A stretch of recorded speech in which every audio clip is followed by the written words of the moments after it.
All right, I think we are live. And also, let me change. I gotta put you. So everybody, if you're here, we have a very special guest today. We have Mr. Edison himself, none other than the player of the year. We have Sackface. Sackface, how you feeling? Yo, is that locked? Is that locked? Bro, I don't know. who else could who else could it be? I don't know.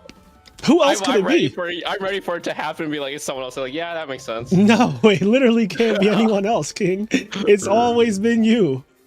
It's always been you, King. No, this is your year for sure. I think you only didn't top one tournament out of like 7 or something. So that is very impressive. Thanks, brother. Yeah, hold on one second. I want to put your name in the thing. So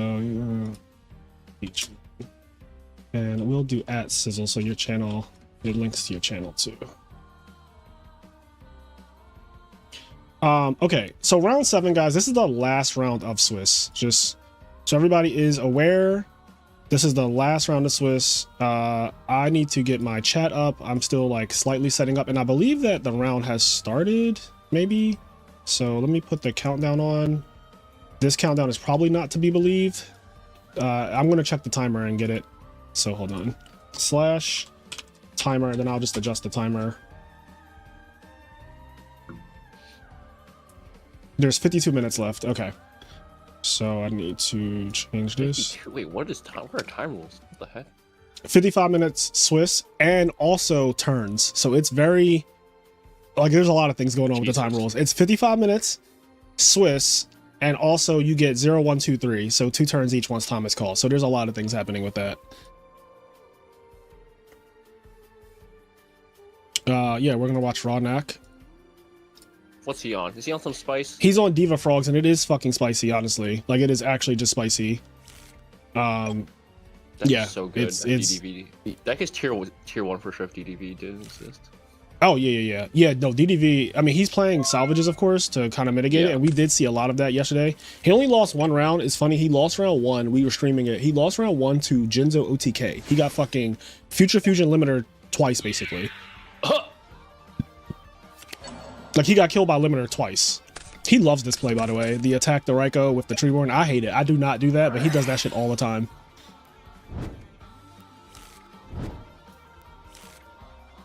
Which makes sense in this context, is now I'm seeing what he's going to do. But typically...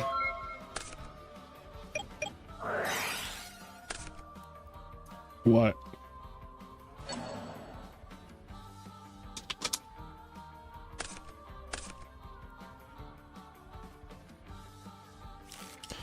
What's up behind the dual disc? Do you mind giving a really quick rundown of what the XO and X1 players are on? Diva Frogs, there's a GB, there's a Hero Frog, there is a Blackwing, there's a Vayu. Yeah, literally right now, the top like 8 people. Okay, so Dan just lost game 1? What happened? Oh, okay.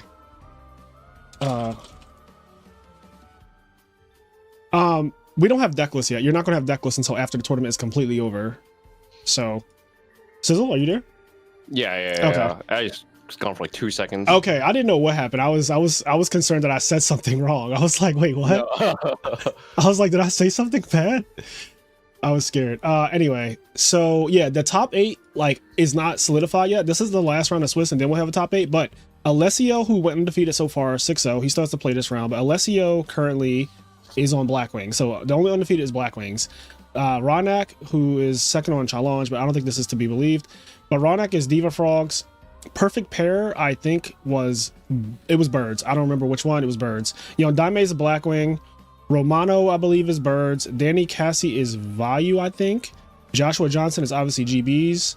Polo is Hero Frogs. So there's like 2 frog decks.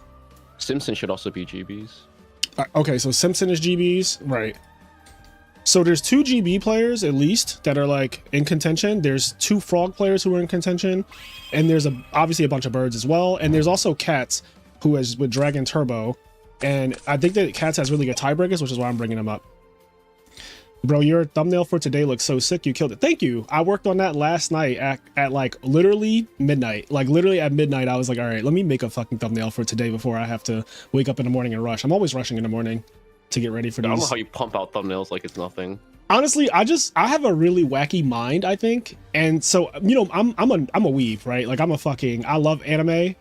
And I just thought about like how like in anime you have characters that do like a Magatama type attack where they like spread their hand out and like a bunch of orbs come out. So I was like, I kind of want to do something like that with the format library logo, and that is how you end up with like, you know, what you see as the today's thumbnail.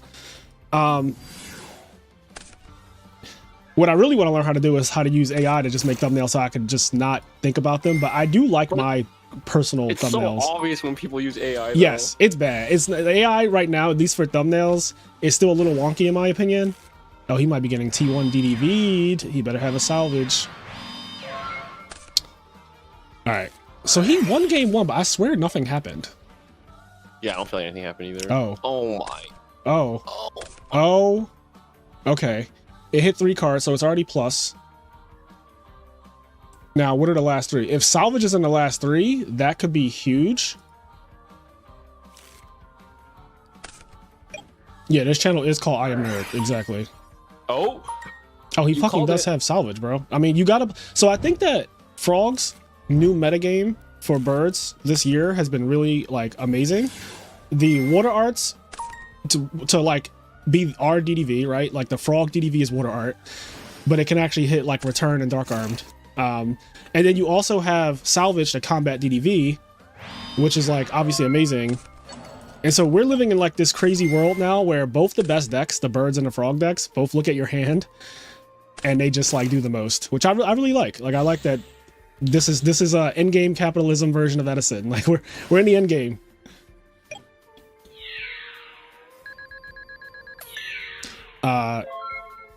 Should he play main deck Royal Oppression ×2? No, Royal Oppression ×2 in the main deck is a really bad idea because there are more. You're going to play against more birds in tournament than you will against decks that get Royal Oppressioned. My stream keeps lagging and falling behind. I am transmitting right now perfectly fine, and I have not dropped a single frame according to OBS. So yeah, it's definitely not on my side. I think the stream is fine on my end. Might be your internet connection or something. But yeah, I know some people tech out Royal Oppression in the main deck. I just don't think it's necessary. I think you can just play Oppression for the decks that you need Oppression for. Oh, that's a game. You can just play Oppression for the decks that you need Oppression for in the side deck. But like you trying to metagame and say that your bracket is going to be decks that get hurt by Oppression is just not going to really win you a tournament. Yeah, it's Eric. We have the sack phase, Mr. Edison himself. Dude, these Value Turtle Frog matchups feel so bad to play for both sides. It is. No, it's this matchup. Birds and frogs are so peak right now. There is no like this beats this. They just beat each other like blatantly, right? Like game 1 was not a game. Rawneck just won game 1 and it was 0-0 diff, and then game 2 was also 0 diff for Value. Like Value just 0 diff him. And it's really like this. This is really what the format is now with the birds and frogs. It's like, bro, you just get destroyed. Yeah, and like. As a Value Turtle player, you have to set multiple. Yep. Like if they have heavy anyway and established, you're probably screwed. So you just set multiple anyway, and it's like, oh my god, dude, it's like brainless. Yeah, it is gotten to a point. I was saying this on my, I mean, you were there at the end of my stream about my tier list, which I'll pull up real quick. When I was saying that, like, basically at this point, the decks are better than the players. Like, no disrespect, but just telling the truth, like the decks are just too good. And a lot of times when you sit in front of your opponent, you can't just rely on like, I'm just better. Like that ultimately is not going to be what wins you the game, which is why I don't really agree too much with like Nitro Value taking away the sack factor of Value Turbo. Because this deck is like very honest. Like Nitro Value is very honest. It's not trying to like accidentally win. And I think all of the top decks, they all accidentally win. Like Black Wings is just like, oh, Whirlwind, you lose. Like it's not even just probability. Like, oh, I just open Whirlwind, you fucking lose. Twilight Sworn, recharge, charge, nonsense. Like Hero Frogs, opening up Miracle Fusion early and just like steamrolling your opponent. Value Turbo, I milled and just hit a piece and it's like, oh, I'm sorry. Froggo TK needs no explanation. Like you need the whole like, we didn't really duel. And that's what we just saw 2 non-games in a row. Like, Why does he have so many cards? So special. Wait, what? Yeah, why does he have so many cards? Is this glitched? Huh? I'm actually gonna leave and come back in. I Okay, say like, bro, it was glitch. Yeah, that was a lot of people, crazy glitch. a lot of people don't know how to side properly. Like a lot Yeah. of people don't know how to side properly. Yeah. So games 2 and 3, your deck, if you know how to side, will be better than their deck, in my opinion. Yeah, and that's the biggest advantage is deck building. Game 1. How many Sizzle 41 mirrors do I have to play, bro? How many more do I have to play in my life? I hate it. Oh, you're gonna for the rest of your life. Although people, I don't know if you noticed, but in the last like couple months, there's been a really high uptick in non-Sizzle 41 value decks. Like most of the lists that I've seen from the past like 3 or 4 months have been 40 cards and just playing like Solemn in the main deck. I noticed is a trend again. Yeah. I've seen like I was looking at Format Library and I was like, damn, almost every single value deck is playing like 40 cards randomly, and now a lot of Solemns in the main. It's very interesting. A lot of cut sorcerers. Yeah, I don't know. I love that card. I love it too. If I play value, I would just play like the most winning list, which is the Sizzle 41. Like that's what I would do. But I understand people are like, well, there's other lists that win and have done well as well. So it really is just like a preference thing. But I like the mirror match. To me, you guys have a really bad mirror match. So in my opinion, I think cards like Sorcerer help. Yeah, agreed. Like the mirror match is awful. 4 back row is also wild, by the way. Yeah, there's probably no Solemn in there. No oppression, no, because like Ronak's deck plays Diva, so like oppression is most likely good against it. You have subs too, you have Divas. He's going to salvage the Divas back and try to use them multiple times. He Definitely a rug back there. Oh yeah, rug, but it's also most likely like a deep prison or something. Yeah. This card's job is to eat deep prison, which is relevant though. That will matter. Like eating a deep prison absolutely will matter. So I wonder if he has a DDV set and he has a Sirocco in his hand, right? Because that is like, or how did this game start? Actually, Ronak went 1 for 1, summon guys turn 1. So if he had Sirocco, he would have already set it.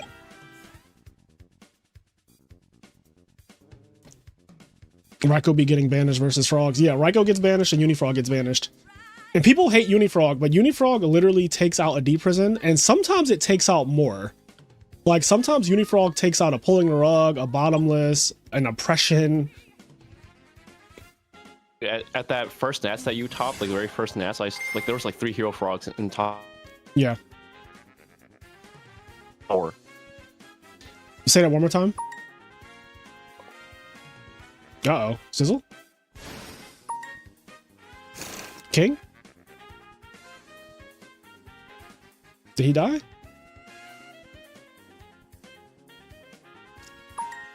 He said at the first Nats, the first ever Ultimate Time Wizard. Oh shit, that shoot torrential. Missed timing.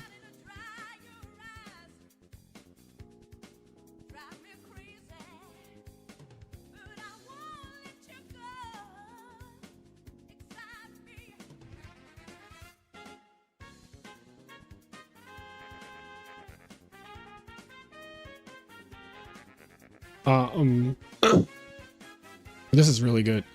That shoot chain torrential. What'd you say, Sizzle? I said that was pretty good. No, wait, you were saying something about 2023. Yeah, dude, I got caught off. Yeah, at that first Ultimate Time Wizard, one of the 3 hero frogs in top 8. I think it was against Evolution, but it might have been against someone else. Unifrog went +4. Oh and god, I was just like, that's not real. Yeah, I played against. That so good. I played against the Hero Beat guy, and Unifrog went +4 as well. Like I literally won. My top 8 match was against Hero Beat. I 2-0'd him.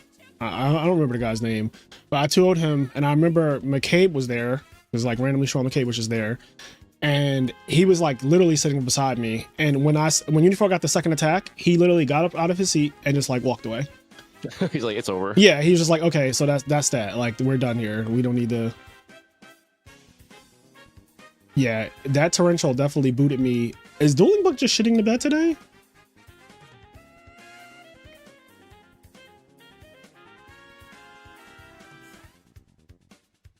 What is going on? Let me see if...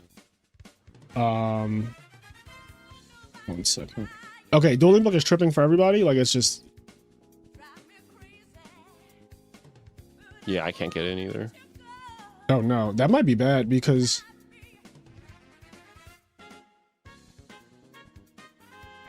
Like, I'm wondering if,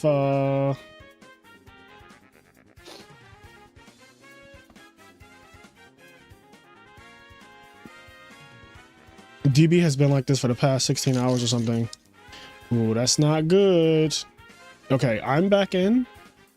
I wonder if the players got kicked, though. Okay, no. They're still playing. Ronak is now under the thumb of a Fossil Dyna. Also, it was Vayu that got torrential, so Dan's in a really, really good spot now.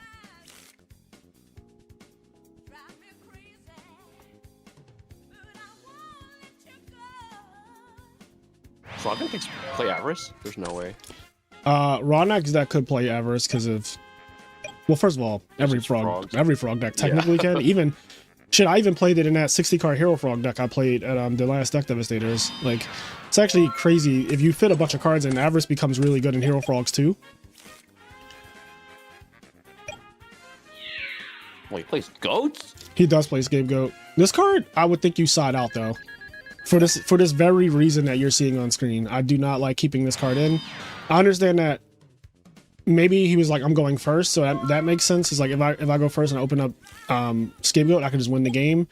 So I mean, if you're going to greet it, like, I get it, but it also could backfire severely because they are going to put in this and oppression, and if you don't see it in your opening hand after your opponent set 4 turn 1, which is exactly how this game opened, it becomes a little awkward. I don't like this though. This is bad against any 2000 butt. Granted, Ronak has lost 3 Substitutes and 1 Dupe Frog, so there are more Dupe Frogs left, but it is Water Art.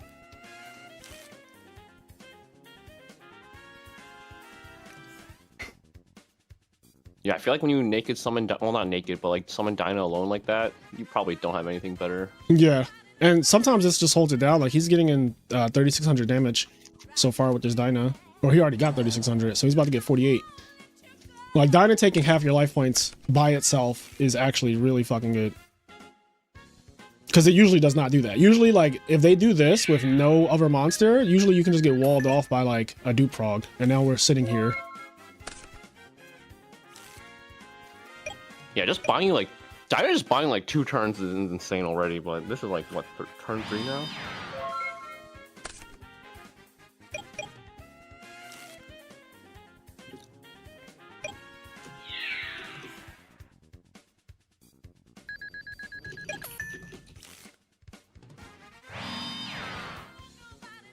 What are you eating? I hear something. Is that rice cakes?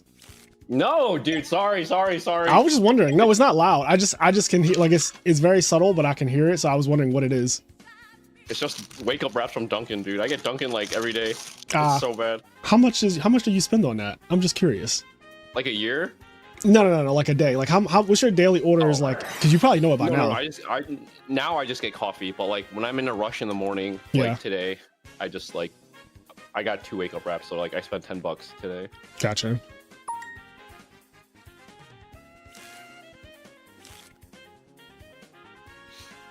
So does anything happen when bingo happens? No, it's just bingo. You don't like start like doing push-ups, front flips? I don't do any tricks, kid. Flashing us, anything? Well, I do no tricks. I do I don't drink. I don't do any of it. I don't do any. Something should happen. Something should happen. We should all be like celebrate going crazy when bingo happens. Listen, don't try to bring that fucking Marcus energy over into my stream, all right? I'm not drinking no soju. I'm not fucking getting wasted. Like, I'm not doing any of it. I am not a performer pal, okay? I'm not your fucking performer pal.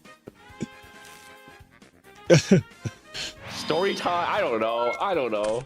Something should happen for bingo, but I don't know if it's gonna be me doing push-ups at all. I got a sweater on and a t-shirt. I am already like really warm. I could not imagine. I would sweat so bad right now if I try to start doing push-ups.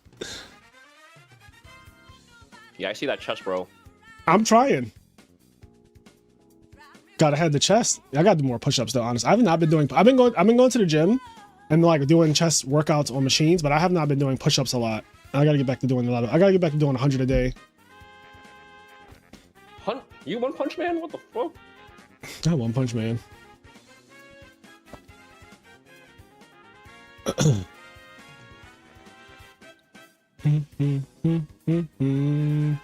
Do Frog about to wall this game? No, there's no way he wins this game. I'm sorry. Oh. Like, okay, here's how he could win.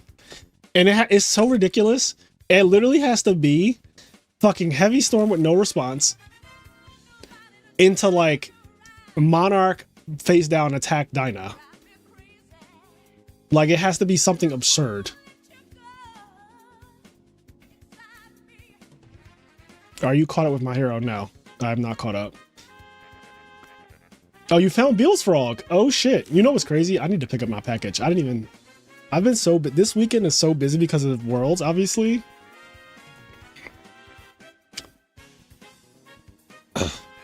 Also, Sizzle, I know you're also going to Raleigh, right? LDS? Yeah. Raleigh. All right, we're getting our graveyard set up. Gotta defend the title. Yes, yes, yes. Raleigh's one of them places. Raleigh is one of them ones. 2024 Raleigh. We haven't had a Raleigh event since then, right? That's been the last one. Nope. Is it? It's not in the same place though, right? No, it's not. It's not. Okay, I was about to say, we get money like that.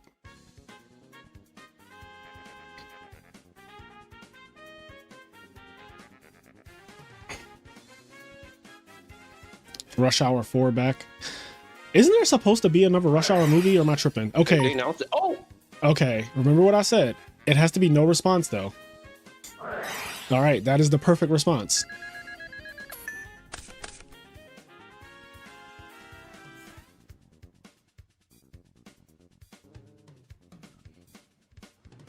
Flint Magician of Faith, one time. Trapstun? Mobius. Diva Frogs used to play Mobius because Moray agreed, and the synergy that it was a Water Monarch. Not sound good. I'm not a fan of Mobius. I did top with Mobius one time, and it was honestly a mistake. It was Ultimate Time Wizard Virginia in 2023, and Mobius lost me a game. And I remember thinking, if this was just a Dust Tornado, I would have won. So I won every round except one, which was against a Blackwing player in like round 7 or 6. And I remember game 3, he opened up like Whirlwind, and I had a fucking Mobius, and I summoned it, and it got either Pulling the Rug or Solemn or something. And I remember that I cut a Dust Tornado to side that Mobius. Never again. Virginia? Was that the one Ernie won? Yes. It was me, Okay. James Arkin-top, Michael Boyd, Tom Mack. Yup. That top was fucking crazy, actually. Ernie, who at the time I didn't know, but Ernie, who else was in that top cut? Was it James Arkin and Ernie were in the finals? I played versus James, top 8. Michael Boyd played versus Tom Mack, because Tom Mack got 3rd. I don't remember the rest of the people. There was like 3 other people, and it's not coming to me who they are. Hopefully they're randoms, and I'm not forgetting like somebody who actually I should be remembering. But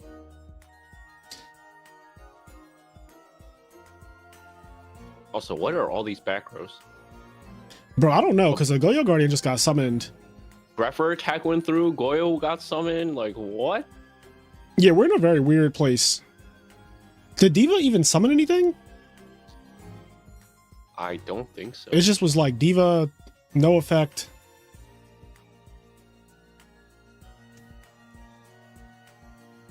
Yeah, it could be. I guess. Oh yeah, he did not activate Diva's effect because of Pulling the Rug. Right. We're not paying attention. So, Yeah, he played around Rug, but then there's no bombless, there's no deep prison, there's no oppression. I think he sided bottomless out against this deck. Yeah, you definitely. Yeah, the Diva version of it. Probably. I think he sided bottomless. Is it really going to be like this?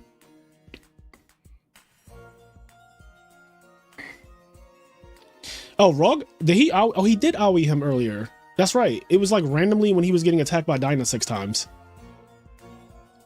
Do we know the official pronunciation of Aoi? Because Yeah, I think it's so. it's weird Japanese. that It's a people- Japanese word for blue. Oh, that's what. Okay. Yeah, it's Aoi. Yeah. Aoi, Aoi. You know the Naruto song? Yeah. Aoi, Bluebird? Yeah. Bluebird. Yeah, literally. It's Aoi. Yeah, That's what she's saying. I know. Okay. You didn't see me at karaoke. I know. Okay, listen, I do see you on I do see you at karaoke on your Instagram story. Yeah, but yeah, someone said like I hear like Aoi, like I like ow. Aoi, Aoi, my Aoi. Yeah, you have to do like A-H, like Yeah. A-O-E. Aoi, Aoi.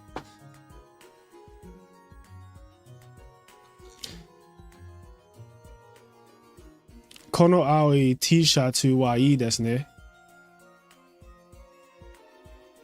There's had to be a DB tournament where DB fully crashes, everyone gets booted out. That's and what then you I'm have to- like. Because what happens, right? Like, what happens? You have to replay the whole match, right? Starting whatever game you were at, I guess. You do have to replay. I mean, you can't salvage, no pun intended. You can't salvage that game. There's no way. There's no way. Okay, maybe when we get bingo, I'll spam Porco Dio. Like I just love how. Oh. Oh no. Oh.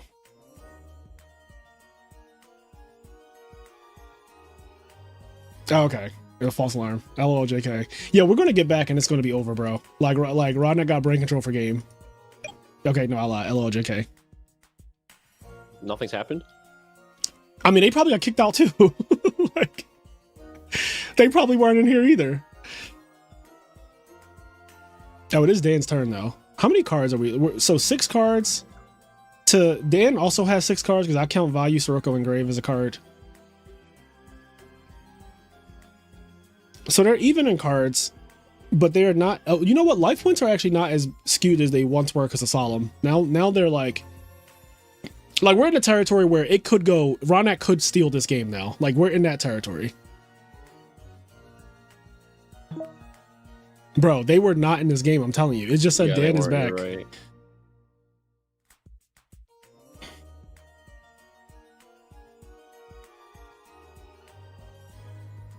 Oh boy.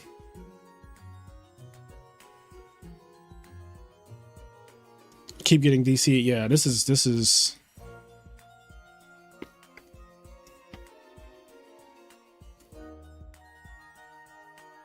I wonder if there's like, dude, this online tournaments are so I can't do it. But is there like time extensions when this stuff like this happens? Yeah, I'm pretty sure that because of how many errors they've had, like they would definitely get a time extension if necessary. This I will say, I've streamed all of these tournaments this year. It's never been like this. Like you could even see from past streams, it's never been this bad. Oh, he did have deep prison. Yeah, he has to have something. That's the second one. But like he didn't deep prison the Greffer to protect Dino. Yeah. I mean, he probably wants to be free too, right? Because he has shit going on. Yeah, now. which means he has like gas. Yeah, like he's like, I want to be free too. Like, please kill Dinah. I mean, I avoid killing Dinah a lot against Value. You have to be ready to unlock that shit.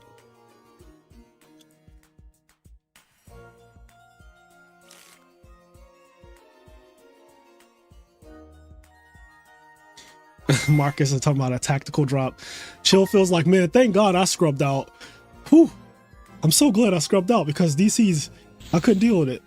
it's like that is a good excuse for scrubbing out. Like I'm glad I scrubbed out so I don't have to deal with this. It's like, gotta okay. feed the copium, man. I'm glad I don't have a shot at $1,000. Listen, if I scrubbed out, I would say that too. Yeah, I'm so mad. These DB fucking sucks. I'm glad I scrubbed out. Look at what they're dealing with. There's never been such a clear villain versus hero feature match. It's crazy.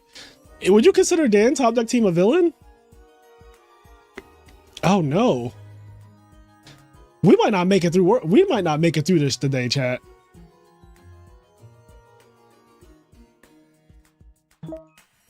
Okay. Wait, what? Oh, he's the saltiest motherfucker ever? Oh, see, I don't know Dan top deck team. Is he salty? He's very yeah. See, I don't know him. Yeah, he is. Is he Italian? Chat, is that Cassie, right? Oh no.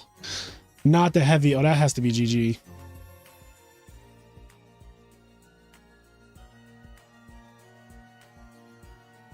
Right, to be fair, he tried to shark and top 8 of GOAT format worlds.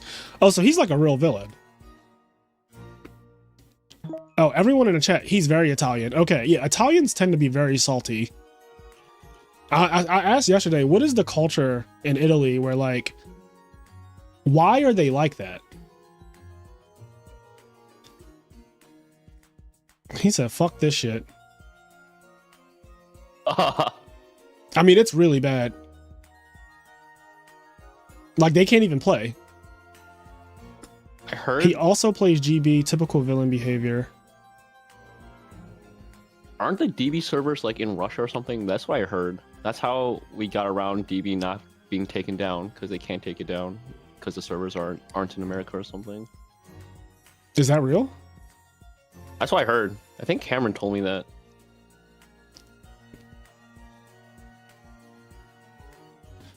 Even the Italians are saying that Italians are salty in the chat. That's crazy. What the hell?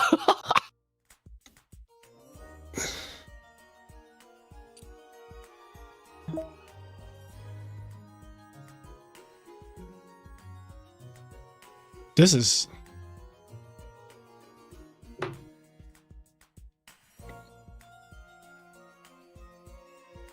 Servers are located in Dogwater. I think it's so funny that the Yu-Gi-Oh community is universally racist against Italians. That's just too funny to me. It is kind of hilarious that it's just a known thing. But you know what? That stigma would not exist if there weren't so many documented incidents. You know where I find them at? Stego, like, every day goes on DB Grinders YouTube and sends a fucking video every day from DB Grinders YouTube of, like, either like one Italian or two Italians saying crazy shit in a duel. Like, just like wild, and DB Grinders just like translating it.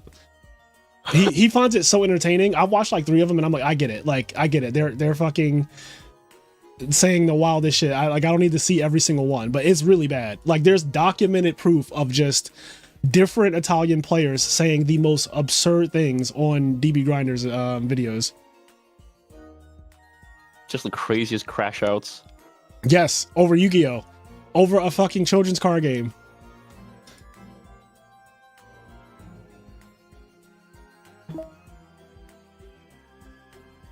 A bunch of Porcodillos. Porcodillo! DB Grinder. I don't even know what that says. I don't even know what that's... I just know that he probably got called out of his name from an Italian sexy boy. I have Google Translate Italian ready when hopping on DB Ladder. You have to have it ready. You know, you can just translate it. Like, if you just highlight text, you can right click and click translate selection to English. So you don't even need like now you can just highlight text and just translate it. Like, they were talking in Italian. They were speaking in Italian yesterday and I was just translating while they were speaking.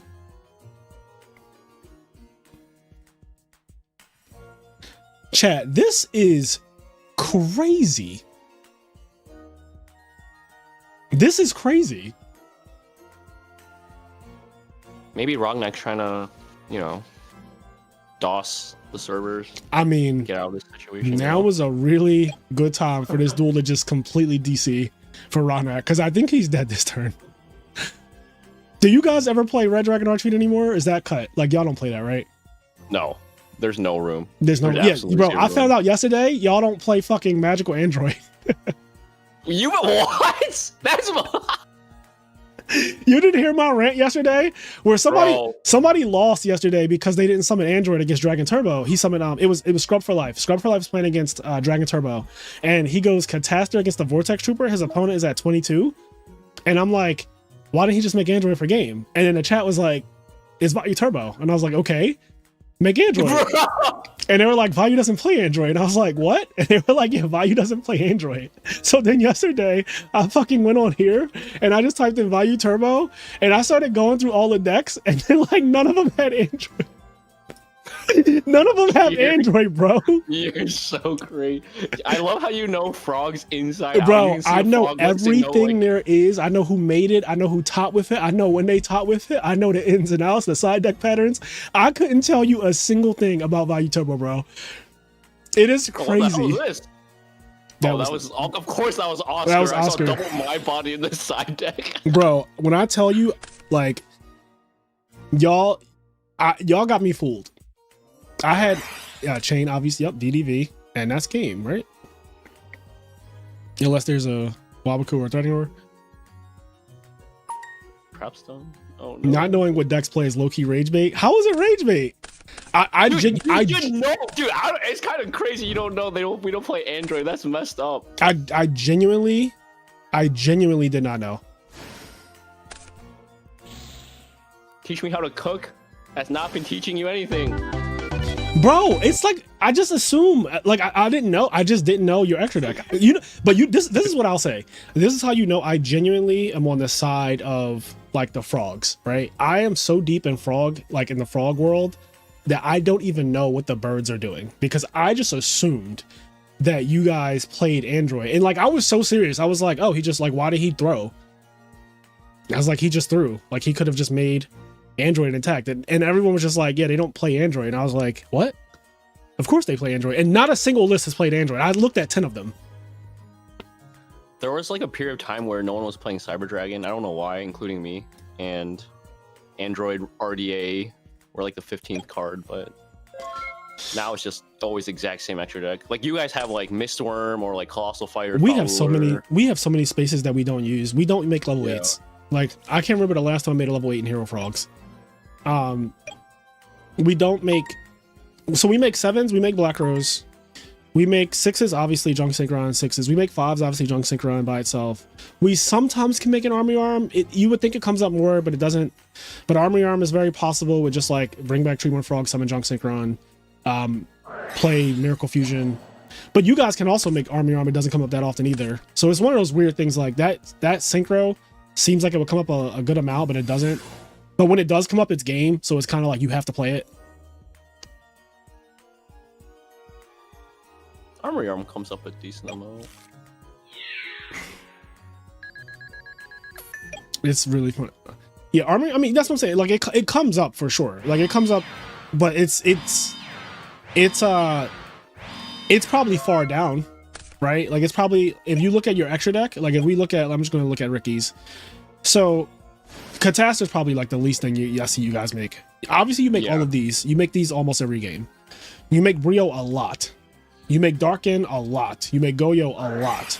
You guys make Stardust a lot. Colossal I almost never see summoned. Colossal happens a good amount. Not against your deck. Yeah, that's probably why, right? Because that is, yeah. Because Colossal, I never see Colossal against me because there's no point to do that. But I see Thought Ruler a lot though. Right. I've never seen a Catastor. Like, I have, but it was like they returned and brought back Gardner and Plague, and they had to make Catastor basically, and that was like the extent. Dude, so many people don't look for Armory Arm in Value Turbo, and it's like kind of criminal. Yeah, because it's just a win condition. If I ever draw Burial, the first thing I look for is Colossal Armory Arm. Yep.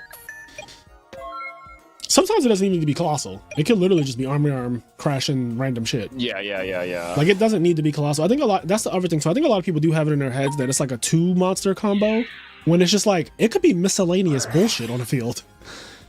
It could literally just be equip an Armory Arm, crash a Sorcerer, Arm Wing. Wait, what just happened? Scarecrow. No, she just flipped a Scarecrow. Stop. That didn't happen. Did Hero Beat really just talk? What? He's lost to like 3 vanillas and like traps. Like what? He's like, Breaker didn't even use a counter. It's literally like 2 vanillas. He literally flipped the Scarecrow, and this fucking Scarecrow goes back down. Like he flipped that shit and put it down so fast I didn't see what happened. I thought he accidentally misclicked or something. I thought he flipped the card and was like, oh my bad, and put it back. Instead he was like, and then just like put that shit back down. Like Darius tried to fucking attack over an ocean, and he literally just flipped up a Scarecrow. Darius attack, it just goes back face down. That was actually kind of wild. Now I'm losing the 3 vanillas. I think he's actually playing Hero Beat. What? That's kind of hype. That was Hero Beat. Yesterday at our Chicago Monthly Finals was Rick playing his tried and true Hero Beat against Hero Beat Frog. Oh shit! Really? There were 6 aliases in the finals. That doesn't. That's never happened before. You know, that's never happened in the history of Edison. Like 6 aliases in the finals? Yeah, I'm serious. There has never been a Hero Beat of any kind mirror match in the finals of any tournament ever. Yeah, you're right. Because Hero Beat's never won a tournament. No, it's never won. Because yeah, if that happened, Hero Beat would have won a major. Yeah. So that has never happened in the history of Yu-Gi-Oh. You guys had a first and it wasn't even streamed. That's crazy. I recorded the finals match. Who won? Hero Beat Frog. I figured, because like the Frog engine has to be the deciding factor, right? Yeah. Also, Hero Beat Frog winning is kind of hype. How many players was it? 61. That is a perfect Master and Disaster teach me how to cook video. Who's the player? Do I know them? No, but they're like a up and coming player in Chicago. I might have to bring them on to show me how to cook the Hero Beat frogs. That sounds like a, you know, I love frogs, so.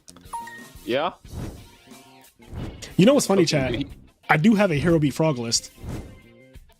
Pull it up. I'm about to. Show me the receipt. I'm dead serious. Hold on. I'm literally gonna pull it up right now, and I'm not kidding.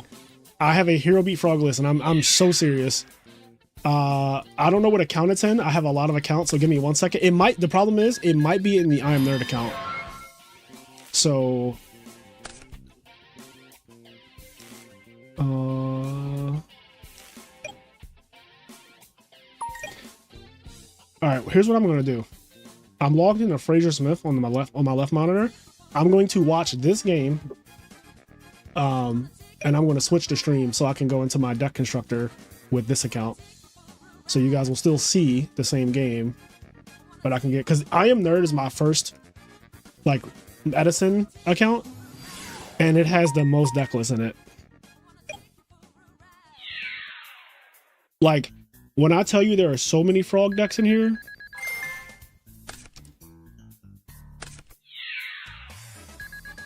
there's Frog Burn, there's Frog Diva, there's Frog Diva 2, there's Frog Doomsday, there's Frog Fairies, Frog Freestyle.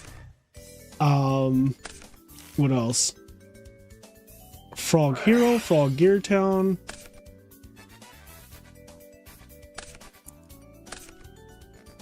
I appreciate that you tried every frog variant. I have tried so many. Frog Machina. Look at this. Like, look at this. I'm not joking. Like, there are so many. Like, look at all of this. Frog. Like, there's Frog OTK, Alistair, Frog OTK conversion, Frog OTK non-conversion, FTK Grand Wizard. like this. Oh yeah, I remember when that deck came out. I was like, I'm not looking at DV this week. Hero Frog no dupes, Hero Frog discard or draw traps, Hero Frog with trap stun. Like, when I tell you every fucking deck is represented in here, every frog variant that you could possibly think of. But that's a crazy thing, because only like so many players like you, me, I don't know, like the cooks that try all these lists. Yeah. Now you know why you play every card you do in Hero Frog. You appreciate every card. You know how every card works in every scenario. But like you were saying, like, the decks are better than the players. Now people just like net deck and don't even know why people are playing like these ratios. Bro, a guy got second at RBET Maryland last year, the one that Gary won. Yeah. He played my exact list, card for card, the Fraser 41. And he literally said at the beginning of the deck profile, I don't know why any of these cards are in the deck. Like, yeah. He's just like, I don't know why he played any of this stuff. I just played it. So that's very real. And that's when I started to realize, I was like, yo, the decks are just better than the people. Yeah, and then people will play your deck, and then they'll start asking you, hey, why'd you play this card? Why'd you play this card? And you're like, bro, come on, man. Yeah. Also, I genuinely have explained every single thing about my deck in deck profiles. So it's like, at that point, you're rage baiting. Like, you're just rage baiting. They're rage. Why do you play double hamster, Sizzle? Hey, big fan of the channel. Watch all your videos. By the way, why do you play this? Bro, you obviously didn't watch. Yeah, like, you're not a big fan. Like, don't fucking tell me you're a big fan. All right, I'm going to log into another account. It's in one of these accounts, though. Hold on. I just have too many decks. Too many decks and too many accounts is the problem.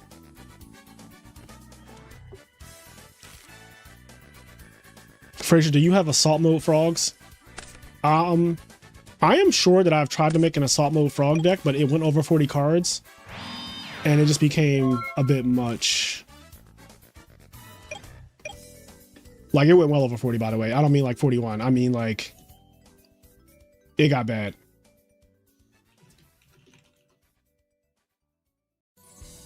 Oh my god.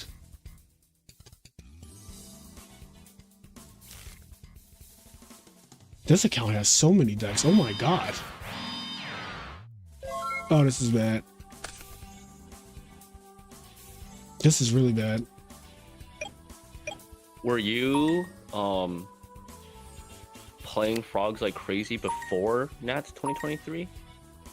So 2023 is the year that I started playing frogs, and I had topped. There was this online tournament. It was a 3v3 called Gladiators of Edison. It was like 117 players. Mm-hmm. I think it was 117 players, something like that. Wait, does that math check out? Wait, 117 divided by 3. Yes, 39 teams, 117 players. It was me, a True Hero, and Stengo. The night before the event, we decided we were going to team up, and Stengo, I was like, Stengo, what are you playing? And Stengo was like, oh, I'm going to play like Black Wings or something. I was like, no, you're not. He's like, what? I was like, you're going to play my exact list. We're going to play the exact same list so that way I can coach you, and I don't have to wonder if you play this, if you don't play that. So I was like, I'm going to make the Hero Frog list. You like Hero Frogs too. Because we were just like playing around with the deck and we both liked it, but I had become more serious about it, and in secret though. Like, he didn't even know how much I was like really working on Hero Frogs at the time. So I was like, I'm gonna make the list. You're gonna play my exact list card for card. This way, when you need help, because we were allowed to coach. Obviously, it's a 3v3 and it's on the internet, so like you are allowed to coach each other. You're allowed to help each other. Same thing with an in-person 3v3, but you kind of have to wait until you're done. So I was like, when I need to coach you though, I'm gonna need to be able to know like, this is what's possible because it's the exact same deck. And that list, I'll just show, if you go to events, hold on, what's happening? He's stoning. Is there a lightning vortex? He's getting back avarice. Okay, that's going to take a while to resolve, so we got time. Edison, Gladiators of Edison. Here we go. So this tournament, we got Cairo, right? Yeah, it was me. We got third place, and we actually got third place. We could have actually maybe won. We lost because of a misplay at the very end. But me and Stengo, if you look at this, we have the exact same list. This is an early 2023. If you look at the date, this is one of my first ever Hero Frog decks before I refined it to what it is now. Double Battle Fader, triple Threatening Aurora, no discard traps at all, double Junk Synchron, no Alias in the main deck, 2 Rises, like just a very different triple Econ, like. Still the 1 Soul Exchange in the main deck though. Like, I had a lot of ideas.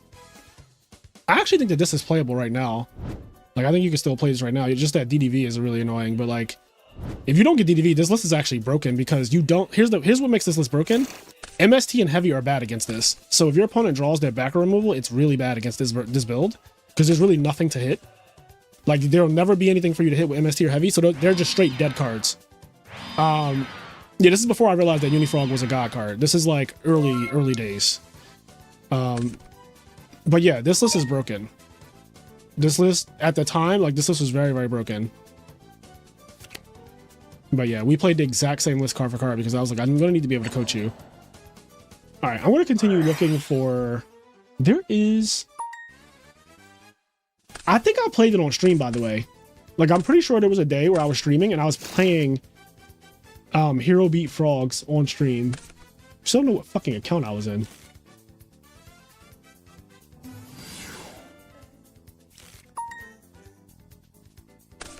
I have all these malicious builds, of course. That's how I know malicious is ass.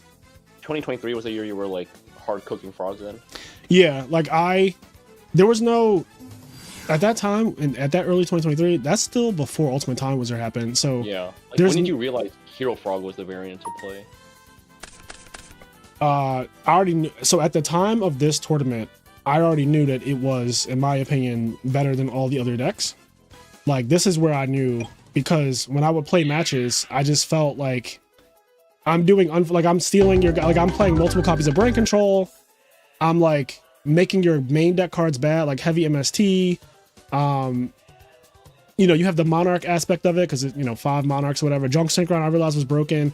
Like, at this point, I already knew, like, this deck is not okay. Also, I was, like, trivializing, like, the Machina decks at the time. Trivializing, like, a lot of the decks. The Blackwing matchup was really good because triple Econ cooks against Blackwings. Also, they can't kill you because of Battle Fader and Threatening Roar. So, like, you don't have Alt2 Black Rowan, and I didn't realize at the time how important that would be. But Blackwings, weirdly enough, and 2023 was also when Diva Hero Beat became a deck. So Blackwings were getting destroyed. Wait. You're remaining triple Econ, but we didn't know if Econ takes monster versus Whirlwind, if Whirlwind still resolves. Yes, that was the thing. We did not know that. Yeah. This was at the, I think I actually had to ask that ruling at the time. I was right next to you. Yeah. Yeah, I genuinely didn't know. I was like, I don't know how this works. That's crazy. But 2020, I mean, 2023 is very early. Like, again, before Ultimate Time was here, I don't know if we had in-person events yet. No, we didn't. Yeah, there was no such thing as traveling for Yu-Gi-Oh yet. Nope. It's kind of crazy. Light Turbo wins. Woo. What was the matchup just now? Dragon Turbo, right? Yeah. Yeah. Blackwing Mirror. Dude, Yondaime is so fucking good. This guy's a robot, I swear. He's a robot. There are a couple robots. Yondaime is one of them. Seba is one of them. They also have gone, both of them have gone undefeated multiple times, which I find to be scary. Like, there's multiple tournaments where you can look it up, and like Seba and Yondaime are like the undefeated in Swiss. Like, multiple tournaments. Samu, Turna, God, they're just so good. Yeah. Yeah, Turna doesn't play as much, I feel like, now. I haven't really been seeing him. I think I saw his name at the tournament at the beginning, but maybe I'm tripping. No, he's in this tournament. You are 100% right. Okay. But I'm saying, like, so I've been watching, I've been streaming a lot of the online events this year, and I feel like he just stopped playing at some point, or like took a break or something. I just haven't seen his name as much. He did. Yeah.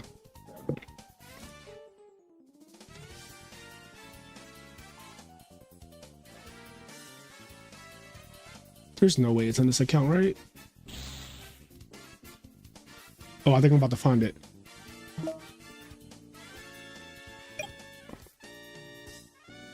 No, what the fuck is this deck?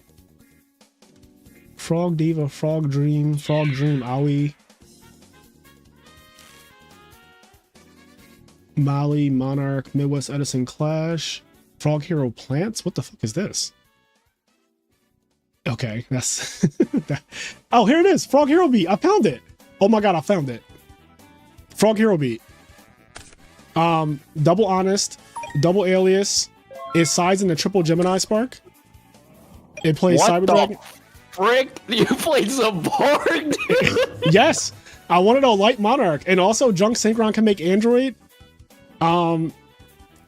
Yeah, this was a build that I was playing around with because the idea was when they side deck into like Pulling the Rug, they side deck into like Mask Restrict maybe. You just have like a beatdown deck and you side in triple Gemini Spark or whatever. And obviously Pulling the Rug doesn't do shit against Alias Gemini Spark. Yeah, and so people typically side out Bottomless against Frogs too, so like, Alias gets that much better. You want Bottomless because you want a Spark on Bottomless. Listen, I kind of don't though. I kind of rather summon it and get it on the field, and because you're not always going to have Spark, and that's kind of the other thing is like, I don't mind, but I was cooking this and I just obviously stopped because it's okay. It's just okay. Like it wasn't better than... you put Zaborg. Shut up. Don't hate on Zaborg, bro. All right. Zaborg is some shit. But listen, I was cooking, okay? I was in the kitchen. The main thing I wanted to make is that I wanted Honest to be good. Like, I wanted people to attack my Zaborg or my Android with Junk Synchron and just be like, get fucking Honest for a game. That was my dream. And honestly, I could make it happen. Like, I can still cook this. It's just a little hard. Sex ass. Yeah, it's probably ass. It's just so much worse than standard hero frogs. But like getting Honest in frogs, you would never expect that shit. No, you definitely would not. No, I don't think our guy played Honest. He just played 3 Alias, 3 Spark. Yeah. No, there's no room. If you notice, like there's no room to play. Like Honest, there's no room for this, but I really wanted it to work because my goal was like, I wanted to get an Android or Zaborg or Alias out, and then you go like summon Gruffer, pitch, make Armwing attack the Alias, and it's like, honest, you just fucking lose. Like that has to be game on some level. If only Shining was out. Well, that would then, but then the format would be warped. Yeah, it would be totally warped. Yeah, the Shining is so powerful that it genuinely will warp the entire format. I talked about this when I was talking about like Tengu and those other formats. Oh, we're in time, I guess, because my countdown has gone. But they should get a time extension, hopefully, because of the DB lag. I don't know. Probably, actually, yeah. I want to check here. They had to get a time extension, bro. That shit was so bad. No way. Last card in his hands. Okay, looks like there's no way.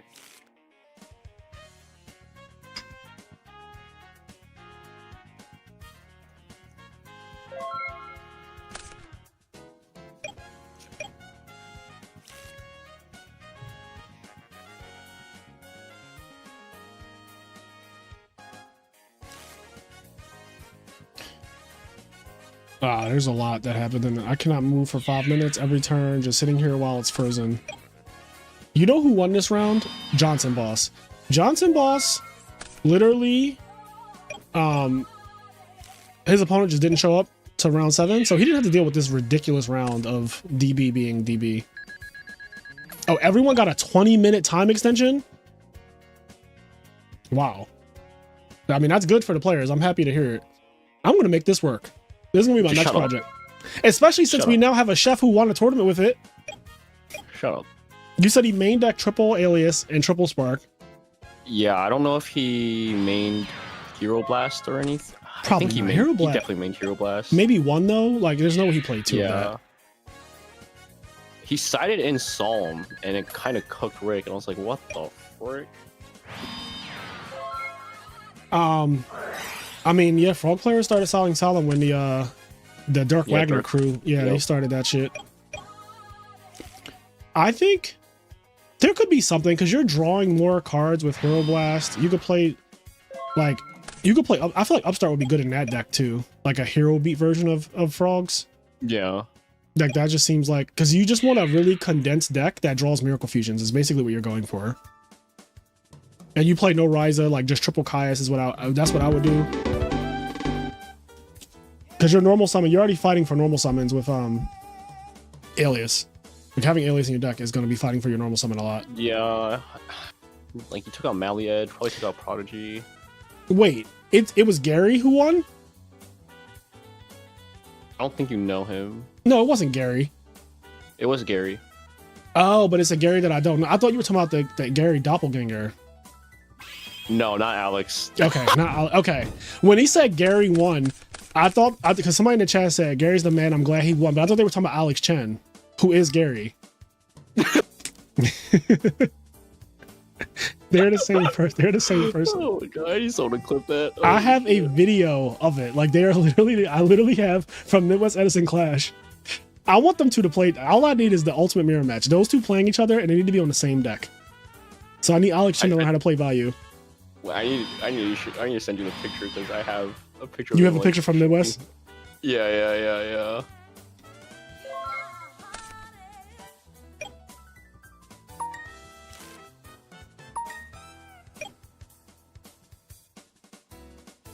Oh, I can't find it. Did it snow in Chicago? Dude, it's been a horrible winter for us. Okay, it's supposed to be a really crazy winter for everybody, including because like it's snow outside for me right now. Yeah, we haven't had a real winter in years though, so this is like the first winter that has been real, and it's not even winter technically yet. I don't think winter starts in a couple days. Dude, I fucking forgot that at RVT Chicago when we all went out for dinner that Alex used Gary's ID to show them he was 21 for. Yo, that, and they just took it, didn't they? Yeah, they did. Like, I couldn't do that. I couldn't use Gary's ID. I couldn't use Gary, who's literally Chinese. I could not use Gary's ID to be like, I'm 21, but fucking Alex Chen just used Gary's ID, and the guy didn't even slightly question it. Like, at no point did he say, like, sir, this isn't you. Oh, I found the video. So, yep. He's like, checks out. Oh my god, this is amazing. Oh, this is amazing. All right, hold on. I gotta clip this because I don't think I'm gonna be able to upload it at its current file size.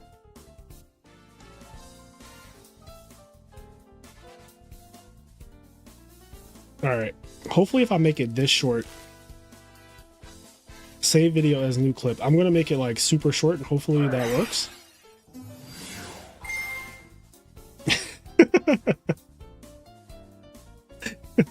This is too funny. This is too funny.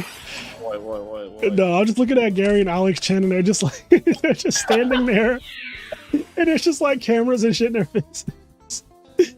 Oh, that is too funny. I love this game.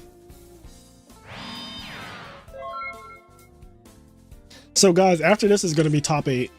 I guess I'll put that on the screen too. Top 8 after. Guys, ask Sizzle some questions while you got him here. Top 8. Huh? I'm being put on the spot. You weren't fucking ready, were you? You were not ready, huh? What you say? What you say? What is this a Blackwing mirror match? I'm kind of bored. This mirror match is so hard. Yeah, this is one of the harder ones, especially if like you get shit like Dark Illusion and Starlight Road involved. Dude, why do people meme on me for double hamster? I don't know. That's not. I really don't get it. Like hamster is a god card. You went on like a 10-minute rant yesterday about hamsters +2, and people were like, "Yeah, double hamster's ass." I'm like, you guys are so troll. Yeah, I you know you can't help the people. There's a point where you just can't save people anymore. Oh, that's broken. My guy is plus infinite right now. Like my guy, like Yon Daime is plus fucking actual infinite right now. All right, somebody said watch this, so I'm watching, and I don't know if this is glitched. What is happening? It's gotta be glitched. Bro, this is like cursed, right?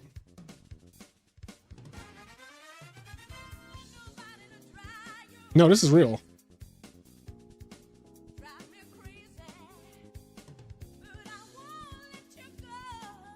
Oh, this is Forgs versus... Oh shit, it's Forgs versus Gigavice.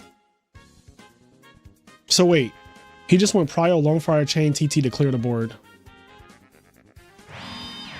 Prio... What board though? There's no board.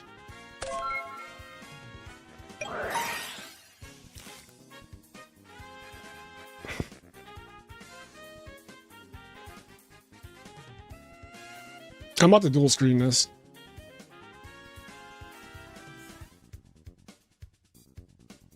I cannot find the picture of Gary shaking Alex's hand. It's making me mad. I just have the video.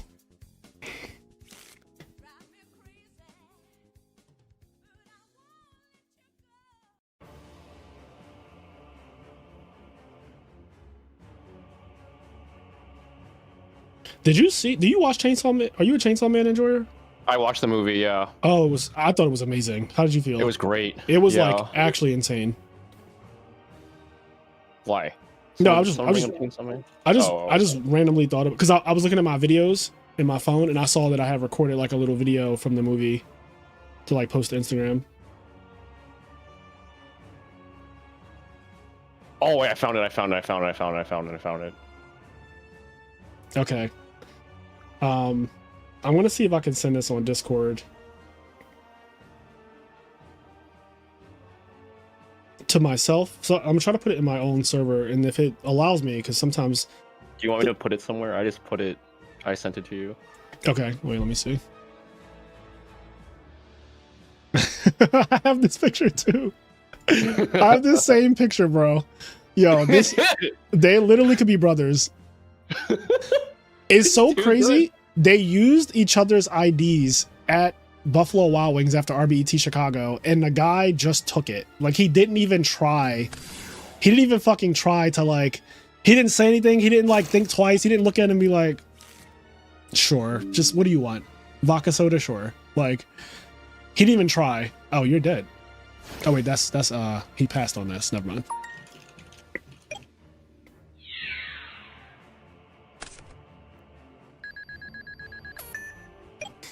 Let me see if I can... Is this too big to send? Too big to rig? Oh wait, I think it's sending actually. Yeah, it's send. I see it. You see it? Yeah, you sent it to me, right? Yeah. Oh shit, it actually went through. Oh, that's perfect. It was a long thing for that one. All right, hold on, wait. I think I can full screen this. Hold on. I just got to make sure there's nothing crazy in the chat. Okay, wait. All right, 1 second. Oh wait, I can also just... No. Sorry, chat.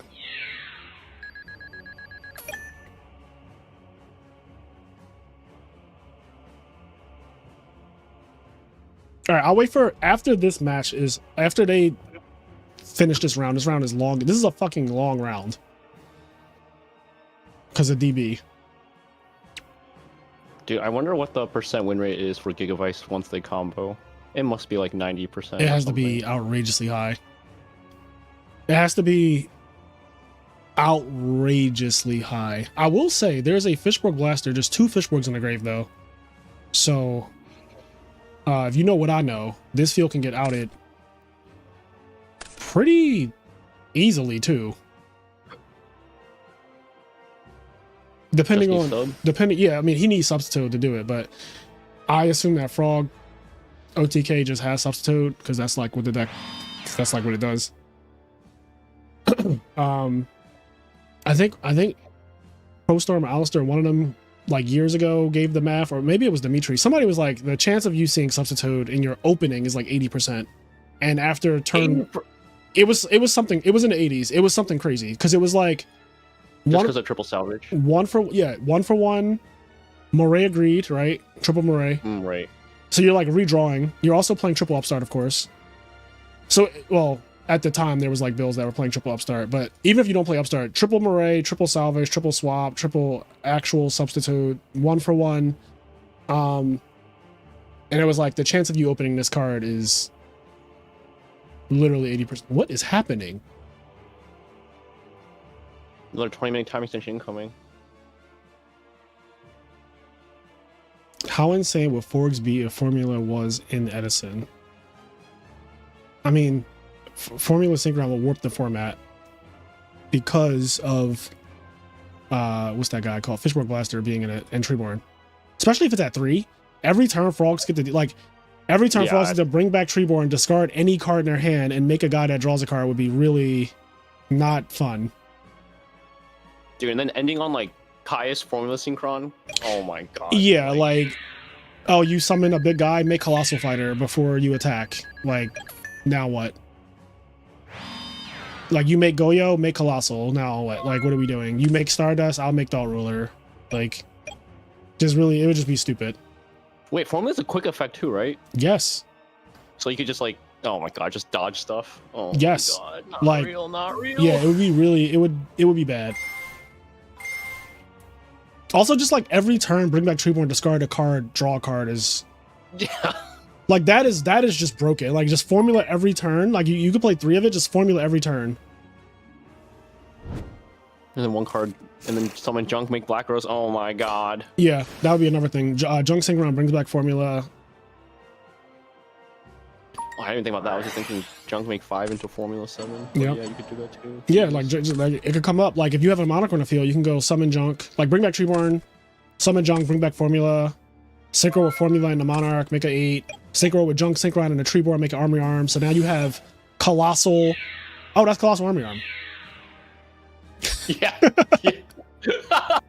Oh, hey, I just won the game. Oh, hey, look at that. I like how I didn't know until I found out. Like, I literally didn't even know until I said, I was like, oh, wait. That's actually just Colossal Armory Arm by itself. Okay, I'm going to split these apart now.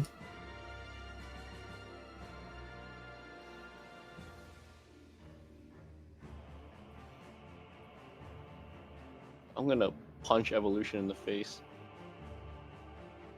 What do you do?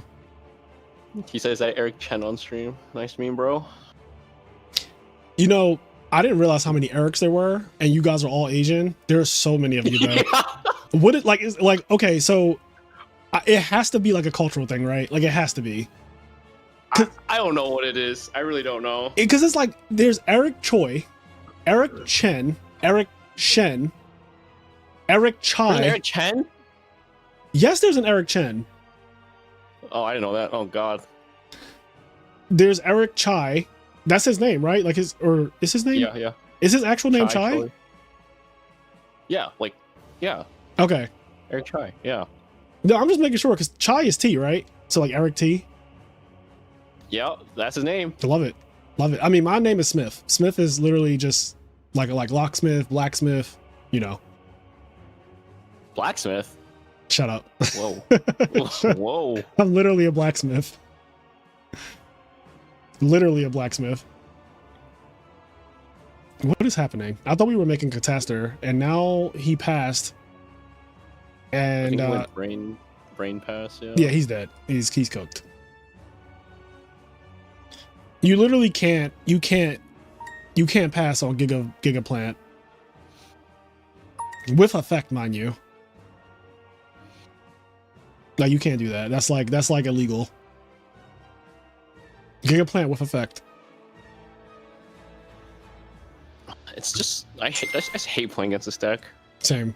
I don't think no one likes playing against. I don't think anyone likes playing against either of these decks, but especially this one.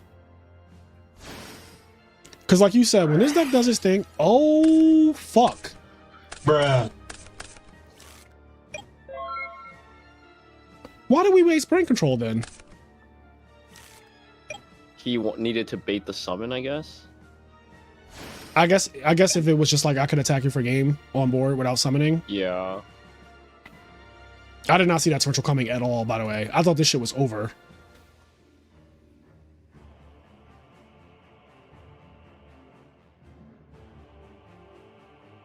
Okay, can Frogs now capitalize on the other deck being down bad? The other deck is getting a Miracle Fertilizer, I think, though, next turn, is what this looks like to me. I see a Gold Sark in the grave, and I see a Miracle Fertilizer banished, and I don't see a Caius. So it looks like he's getting Fertilizer next turn, because he didn't get it last turn. Unless he just played Gold Sark, but, like, I don't... yeah, I can't tell.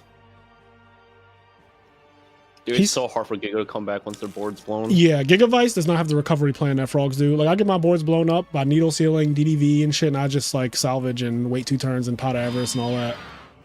It's like, we're back, baby. You didn't kill me? I'm back. Are you still cooking your Forg list? No. Like, no? Bro, I've not played the deck literally since RBT Chicago. You can ask Gary. I've not played a single game with the deck since Chicago. I don't really like. What do you mean cooking it? Like, what is there to do? You were playing the Lad side deck build, so I'm assuming you were testing it. And yeah, I mean, so I'm not doing that anymore. But like, it's really nothing special. It's. Oh, Lad sucks. No, it's not. Lad doesn't suck. It's just that like, it did leave a sour taste in my mouth though when I attacked into that double Kalut on stream. Like, you don't forget stuff like that. Like, yeah. Obviously that was very specific. Like, that was very specific, right? Like, it needs to be specifically double Kalut. Like, yeah. Like, it literally can't be anything else. You have no back row. It cannot be any other combination of cards in the entire deck. It needs to be specifically double Kalut. I'm sorry. It could be Crow Kalut, right? No, it can't be. You can't chain those cards together. So, yeah, it has to be double Kalut. I was right. It has to be double Kalut. And I was like, that's just annoying. Like, that's just annoying. So the side deck is slightly different, but like, honestly, it doesn't matter. Either I'm going to kill you or grind you out the next 2 games or not. And there's really not much I don't think I'm at the point where I need to like try hard to make the deck better per se. I think that I can do what everyone else does and just like play the deck as is, because it does just work. Like, the deck just does work. Yeah, it comes down to matchups like every other deck. Like, obviously, I could play against a bunch of... I can't even say... GB's got cooked yesterday by Frogo TK on stream. I could play against, like, I guess Gigavice or something, and they do this or whatever. I don't know. I could get DDV turn 1 for my whole hand, or I can get game 1 DD crowed by Twilight Sworn like Jake did. But, like, if that doesn't happen, I'm probably going to win, and I just accept that.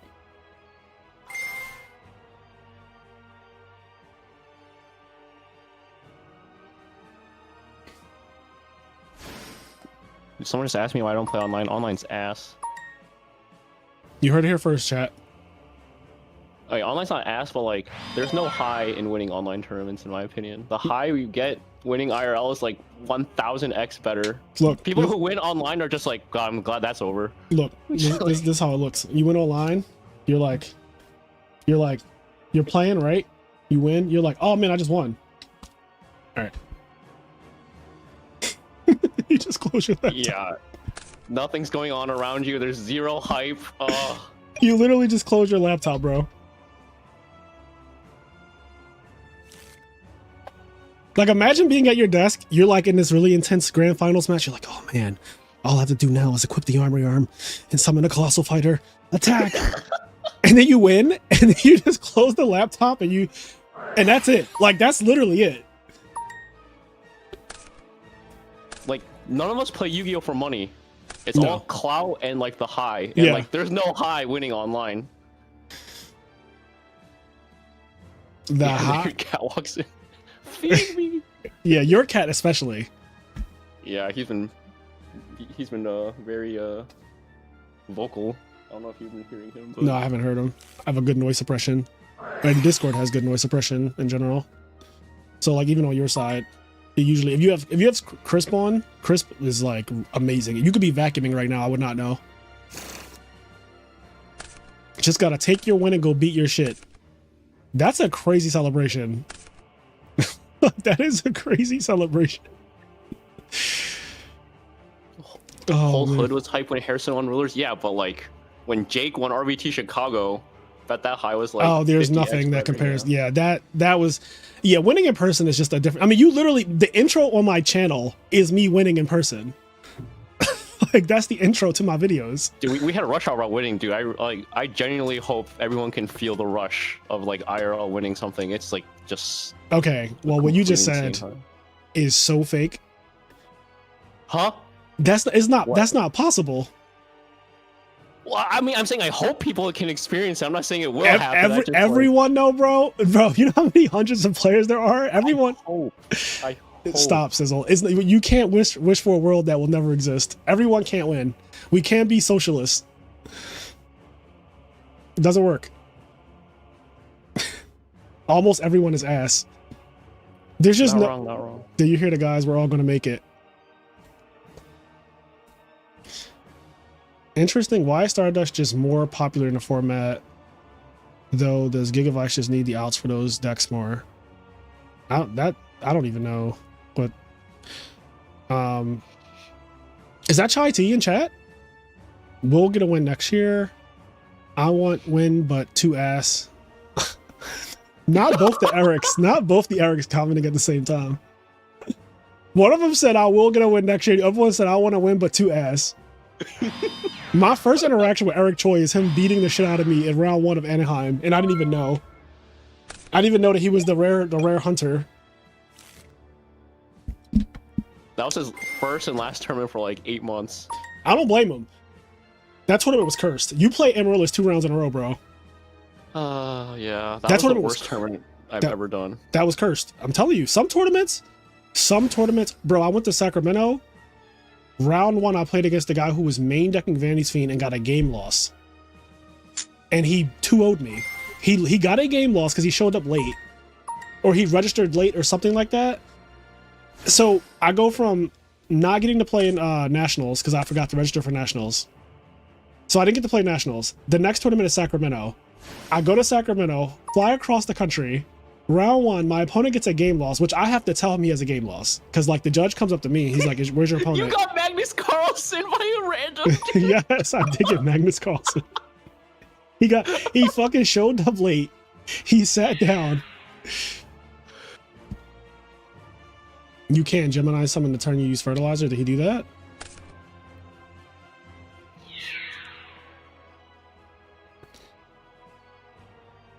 Looks like he did.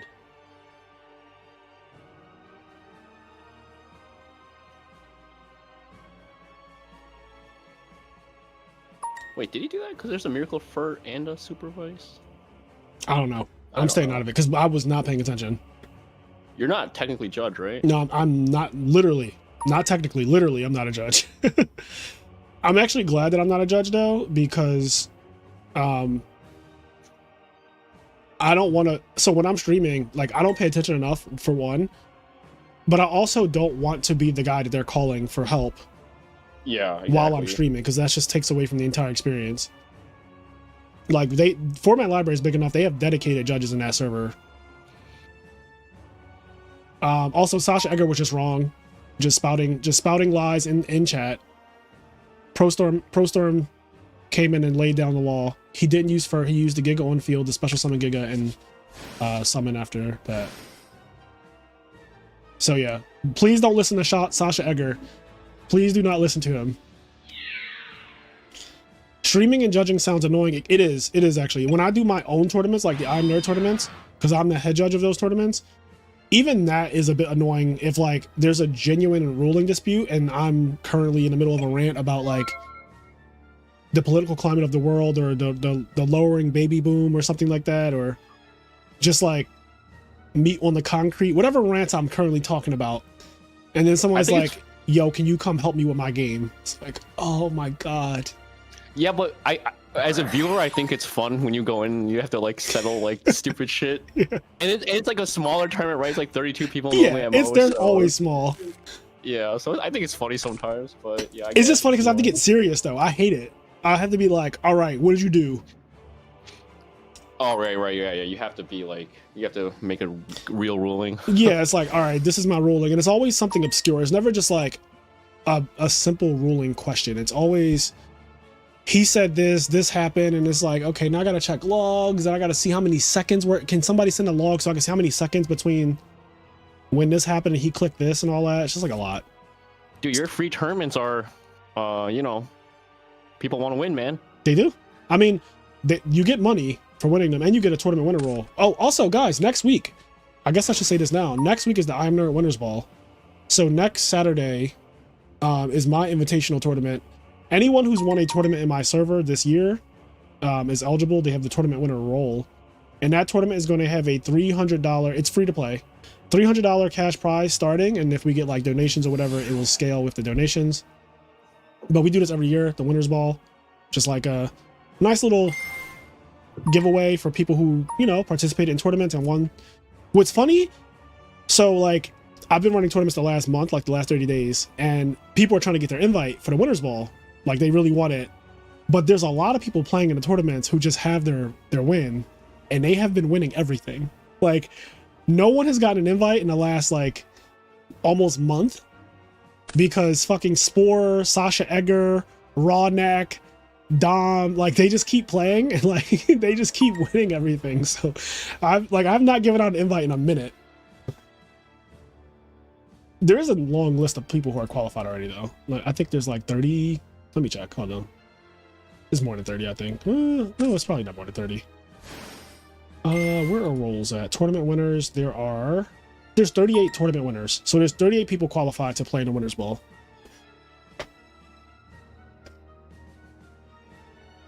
We got Televisuals qualify, Enraged Peacock, Ricky, Rawneck, Santi, Spore. Did you know that Spore won an Ultimate Time Wizard, bro? Dude, I literally interviewed him on my channel, you fucking moron. Swallowed up. Have you ever? I didn't even know. Bro, I found out this week that he was an Ultimate Time Wizard. I saw what you found out. Yeah. I had him on the channel. I had him on teaching me how to cook, and I still didn't know. And he's coming back next week. Dude, he's so good. He's actually really good. He wins a lot of my events. Like he wins a lot. I also like how he explores a lot too. He does. He was playing Machina and then Gigavice, and he really likes Gigavice, and he's really good on Gigavice. And then when I made that quick drop Machina hero, he actually played the shit out of that too. I think he played that at your tournament actually. Yeah, he's broken. I didn't know. You know what's funny? The same thing happened with Andy Sang. So like Andy Sang, I didn't know he was a YCS champion. And he was like, no way, I didn't know. Cause he joined the server randomly like 2 years ago. And the first tournament he played in, he just won. And I was like, who's this new guy? And like even days later, like months later, he wins another tournament. And I was like, man, this guy doesn't play very often, but like when he does play, he just kind of like cooks. And then one day, I forget who said it, but somebody was like, you should get Andy Sang on the podcast or something like that, because he's a YCS champion, and like you are too or whatever. And I was like, who are you talking about? They're like, the guy that just won your local, like literally he just won. Like that guy that you just showed his deck list, he won a YCS. I was like, wait. I googled him on stream, and it was like Andy Sang wins YCS 2015 with like some, and I was like, wait a second, Andy. I messaged, I was like, you're a YCS champion. He was like, yeah. I was like, why didn't you say anything? He's like, what was I supposed to say? Hi, I'm a YCS champion. I'm Andy Sang. Like, he's like, I don't know what to fucking say. I just been playing in your tournaments. And he just was cooking. He's also the Duel Links legend, right? That's him. He is that. He also got top 8 at the redo tournament a couple weeks ago. Yeah, he's a beast. He is. He got second. I think he almost won, right? I think he got second. Oh, he lost the Pro Storm in finals? Yeah, I think he lost the Pro Storm. Did you beat Andy Sang in finals? Because I know Samu had the same deck list as somebody. Yeah, he got second. He almost won another tournament in a different format. I just thought it was relevant information, considering that my server is basically a Yu-Gi-Oh server. Yeah, but like, dude, we're way past. I know. If someone like goes up to me like, "Hey, I'm Andy. I won a YCS." Why? Like, yeah, don't you would talk to me. just be like, Don't talk to me. What? Like, why are you saying that? Like, that's when you peaked. Like, that's essentially what you're saying. Yep. If you go up to someone to say that. Yeah, it would be random as hell. But I just was like, this whole time you're just fucking LARPing in my server. Yeah, Andy's actually really good at combo decks. That's what he likes. He's really good. Like, he plays Dragon Turbo. He plays like, he likes to play ignorant shit. Also, this is getting, what are those back row? Chat. Do we have reads on those back row? Also, can I just say, I don't know how close they are to time. I don't know if they're already in time, but like, this is literally a matchup of the two most scary decks in the format. They're doing the most. This is the new Blackwing versus Vayu.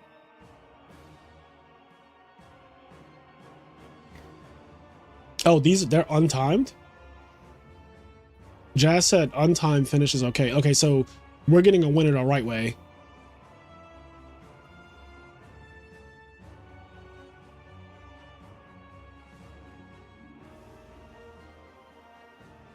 I do have a bingo slot that says those are not real. Those aren't real. So if he wins through those two back rows, we get to check this off the thing. Like if he actually wins. How have we not seen Cat at all? This whole, like, GBs are doing well in this tournament. I think there's like 2 GB players in Top Cut.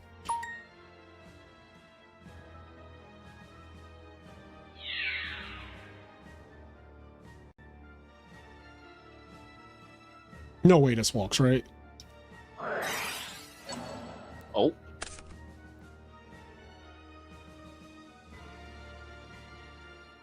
Gigabyte size Book of Moon now? Yeah, that's not a main deck card, so I don't know. That must be some technology.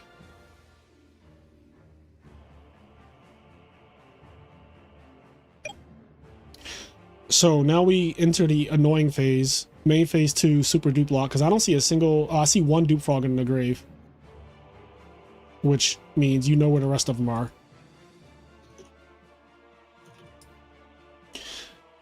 This is actually... I don't know about letting this be untimed is kind of crazy. Like, this can go any way, bro.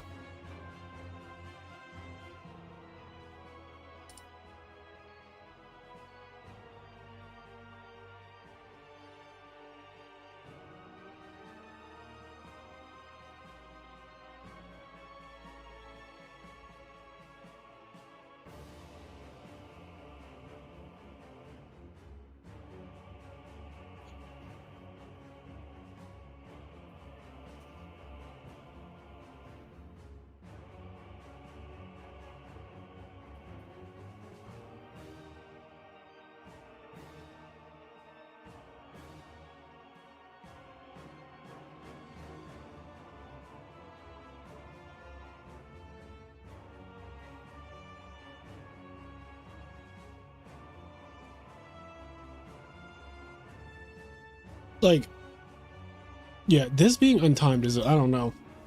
I feel like if it's going to be untimed, okay, Jazz is watching. I was about to say, if this is going to be untimed, then you like somebody has to be watching this because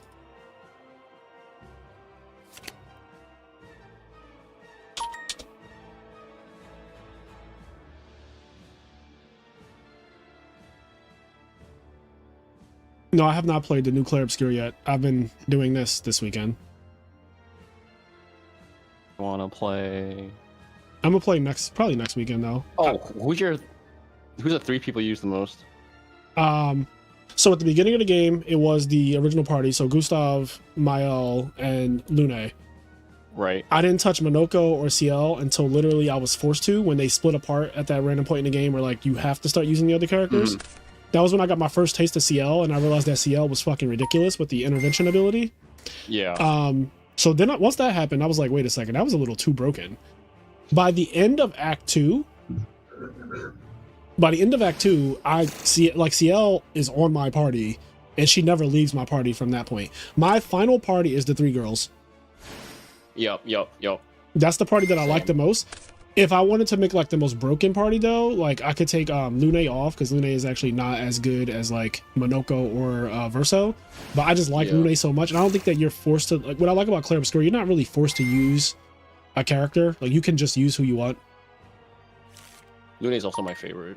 I love her. She's beautiful. Like she's so broken. She floats. Her kit just flows the most. Yeah. To me. I'm a fan. I'm a fan. I'm a fan. I'm a fan. I'm a fan, I'm a fan, I'm a fan. When you play games, are you normally like, when there's like classes available, do you normally pick mage? I feel like you're a mage person. You know, funnily enough, I am usually a big Vanguard person. I like warrior class a lot. What? Yeah, I really like the get up close and personal. I'm not a sit back and cast kind of guy. Even when I play like so for example in Monster Hunter, there's like 3 classes. You play Hero Frog. I know. What? But I really like being in the Vanguard in video games for some reason. I like being in the I'm up close and personal, swords to your face. Like I'm that kind of guy. I'd rather dodge up close than dodge from a distance and like try to keep away from you. I like being up close and personal. This is why I'm not that great at Smash either, because like camping is actually super valid in like a lot of fighting games, and I like holding forward. Yeah. I have to like really control myself to not aggro people in like fighting games. Yeah, it's Daehan Thief Assassin all day. Something is about to happen.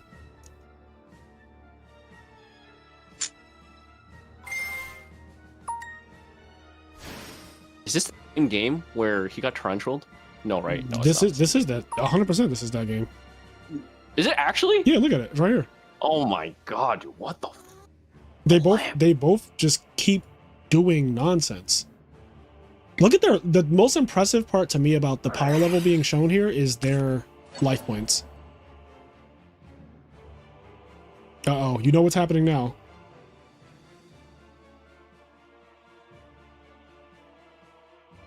You know what's happening now. If there's not a threatening roar, is curtains. Boom, boom, boom, boom.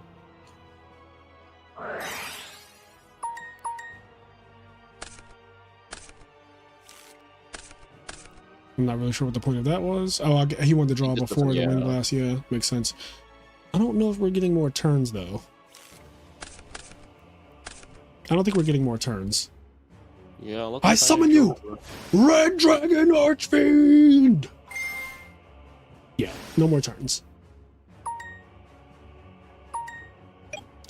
Yeah, so when he ended on just the double Dupe Frog, I was like, that's not good because this deck can easily break a regular Dupe block. It needs to be 3.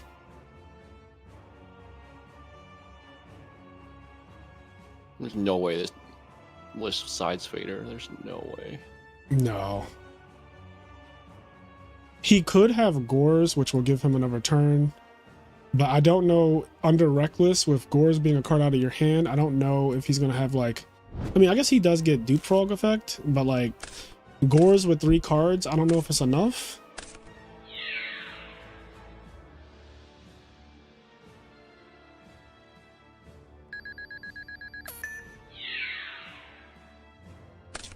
All right, we're done. Okay, yeah. I was like, there's no shot, right? That was a really good match. I mean, the 25% of it that I saw, that was good. All right. Yeah. So yeah, like we legit saw like 25% of that shit. All right.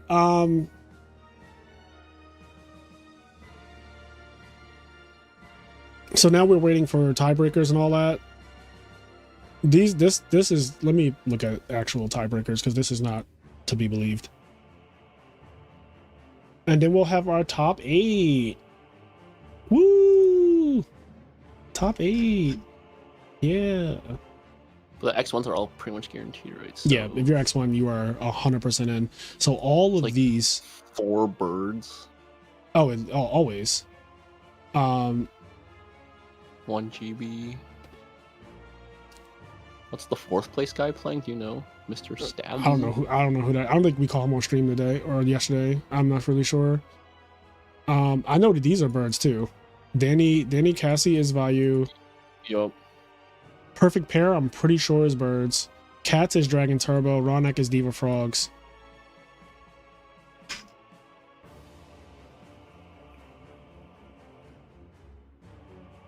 $12.37. So somebody did standings. What was the person who were we just watching? Vule and someone? I don't know what is. Yeah, I don't. What was their record? They were X2s, weren't they? Oh, he was 19. He finished 19 just now. Okay, yep, 5-2.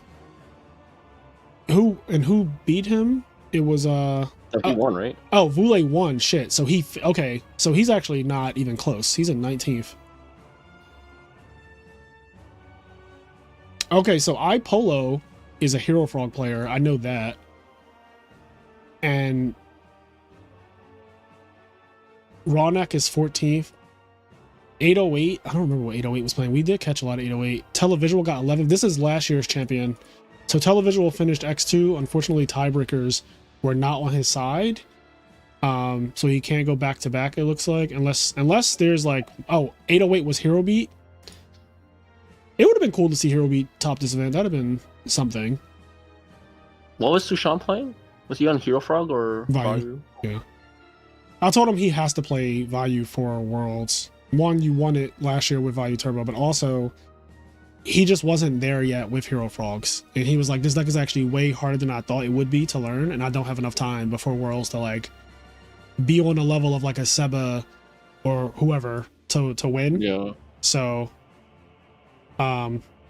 he spent like the last month getting ready, switching back to Value, because he's been playing Hero Frogs for a minute. He switched back to Value in the last month just to get back up to speed, and he's been actually like playing really, really well again. Because when he first went back to Value, he was like getting cooked, and it was kind of funny. I was like, yo, what the fuck? Like, you need to go. I was like, you need to like actually play test with this deck again, because you're making some questionable. But once he got it back, it was just like cook after cook after cook.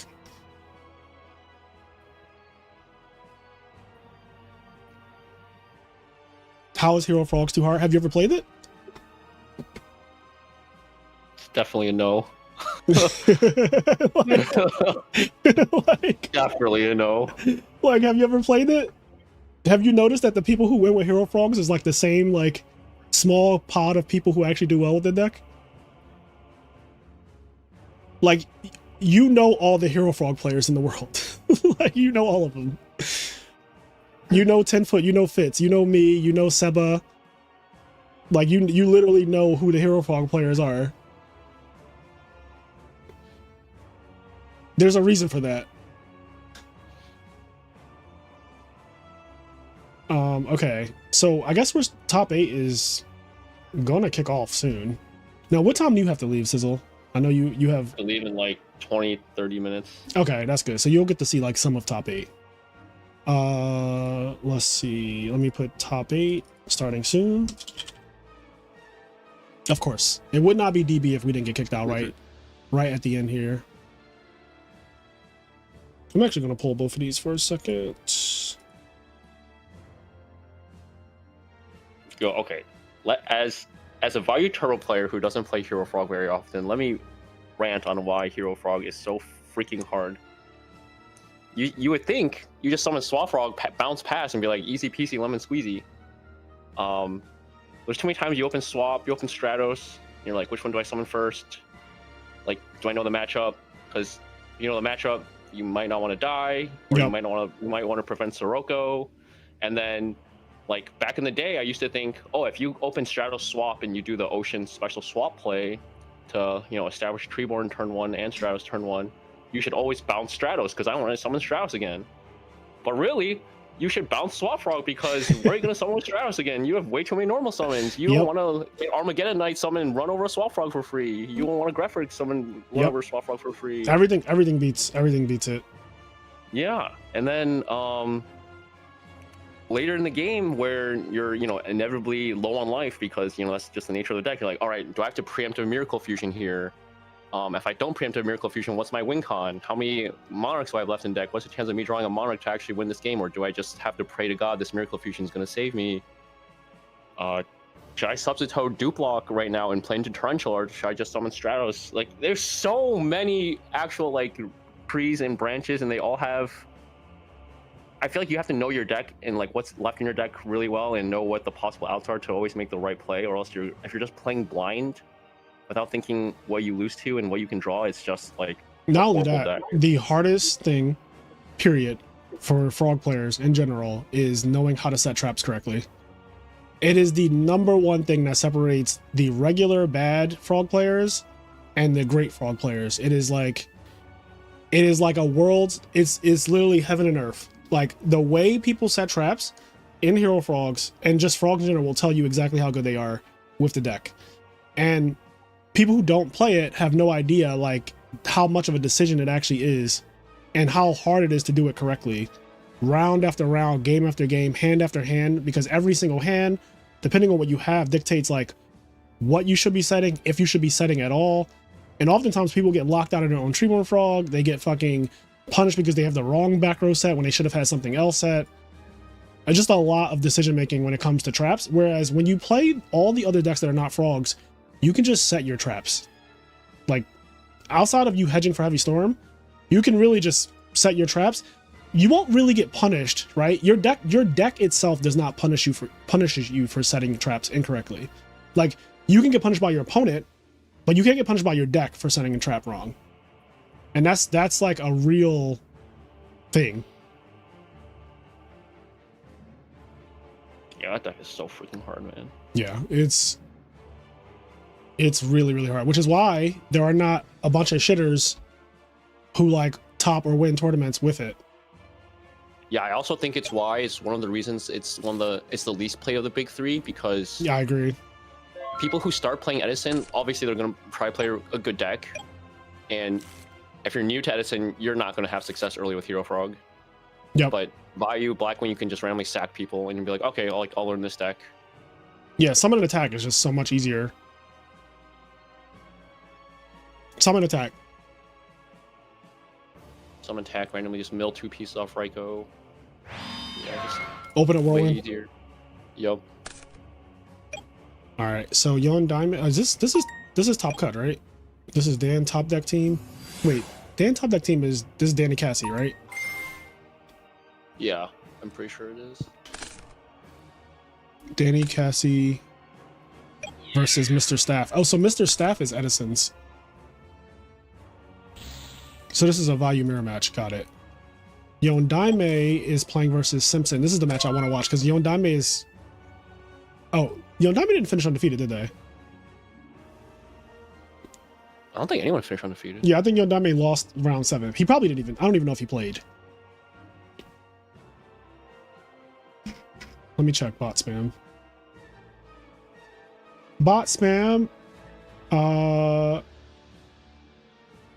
Yeah, Yondaime finished. It's crazy. Yondaime finished 4th, but was the only undefeated today. Lost the last round and then dropped down to 4th place. That's kind of crazy to me.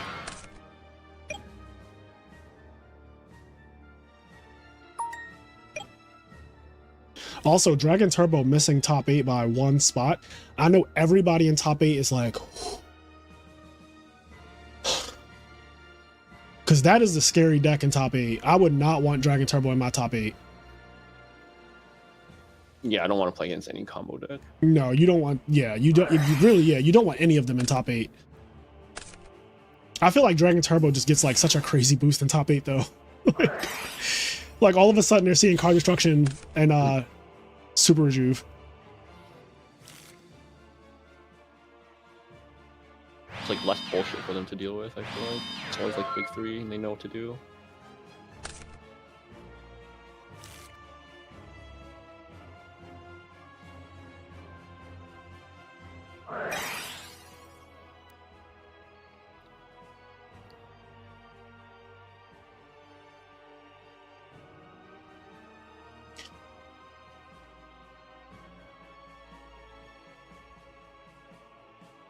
Yo, Dame did lose round 7.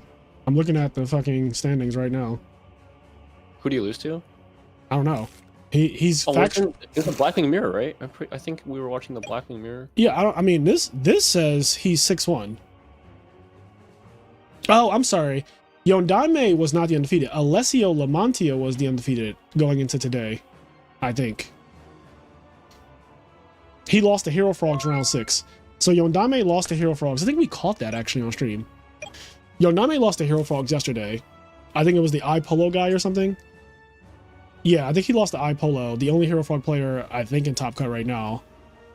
And Alessio lost last round with Black Wings, but he still finished first. That makes way more sense to me because I was like, how did Yondame drop from first place to 4th after taking 1 loss and it was last round? That doesn't make sense.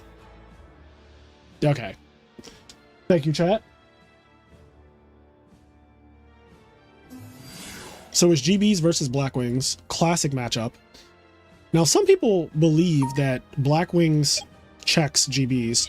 I actually don't think it's that clear cut. I think that GBs with the trap stun technology and Triple Book of Moon is pretty hard for Blackwings a lot of the time. Yeah, I think it's still slightly Blackwing favor, but like 55-45 though. Yeah, agreed. Like it's no more than, it's not 60-40. It's not anything worse than 60-40 either. If it's favored in Blackwings, it literally, and I agree, I think it is slightly Blackwing favor only because Blackwings has more unfair cards, in my opinion, than GBs. Like you have the Whirlwind openings that are just trivialize the whole game, right? You have Dark Arm Dragon coming down as an extender. Some number of games are going to be Dark Arm games. Some number of games are going to be Whirlwind. That doesn't get answered. Yeah. Trapstun, Starlight, all really, really good. Yep. Yeah, Trapstun is the card that really makes this matchup way better nowadays.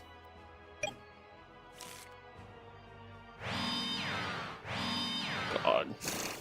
No, you have MST Brain Whirlwind. Good luck.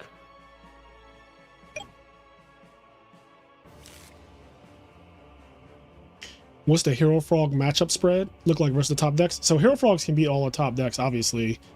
I mean, the iPolo could absolutely win the tournament. You only have to play 3 rounds. All the decks can win. This is what I was saying in my tier list yesterday. All of these decks can just win this tournament. So we have Blackwings, we have Vayu, we have Hero Frogs, we have GBs. I don't know if there's something else. That might be the 4 decks, the 4 different decks in top. When you guys made that Frog Hero matchup chart in the Frog round table, I was like, "There's no way." You guys put like everything winning. I was like, "Holy crap!" I don't know. I don't know a single losing matchup besides maybe Dragon Turbo, and now I don't think that Hero Frogs loses the Dragon Turbo anymore because of Water Art technology. That matchup has gotten a lot better for Hero Frogs since Water Art came out. And by came out, I mean saw widespread play. There's no matchup. If I'm a Hero Frog player, and at the time, remember, Gigavice wasn't a deck. Just keep that in mind, too. But there's no matchup. Also, I don't think Frog OTK was a deck either. It was not. So, Hero Frog's worst matchup in the format is Frog OTK. That is a fact. That is the absolute worst matchup. If I'm playing Hero Frogs, I do not want to play against Frog OTK. That is like the deck that I am the most afraid of. Lightsworn is fine. Blackwing is fine. Blackwing is like 50-50, really. And then Vayu, I have Hero Frog beating Vayu. I have Hero Frog beating all the other Frog decks that are not Frog OTK. I have it beating GBs, and I consistently beat GBs with Hero Frogs all the time. It beats Machina. It beats Dragons. What else is on the list? Let's go. You haven't beaten Lightsworn? Yeah, I beat Lightsworn all the time with Hero Frog. It's one of my favorite matchups. They have to. So the only way you're losing to Lysworn is the same way every deck loses to Lysworn. Yeah. It's this. So like when you lose the Lysworn with Value Turbo, you lose the same way that I lose as a Hero Frog player. They opened up ridiculous, and at that point, all decks are equal. But they can't. So what they can't do though to Hero Frogs, you can't just mill a wolf against Hero Frogs, and that's going to be the game. That's not enough. Whereas like some decks fold to like a milled wolf. Like Hero Frog is not going to fold to a milled wolf. Hero Frog beats Frog Monarchs. If you play the Hero Frog versus Frog Monarch matchup, you play 100 games, Hero Frogs is going to win more games. Because Miracle Fusion is literally a fucking turn skip. I cannot stress this enough. Miracle Fusion by itself is a turn skip against Frog Monarchs. And that's if it gets answered at all. That's if they can even deal with the Absolute Zero at all. If you deal with Absolute Zero in Frog Monarchs, you are literally passing your turn. It's really bad. It's also really bad when somebody goes summon Absolute Zero, tribute it for Vanity's Fiend. Like, that matchup is atrocious.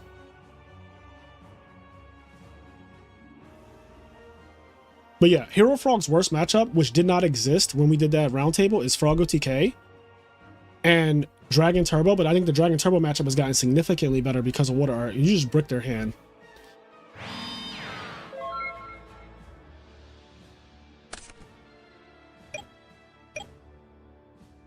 Water Art's so good.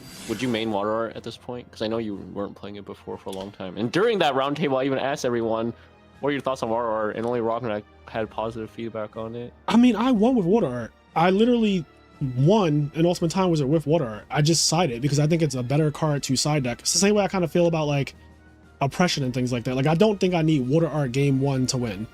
I really don't. I think that the card has problems that people are overlooking. And I like my deck to just be as consistent as possible game 1. Water Art going second, I'm not a fan. Yeah. I'm just not. You have to make cuts somewhere. And like, people are cutting cards that I think help you to win game 1 for cards that win when you go first, which I already win when I go first with Hero Frogs. Like, I already win those. I don't lose going first with Hero Frogs anyway. So it's like, why do I need a card that says like win more when I go first? But then I lose because I drew it going second, or I top deck it in a situation where I need it to be a real card, and it's fucking Water Art. Like, I think Water Art, which is what I did when I won, I just sided it when I went first. I'm going first. I have Dust Shoot, I have Water Art, I have like my side deck in, obviously. I see your hand and I win. Like, and that, to me, that just makes more sense than like hopefully winning the die roll with my super triple Water Art deck. Like, I don't think it's that. It just never gave that to me.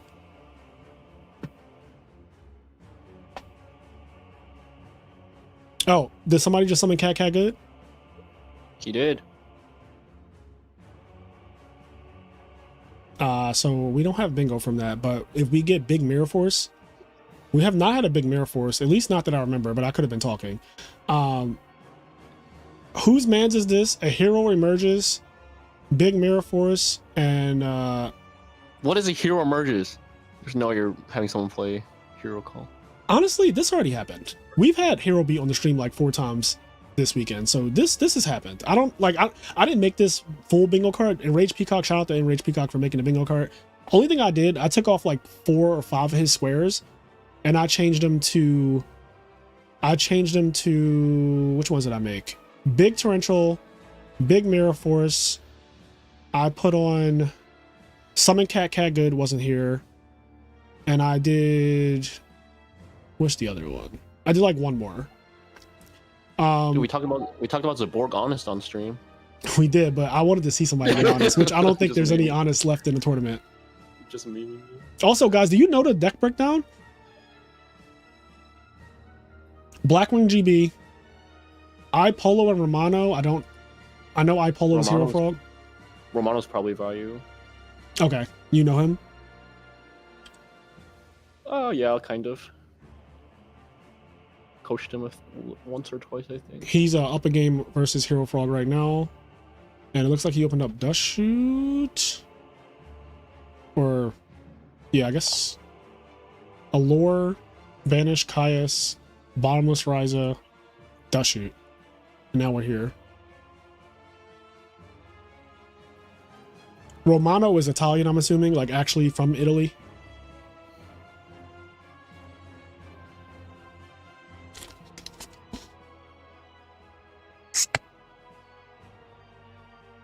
lot of birds then. Perfect pairs also Blackwing. Yeah, people for Worlds, I would be excited to see the deck breakdown. I think that'll be available after this is over because Format Library like has that thing that it automatically gives you a pie chart.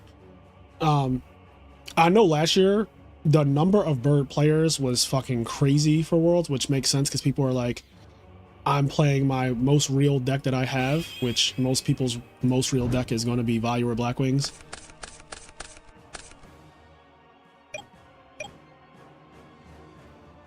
Like, I don't expect to see any kind of like rogue strats really in this entire tournament.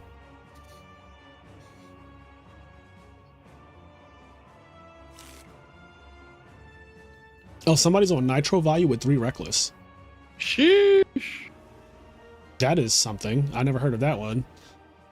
What if that wins? It'll be a crazy day. That is... that because then that... what that says is somebody took a risk on their deck. Like, they took a deck building risk, and it just paid off in like a tournament where not only is it a highly prestigious tournament, but it's also an invitational, which you can kind of metagame for.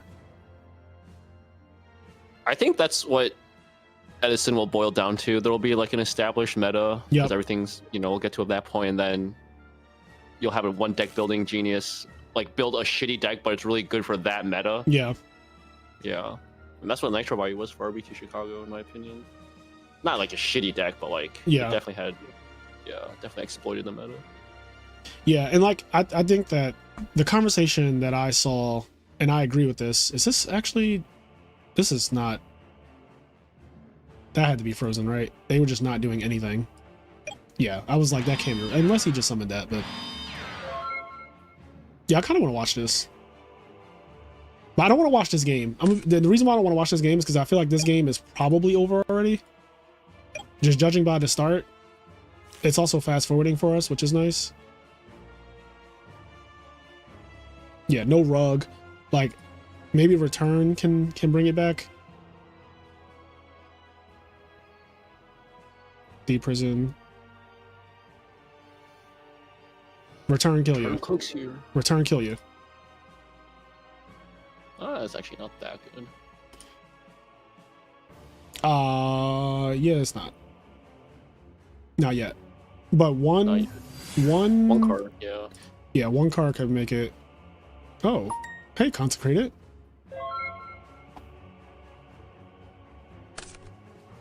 I mean, we could watch both, actually. Hold on. What am I doing? I have new technology. I simply have new technology. Man, learn how to split screen. We have the technology, chat.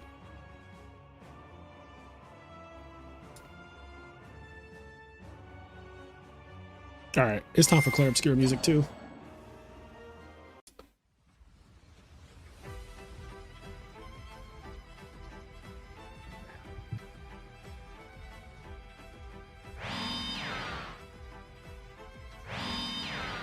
Top 8.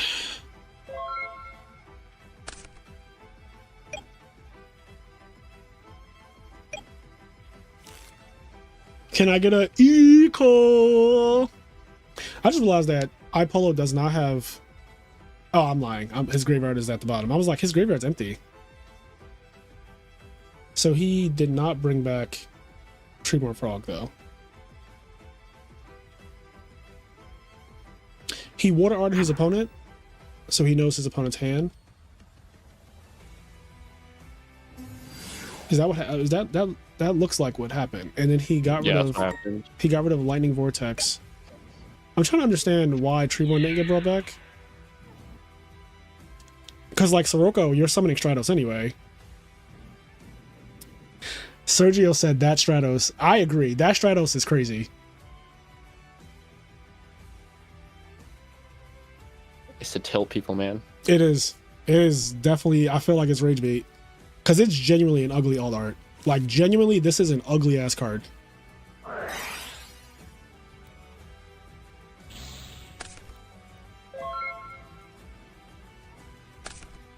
Consecrated Light.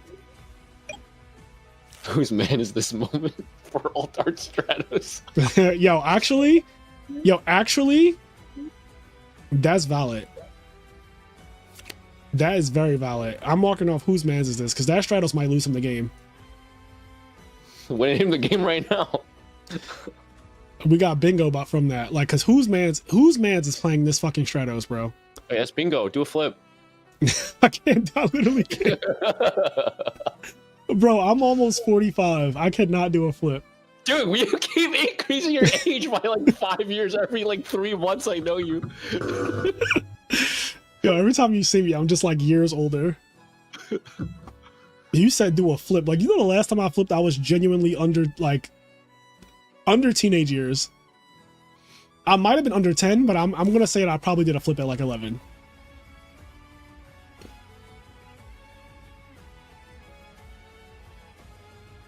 Like, this Stratos is offensive.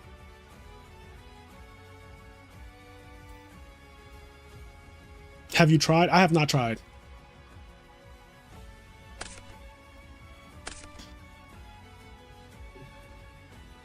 I don't have liver spots. I don't wear foundation. I don't wear foundation at all. There's no makeup on my face. It's just moisturizer. There's no way. You don't have like a 5-step skincare routine? I put on a serum, a moisturizer, and usually snail mucin, if you know what that is. It's like, it's all Korean shit. But yeah, like there's no, like if I go like this, like there's nothing on my finger. Like my finger has like there's no like color correcting, there's no concealer. Oh my. Like there's nothing on my face. Like I can keep going like this, there's nothing. Like literally my fingers are going to be completely clean because there's no color. There's nothing on my skin except moisturizer and like a serum. Simpson summoned Consecrated and just died. I mean, there was a Gale already on the field. So to me, when I saw the Gale, I was like, well, that's an out already if he just sets a monster and flips it. Ticking time bomb. But he did just die. Yondaime is him. I don't know what to tell y'all. Everybody showed up the Worlds this year thinking that they had a shot. And Yondaime was just like, I'm back, baby. I'm back, baby. Yeah, me and Chai talk about watching this guy's replays to learn Blackling. He's so good on it. What happened? Me and Chai will just talk about watching Yondaime's replays because he's so good on Oh, Blackwing. yeah. He is if you like want to learn Blackwing. Yeah. Scarily good. Yeah, this frog player definitely like hates. He hates using anything that's not alt art. Why? Does he have another alt art? Apparently Rhoda. Oh no.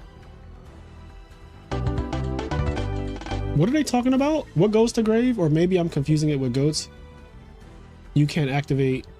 Oh, he tried to activate reinforcement in the army and he doesn't have a target. Oh yeah, that's illegal. Yeah, you just can't play it. It doesn't go to the grave. Romano's like, I don't want you to use that shit for a discard trap. Bro has double value. All he needs to do right now is rip a card trooper.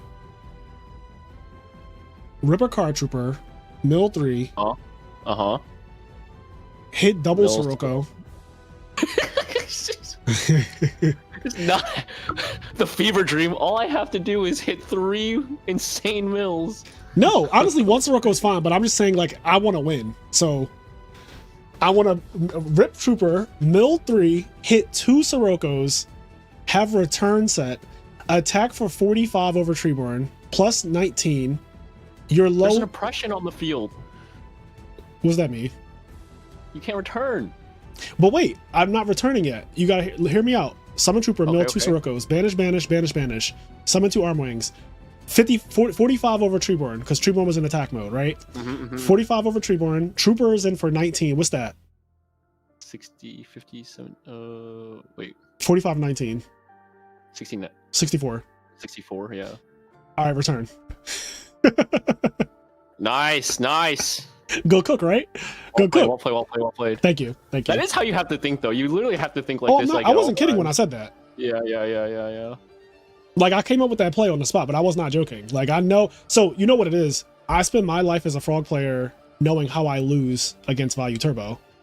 Like if I was iPolo, when I had that Treeborn in attack mode, my mind would have been saying the only way I lose here is if that back row's return and if he draws Trooper and Mill's broken.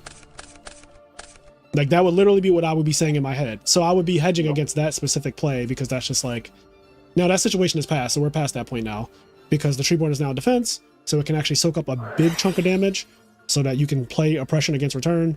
Also, there's a back row and everything changes, right?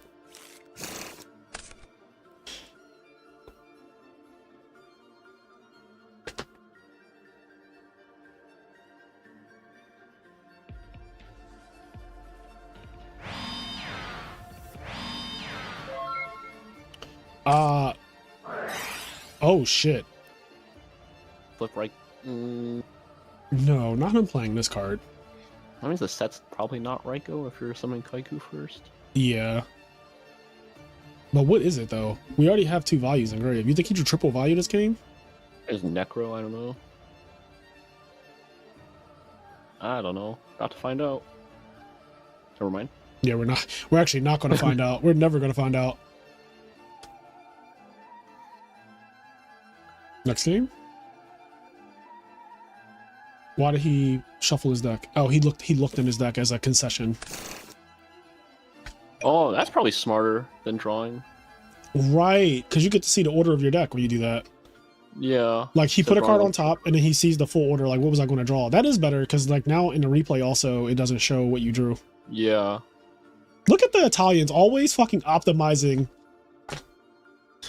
I was gonna say something mean, but I love the Italians. Yeah, I was waiting for you. Like, what are you about to say? When I said optimizing, the word coming after that was not good. I'll tell you that right now. But Ludo made me love the Italians. Ludo and me started off hating each other in this format, and then we became actually close friends. And honestly, that's one of my favorite Yu-Gi-Oh. Like I love that guy. I'm sad that he kind of quit. Yeah, did he quit? I was about to ask you. Like, yeah, he basically quit. Like you don't see him playing in any. No. You don't see him playing in anything anymore. Why did you guys start off like beefing? There was a tournament that we both topped, Deck Devastators 4. We played each other in Swiss, and I was on Hero Frogs, he was on Black Wings. I 2-0'd him, so naturally, just being Italian, he was salty. But that's crazy. We had a communication issue where I attacked him or something, and he took off the wrong life. And then he like tried to fix it, but he fucked it up again. And then he tried to fix it again and he fucked it up again. And I was like, LOL, like I said, what is going on, LOL?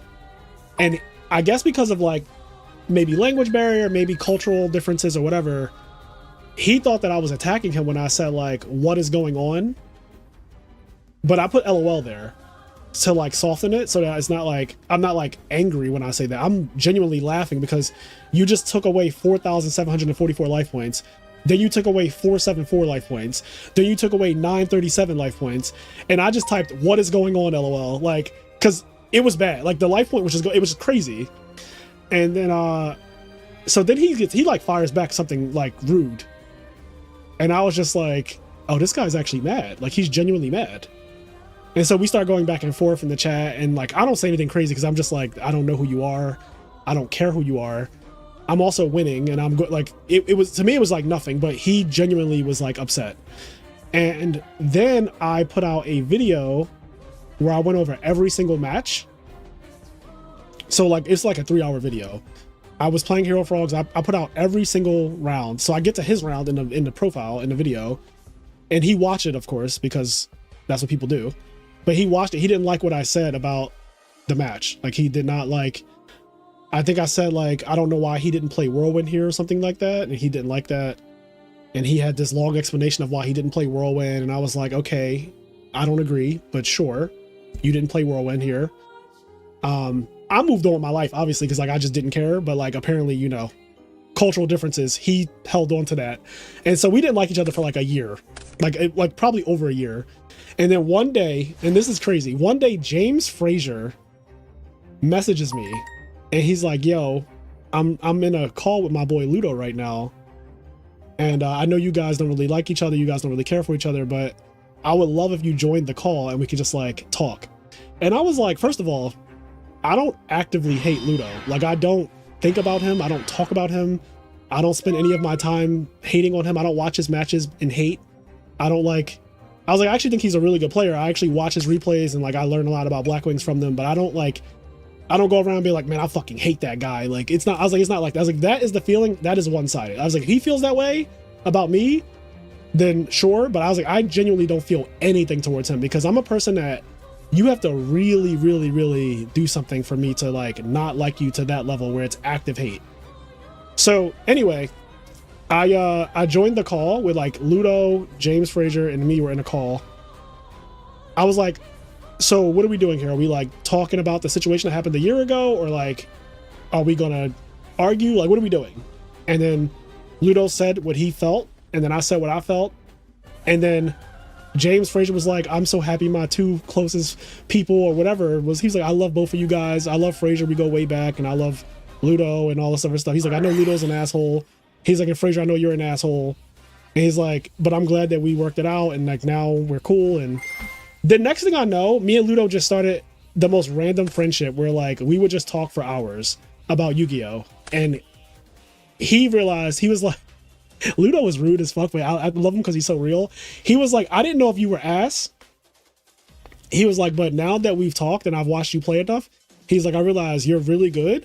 And I said, I knew you were good too, but you're an asshole and people don't like us because we're assholes. But like, I was like, I never questioned if you were good though. Like I knew you were good. And he was like, I had to hear you talk to know if you were good or not, because I couldn't. Why tell. does it matter if you're good or not? Because that's just Ludo. That's just Ludo, bro. Ludo, that's literally how he is. Ludo was just like, I thought you were ass. He was like, because I watched your deck profile, and you were wondering why I didn't play Whirlwind, and I was like, I still stand by it. I still think that you should have played Whirlwind.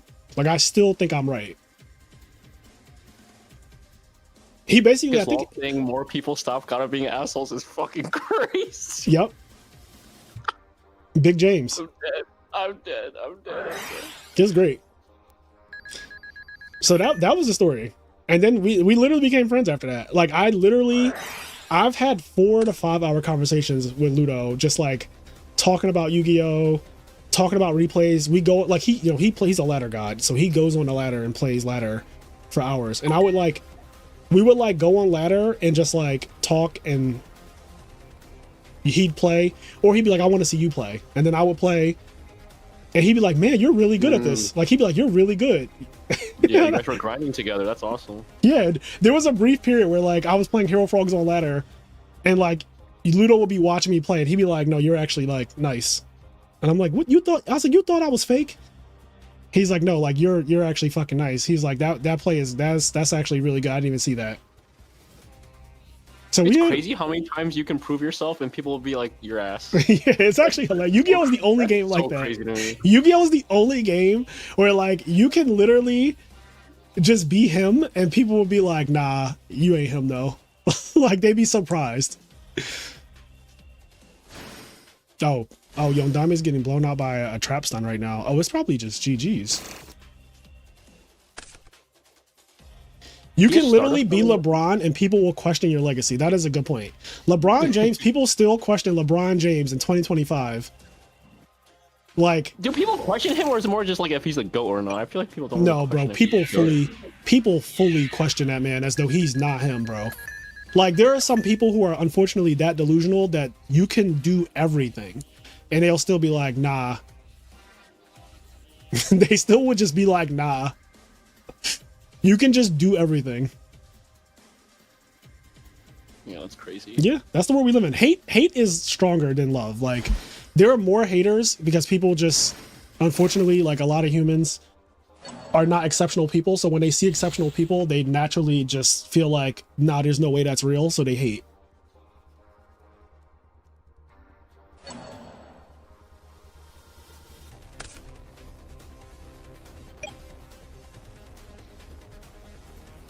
Damn, Rescue Cat's a good card. Rescue Cat is insane. We got something Cat good, right? Yeah, you already had it. Oh yeah. That did not give me bingo.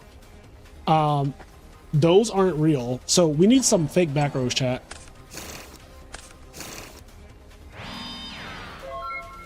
All right, Yondame went undefeated. Oh no, I keep saying he went undefeated. He did not go undefeated. Yondame had a hell of a run, but it looks like GBs are moving on to top 4. Is there another GB player, by the way? Or is it just Simpson? I think it's just him. It's just Simpson, right? No, the undefeated lost. So last year, the undefeated was Froggo, TK, Alistair. He lost in top 8 to Samu. And now the undefeated just lost a perfect pair who no shade, I just have no idea who perfect pair is. Dude, undefeated curse is like way too real. It is scarily real. Except for you, fucker. Yeah, one time. Except you. Sack is like, not me though, y'all be safe. Is GB's about to win a tournament, chat? It has to win 2 more rounds. Do you think GB's is going to take it all? He's been playing really hot last 2 rounds. Oh, Hero Frog is out too. This is looking really bad. I wasn't watching this game on the right at all. They are in game 3. I knew that game 2 was over. Game 2 was over literally at the very beginning.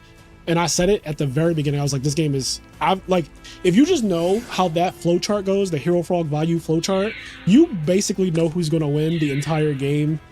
And like, in my opinion, the first 2 turns dictate so much of that matchup. Yeah. And then like, yes, they can obviously have exceptions to the rule where a timely Dark Arm or a timely Miracle Fusion could just be like, oh wow, that changed everything. But usually in the first 2 turns, it's like blatant what's going on. It's like, oh, I got Caiused, didn't have an answer to Caius, so that means that the other back row is just like not real. And a sublock happens, doesn't get broken. A Greffer pitch with a pulling the rug in the back row. They try to summon a Caius, it gets pulling the rug. GG. Like, bro just summoned Caius and banished his own back row. Like, Romano just summoned Caius and banished his own back row. Oh! Drop Dark Arm. I'm in top 4, baby. Oh, Gorse is gone? Yeah. Top 4, baby!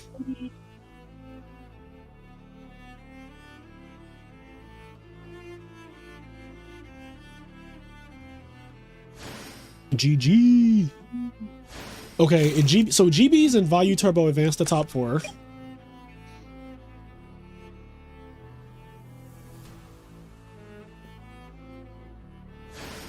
He went 10-0 in War League. Yondame has been hot before War League. Yondame has won tournaments like in the past couple years in general. Like, he's actually really fucking good at Yu-Gi-Oh! Also, Yondame spent a long time as a Hero Frog player. Wait, Yondame went 11-0 in World League and Chase went 10-0? Wait, what? So this is like a little grudge match type thing, y'all saying? Simpson went 10-0, Yondame went 11-0.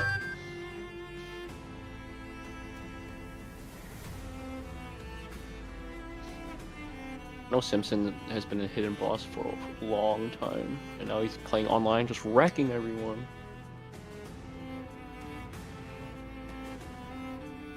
Yeah, but who went 0-11? Yo, some people have some embarrassing War League records. I'm not gonna say any names, but there are some. I might do worst player of the year. So Sizzle's player of the year, but there might be like worst known player of the year award. Like, we might have to do like I might have to get some shit off my chest, because some of y'all showed up the War League and stunk it up, and some of y'all showed up the War League and stunk it the fuck up, bro. Yeah, but are they talking shit? You know, like, you can't just do that. It's so random. They be talking shit. They be talking. Some of them have showed up the War League and stunk it up, bro.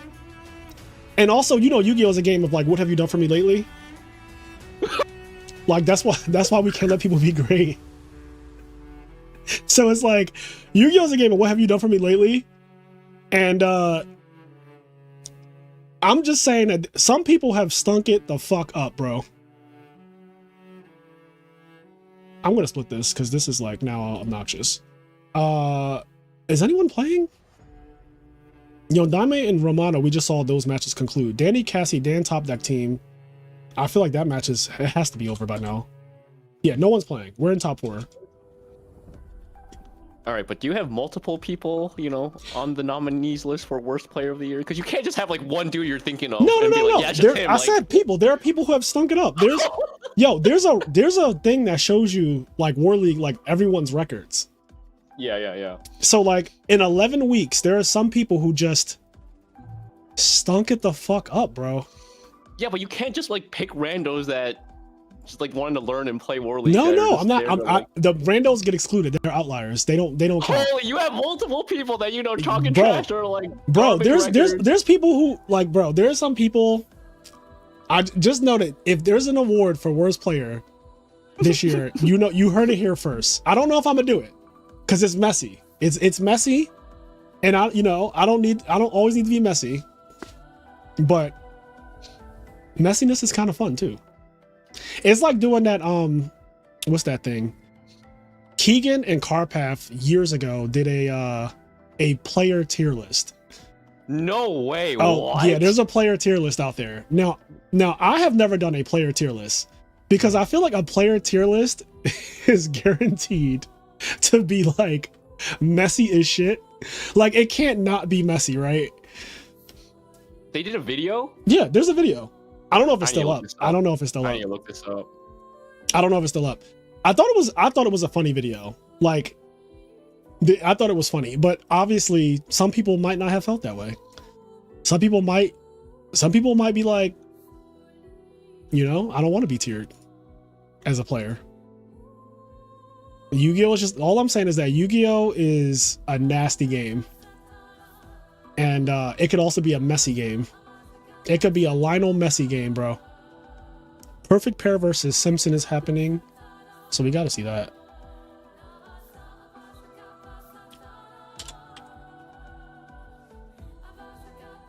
I can't find it.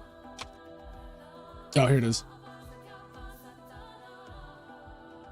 Player tier list is wild. A player tier list is wild. Marcus told me that James Ark and AJT did one for GOATs a while back. Did they really? Is it still posted? I don't know. I never looked it up. Marcus just told me about it. James Ark and AJT did a player tier list for GOATs. For GOATs. That sounds fun. James Ark is messy, so I actually could see that. I could see doing a player tier list with James Ark, and it would be very entertaining. Hello, everyone. Oh, I found it. You found it? Please send that to me. I need that.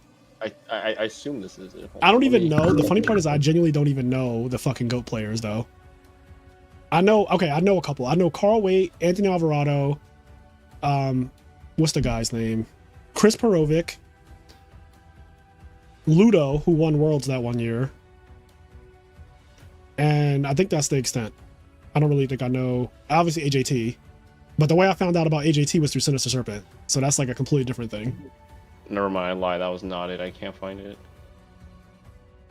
You need to get Pro Storm back on for player tier. Pro Storm would never do a player tier list.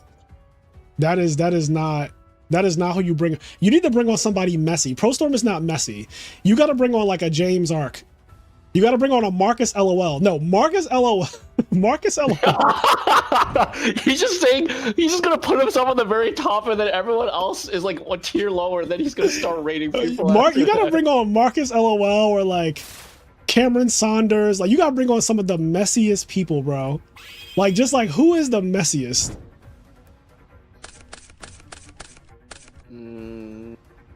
Wait, Alvarado's banned? When did that happen? He's banned? What? I didn't know that.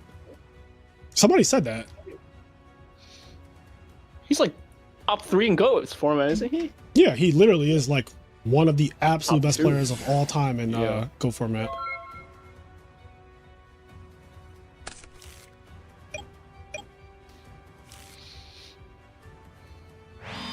Oh, this is the same matchup.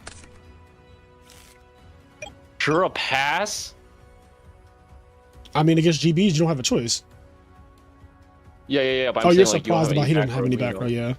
Like not a single back row. You know that's scary though, right? Like it's the way I feel about Value. When Value opens up set monster pass, I get so nervous. Just bomb. Yeah, you know their hand is gas. It's like brain control, burial, dark arm, Greffer, Like it's gas.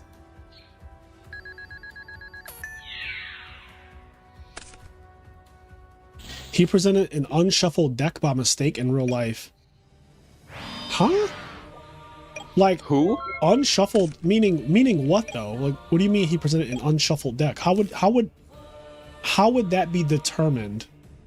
In real life, I presented an unshuffled deck. I don't even know what that means. It's just a stacked deck.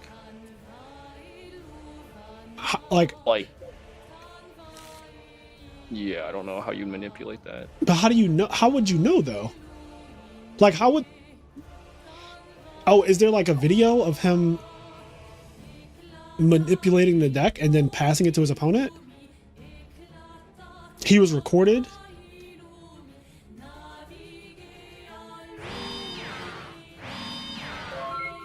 It was on stream.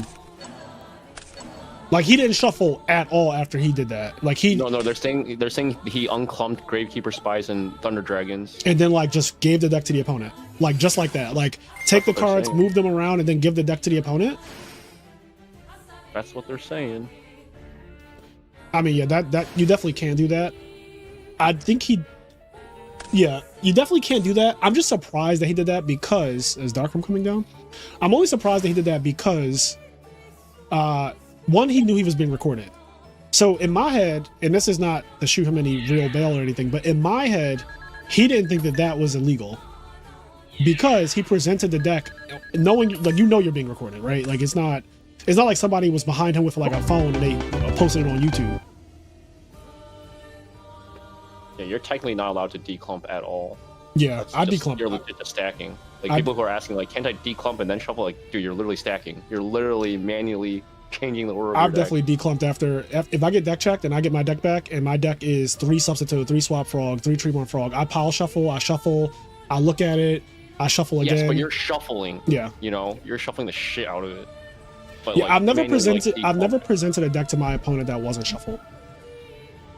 But I do hate when I get a deck check and like they give me back the deck and it's just perfectly in order. I hate that because maybe it's completely anecdotal, but I have drawn really bad in top cut matches after a deck check where my deck was perfectly organized the way I wrote it. Yep. Like it's happened to me multiple times in my life where it's like, bro, I drew so bad game one. Obviously it's anecdotal, but it's still annoying.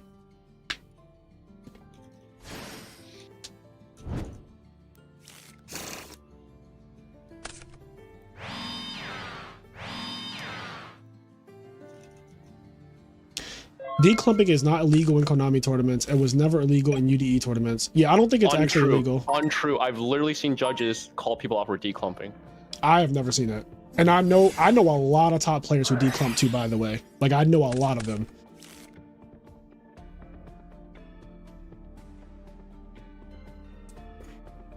You're allowed to spread out your average 5 and then shuffle though, right? You are. I don't think there's actually any policy against declumping. I don't. Someone would have to show me an actual policy document against declumping, because when you average and you take the 5 and you put them specifically in different places, what's the difference? That is different because you're putting them in a random spot. But like, isn't that what declumping is? Are you putting them in? No, are you taking? If you see 3 substitutes and you put them in random spots, how is that not different? How is that any different from taking pot avarice? Go ahead, explain. Because you specifically are going through your deck. Like if you pop average, if you put all your cards face down, it's like no different than just like pile shuffling or something. I don't think there's a difference in you taking your 3 substitutes and going, they're in random spots, and taking pot avarice and taking 5 cards. Okay, like imagine I'm going through my quick draw deck and I see Titanium at the bottom, and now I shuffle it to the top because I know you cut in a different way or something. Well, that is blatantly stacking because you are presenting the deck with Titanium at the top. You know it's at the top too. That is I'm not going to name the player who's known for that from like the early 2000s, but there is a very, very, very prolific top player who was caught doing that, and it was known that he was putting specifically Titanium too. It's funny you say that exact card. He was putting Titanium on the top of his deck and presenting it to his opponent. And that is like blatantly cheating to me. Yeah, like I'm not saying declumping is like blatantly cheating because I don't think it is. I'm just saying it's against Konami like policy. I think declumping without shuffling is not okay. I think if you declump your deck, I think if you literally take like your triple value that you saw together and you put them in different spots and give the deck to your opponent, I do think that that is not okay. I think that you still need to shuffle at some point, no matter what the fuck you do to your deck. Like if you pot of avarice and take 3 substitutes, 2 swap frogs and put them in different spots, which is what everybody does with pot of avarice, by the way. Right. There's not a single player who's ever resolved the pot of avarice who has not like put the cards where they wanted them. But like as long as they shuffle, I don't even question it. Like as long as you shuffle, I don't care, because at the end of the day, it gets shuffled. Yeah, I mean, I personally agree with that. Yeah, I'm just saying, like, a Konami judge should call you out for declumping, if that makes sense. Yeah, I would need to see where it's at in the policy, because I don't know Konami policy, nor do we play any Konami tournaments anymore. Yeah, same thing. When I saw it in Triple DD Crow, I don't put the 3 DD Crows together in my deck and then shuffle it. I go 1 crow in the front, 1 crow in the back, and 1 crow in the middle. I shuffle, give my deck to my opponent. They do whatever, and then I get my deck back. I don't put the fucking side deck card. Like I don't grab my side deck and literally put my side deck all in the front or all at the top or all in the middle, and then give my deck and shuffle and give my deck to my opponent. I literally do that a little.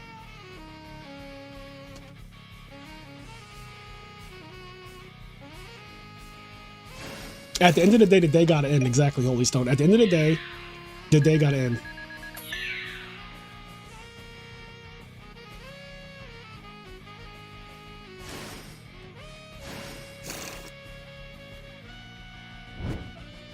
Can we talk about... We are not talking about that video.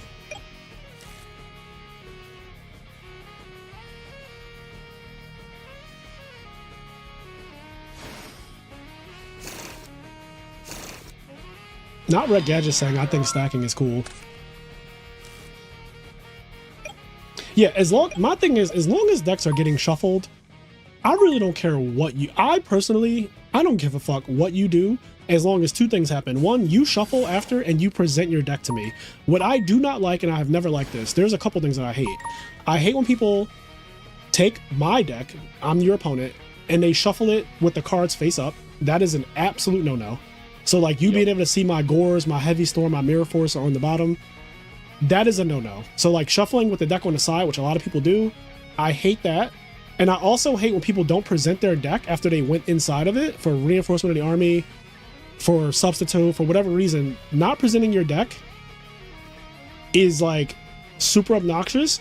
The only time I'm okay with you not presenting your deck is if like you are literally going to go right back in. But I think that when that is the situation, you should have your deck in the middle of the table, as though to say, I'm not sure if I'm going back in yet, but I'm going to leave it visibly in front of you so that like I'm not going to draw cards from this deck. I'm going to keep it out, but I might be going right back in, so I'm not going to give it to you.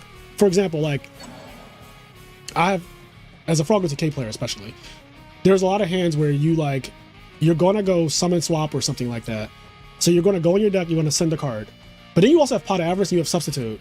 So it's like, yes, I'm summoning Swap Frog here, I'm sending a card, but I'm not giving you my deck to shuffle, because I'm literally going to summon Substitute and I'm going to fucking spend 3 minutes resolving a Pot of Avarice and like, how many cards am I substituting and all that, you know the whole thing. And presenting your deck to shuffle after you send for swap when you know you're about to go back in your deck is nonsense. It's just fucking nonsense. Also, presenting your deck after you go like, I'm going to summon swap, send Treeborn, bounce swap, and then activate Moray Agreed, also nonsense. Like, why are you shuffling and then I'm going to play Moray Agreed and then you're going to that doesn't make sense. So there's a lot of times where like you don't shuffle immediately, but your deck, in my opinion, should stay like kind of in the middle of the table when you're doing that. Yes, that's what I do. People who don't put in the middle is kind of sussy, because sometimes you'll do like the substitute thing, go through a huge turn, then think, and then forget, quote unquote, forget to present. Yeah.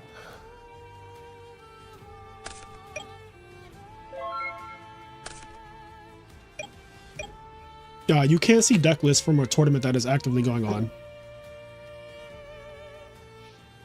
The deck list will be posted after the tournament concludes. Panos just missed lethal? Really?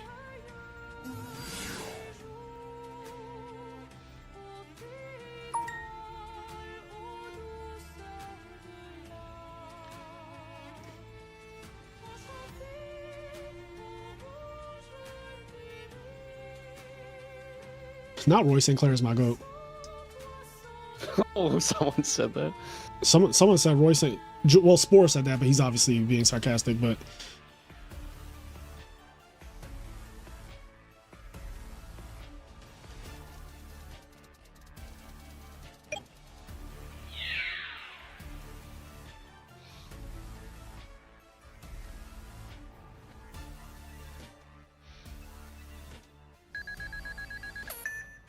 It's also crazy how many people are good at sleight of hand.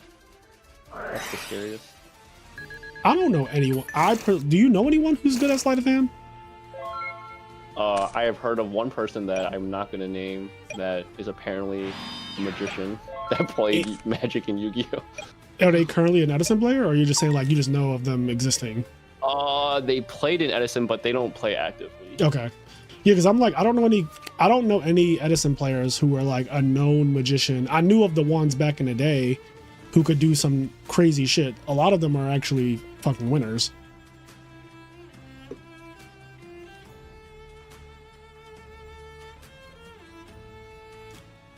Also, a lot of them have been banned.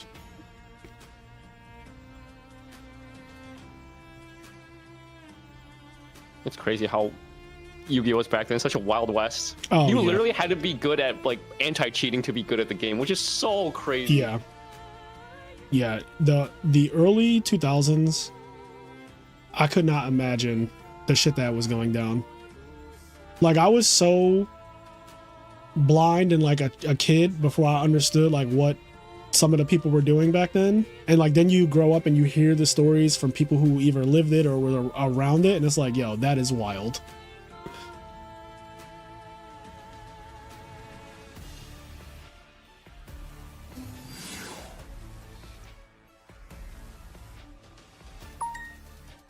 Peter Chang, yeah, Peter not only, so the interesting thing about Peter is that I watched Peter when he shuffled my deck. And I swear, at least I could not tell, I swear that he didn't do anything. But if you watch that feature match of me versus Peter Chang, the one where he gets banned, my hands are bricks, both games. I'm talking about like, I drew Takum Tomborg, I drew, you said what? No, I've literally seen a known cheater that I was like acquaintances with. Yeah. And he was banned at the point, but he was outside the venue playing money matches, and I was watching. And he was like, I was watching, and then after the match, I'd be like, "Did you stack that guy?" He's like, "Yeah." I'm like, "Dude, I could not tell." Yeah, like, so that's crazy. They're insane at it. Yeah, because I watched Peter shuffle my deck intently. Like, you can probably see me staring at him while he's shuffling, because I already knew he already had a reputation before he played me. It wasn't like when he played me, that was the first time he ever did anything, right? So like when I'm playing him, I am on edge already, but I'm staring at him and I swear like I didn't see him do anything, but my hands were literally unplayable. Honestly, the only way I could have won that match is the way I won that match, is him getting DQ'd.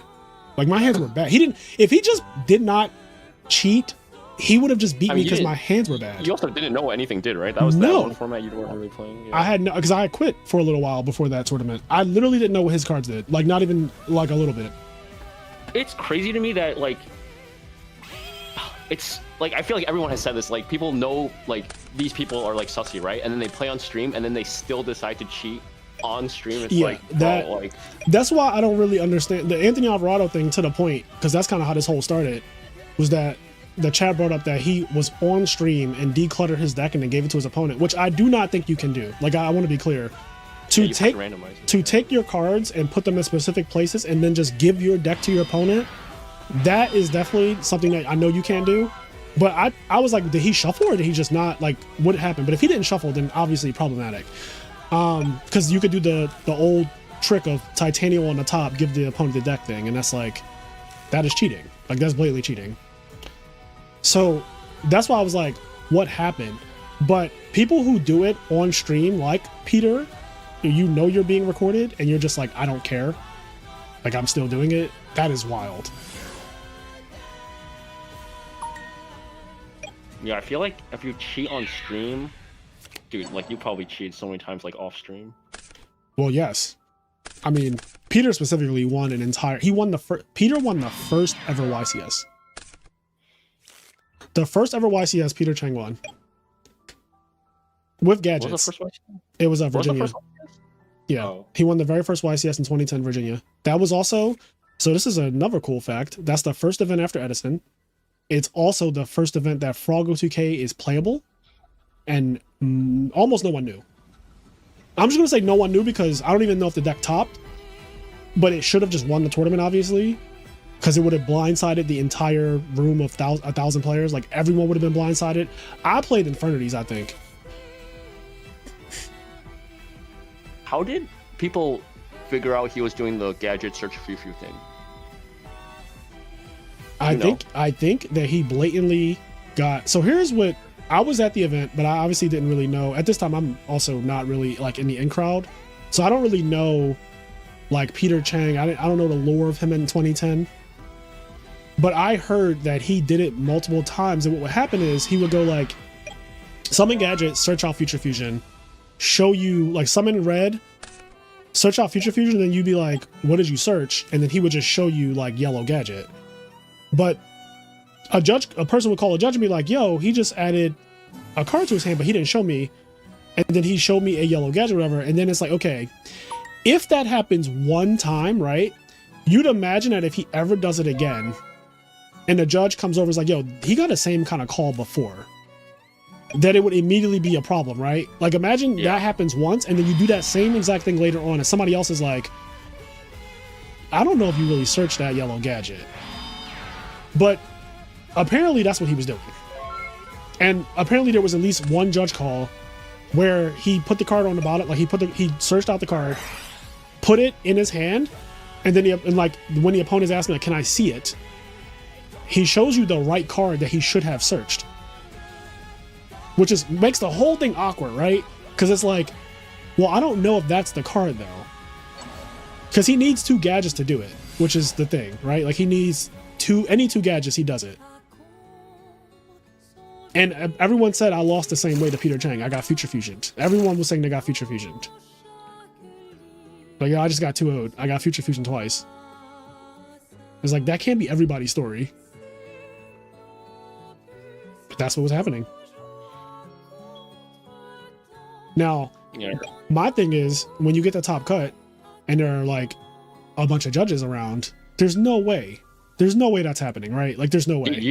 You would think that. You would think, right? Yeah, it's not true. Because my match with Peter, there is a judge right there in the match. There is a judge in that ARG live stream. There is a judge at the table. I don't know if he's in the shot, but there's a judge right there. Because there's a feature match judge at these tournaments. Even at Konami tournaments where stuff happens, there is a feature match judge, and oftentimes there will be cheats that happen, and the judge who's blatantly staring at the match won't catch it, and the stream, you'll see the stream going crazy. They'll be like, yo, he just did this, and he's locked in the dark. He's locked in the dark. That's illegal. That's illegal. Illegal. Cheat. Illegal. And it's just like the whole stream is just saying it. The judge is like this the whole time, though.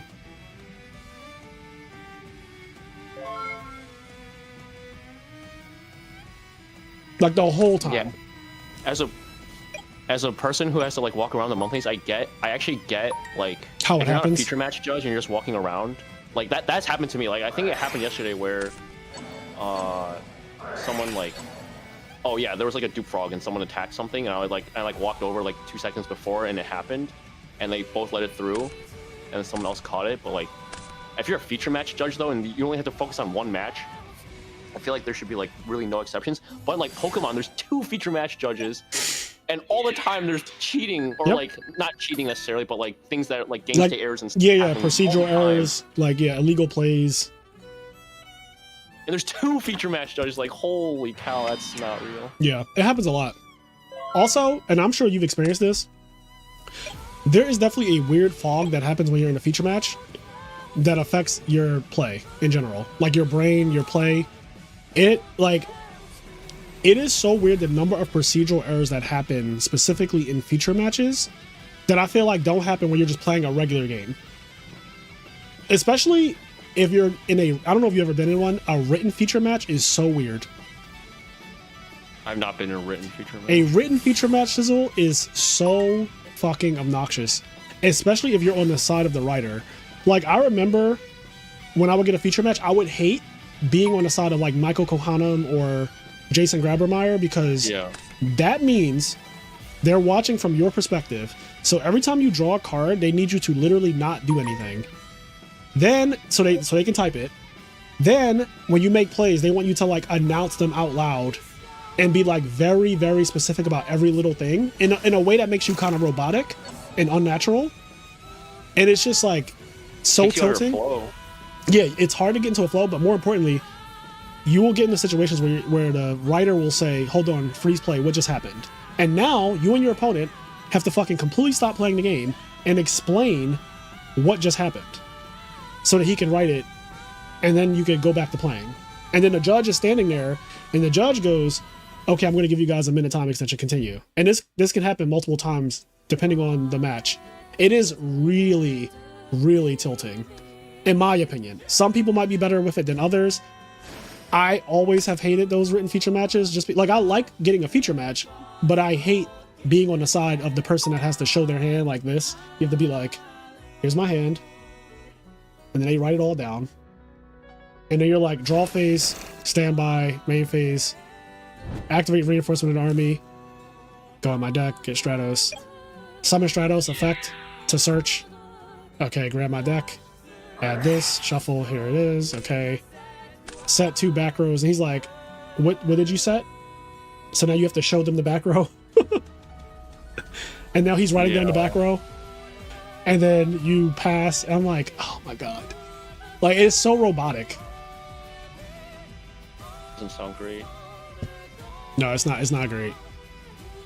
Especially when you've thought out an elaborate play and you're about to start doing it, and you start doing it, and you're not thinking about the whole like announcing everything. You're kind of doing, and you and your opponent are just like playing the game at this point. And then you get frozen. They're like, freeze, hold on, what's going on? It's like, oh, I did this, and then you lose your train of thought. Yeah, and you're gonna make errors. It sucks. Because like, Vayu has those complicated OTK lines too.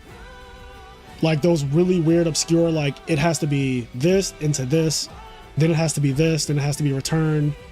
It, like you have plays where you have to map out like a five or 6 step OTK. Beast said, what did you set? Counting the keystrokes to guess what the sets are. That could be valid. No one has enough EXP to do that. There's no way. Also, I'll tell you this. I know from being in feature matches, when they type the back rows, they shorthand it, so you would not be able to guess what they are by hearing the keystrokes. In fact, Jason Grabermeyer's laptop has so like Mirror Force, for example, he types in like whatever code he has for it, but then when he types that code, it just replaces it with Mirror Force. Yeah, some shortcut. It's something that you as a player, you would never know. Like you would just never know like what his shortcuts are for all the cards. But he used to have like extensive shortcuts for commonly played cards, so you couldn't possibly just like hear like Mirror Force Torrential Tribute. Like you would not be able to hear it from typing.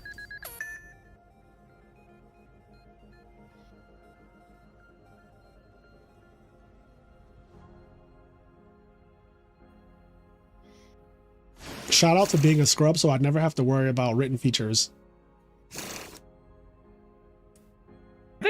They've done one written feature ever for Edison, I think, right? Or 2? That was a True Hero versus Matt Kalinda.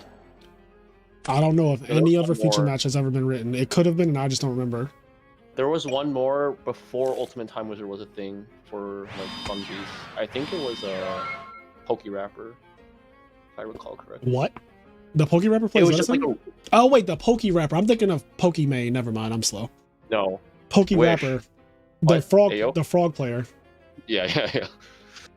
I was like I don't know why my brain immediately went to Pokimane.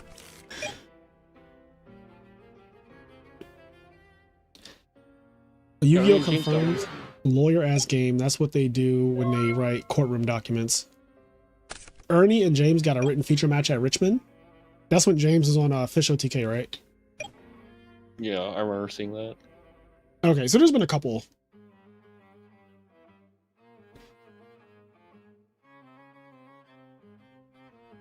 YCS Providence's Ultimate Time Wizard Finals is on Yu-Gi-Oh blog. Is it really? I didn't know that. I actually kind of want to see that because I actually didn't go to YCS Providence. Did you go? You didn't go to Providence even, did you? No, I did not. YCS Providence. Was that the one Morph one? Yeah, there's GBs versus Volcanic Garden. It's because it's because we didn't show up. We don't go to one event, and you have Volcanic Garden versus GBs in the finals. That's Lakuta Blackwing. Oh yeah, that was that tournament, right? Yo, that tournament was so wild. That tournament was so wild, bro. I was in Japan. Where were you? I forget. You were somewhere too. I feel like you were somewhere. I forgot why I couldn't go to that one. I couldn't go to Houston because I was in Mexico, but I couldn't remember why I couldn't go to Providence. Yeah, because me and you were both like, we're missing Providence, and I forget what it was. I'm looking to see. I'm on Konami's blog website right now. Ultimate Time Wizard. They have a top 8. I don't see a feature match though.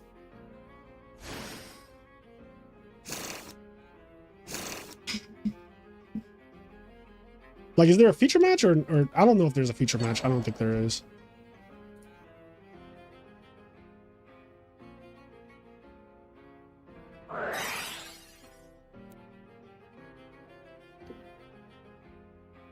Oh, maybe there is.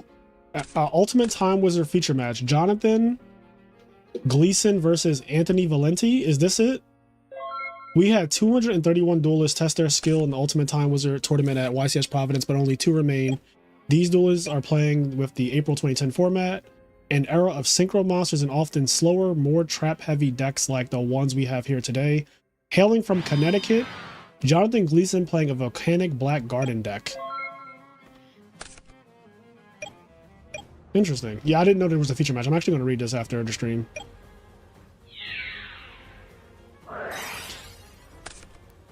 Remember that video me and you played Volcanic Garden together? Dude, but that was Patreon only for you, right? Oh yeah. My god, that's crazy video. It's a members only video. Yeah. Oof. We were trying to cook so hard. Yeah, we were. Like, this deck just sucks. Yo, we tried so hard. I felt so bad. We tried so hard. My neurons were firing in places I couldn't.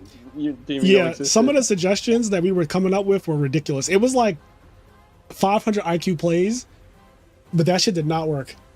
You know? Our opponent's just like doing the most basic shit. Bro, y'all were playing against me? Is that true, Choo Chain?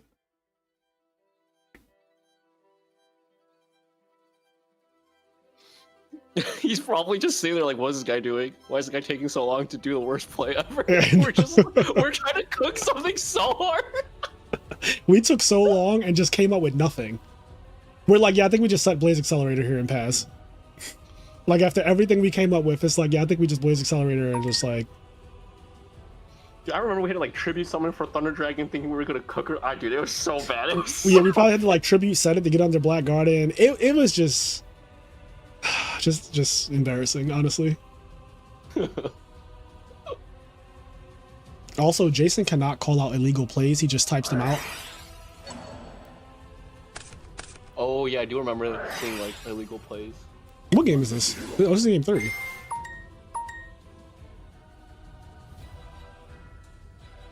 I guess my question is, who won game 1, chat? Let's see. Simpson admitted defeat. So GB's lost game 1. Yo. And in this game... Crazy. Oh, Mind Crush. Yeah, he Mind Crushed in a quest. The only other player who plays Mind Crush is True Hero. Did he invent Mind Crush? Probably. Not did he invent it. Oh yeah, we have Value Effect. I was like, damn, running into that Mirror Force. That was... I would say that was a big Mirror Force, but I don't think that was a big Mirror Force.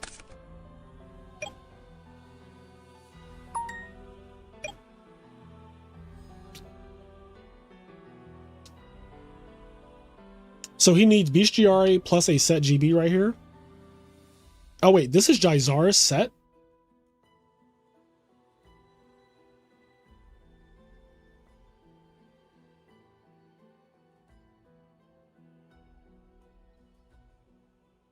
Is that how you say it? I say Jizara's. How do you say it? Don't tell me you say Gizzerus. No, Geyserus? I don't know. Oh, Geyserus is fine because like geyser. Geyserus, like gyro, right? Mm. You know, English is that language where you can literally pronounce, like read and read are literally written the exact same way. Somebody said Gaysaurus. Jizaurus. I've heard every. The problem is with English is that you can literally see the same exact word and you can say it in different ways, like read and read. So Gizaurus and Gizzerus, or how Gizzerus is crazy, but Gizaurus and Geyserus, sure, they're Yu-Gi-Oh cards. They're not real. Dude, how does this guy get cat the most perfect time? Say it again in Stango's voice. So first off, thank you for the $5, Brandon Crank.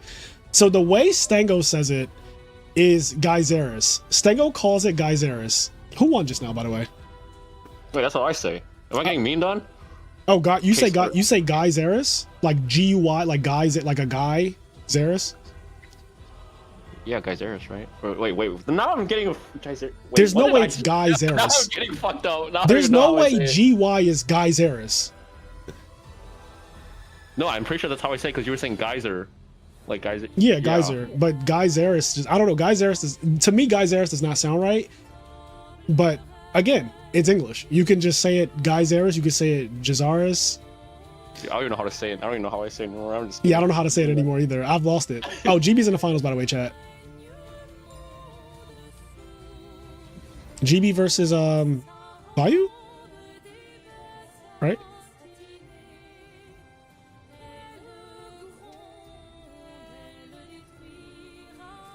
The finals, I'm pretty sure, is GB versus Value. All right, I have to go. All right. Have fun. Thank you so much, Sizzle, for stopping by. Chat, say goodbye to Sizzle. I will see you in a couple weeks, friend. Yes, sir. That's our player of the year right there, chat.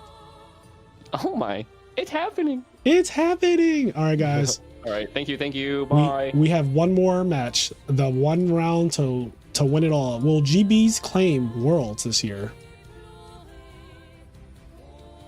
All right, now I can pay attention to the actual tournament.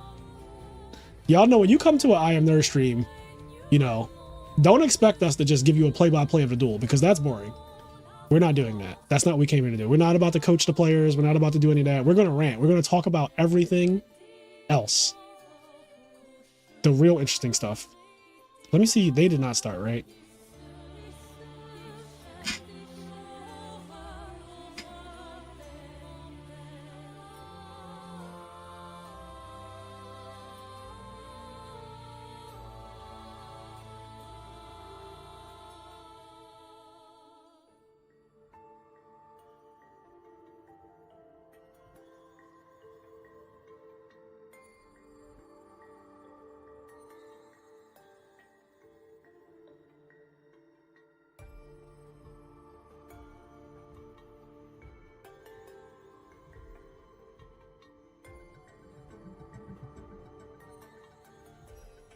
Why does this look like this?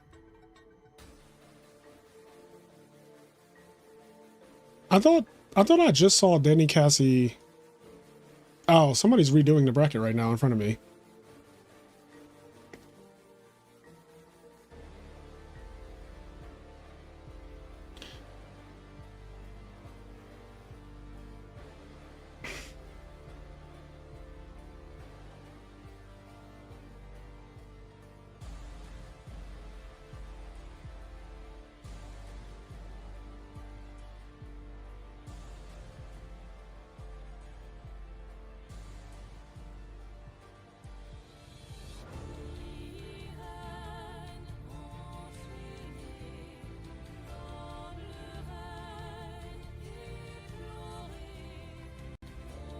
Are they doing finals now?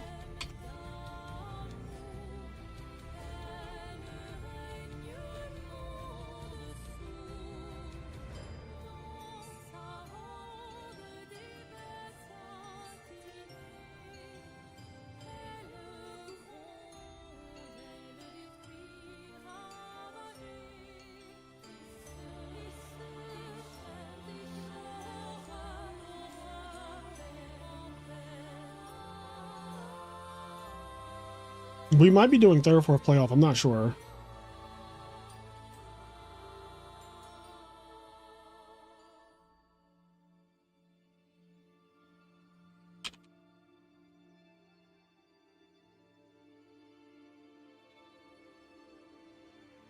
It did look like magic. Seeing it get updated in real time.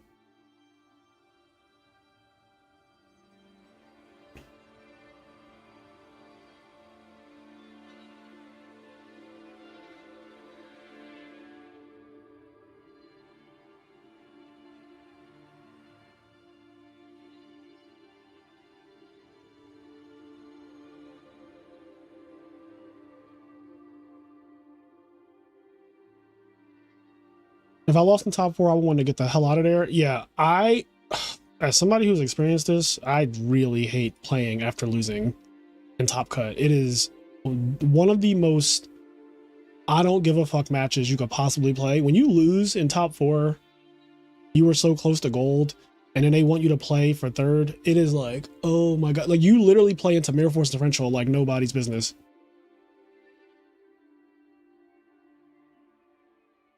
Like you literally just, if you got it, you got, like drawing Mirror Force Torrential in the third, fourth playoff are honestly like God cards because people play so much more recklessly because they're kind of just over it. So if somebody draws those cards, it's like really strong, like stronger than they ever would be in a tournament otherwise.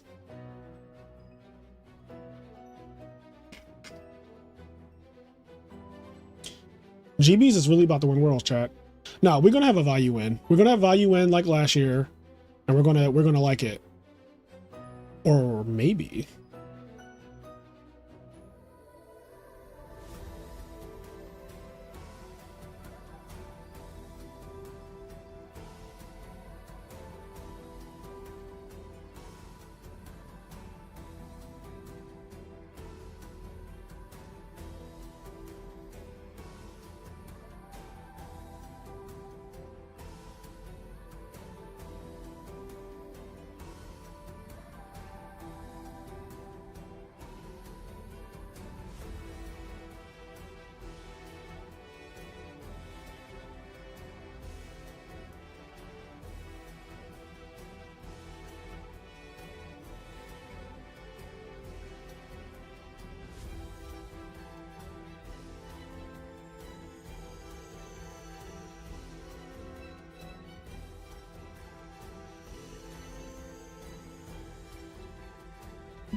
Every time GB tops, a piece of Edison dies.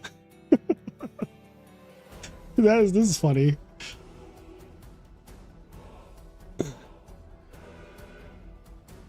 Isn't this is Romano, right? Can we talk about why we don't have a Tengu format? Bro, we don't have, I still think this is crazy that these have formats on this. You know what it is though? And now I'm thinking about it. They probably can't handle adding. They probably can't handle adding another real format like Tengu or Redo or whatever. Tengu Redo Hat, like the servers can barely handle how many people? 1,000 people. If you added Tengu Redo Hat, you're gonna end up with like a lot of people on this on DB, and it already, as you saw this morning, cannot deal.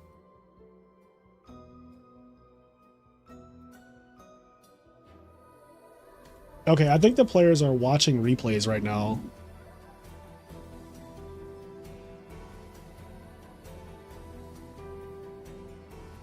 So this is the third or fourth playoff. Hold on, this is not finals.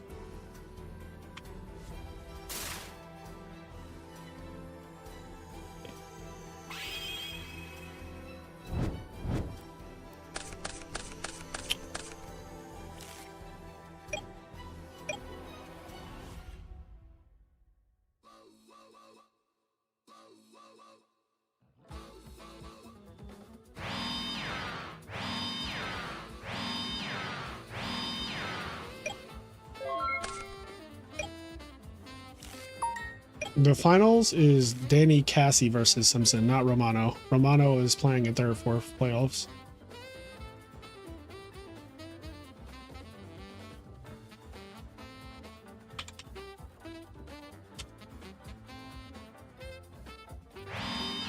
Also, is Danny Cassie the guy that Seba played in the finals?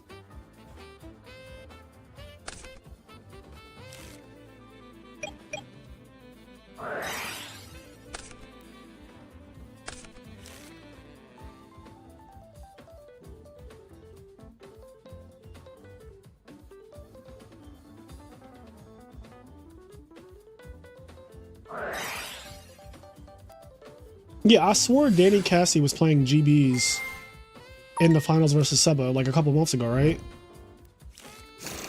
Yeah, Danny finished second with GBs. He's one of the better GB players too. So now he's playing Vayu Turbo against GBs.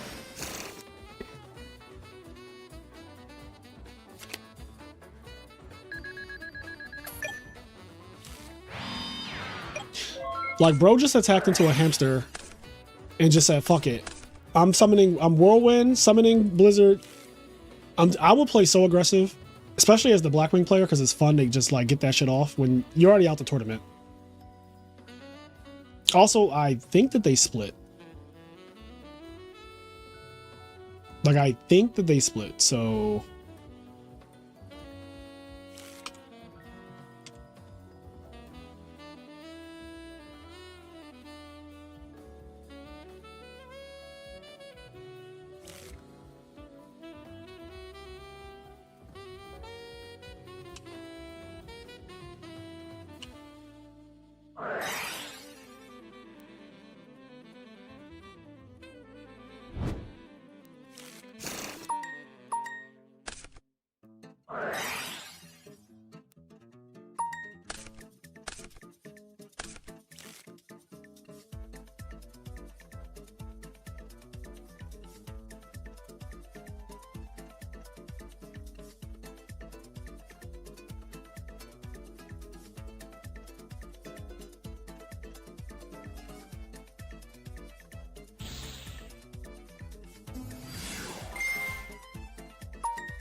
You should add Croc Legends of Gabo soundtrack to your arsenal. I don't even know what that is. So I'll never have the soundtrack for a game that I have never played.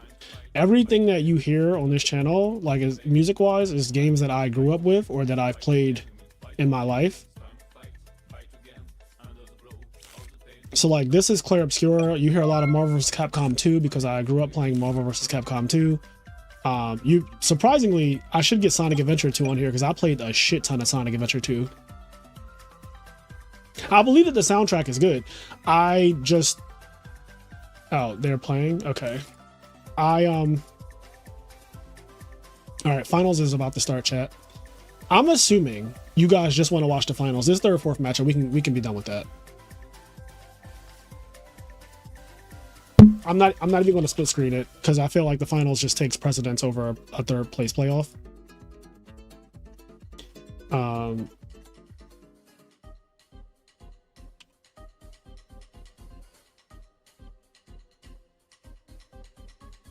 Kingdom Hearts has amazing music. However, I feel like one time I tried to use Kingdom Hearts music and I got demonetized.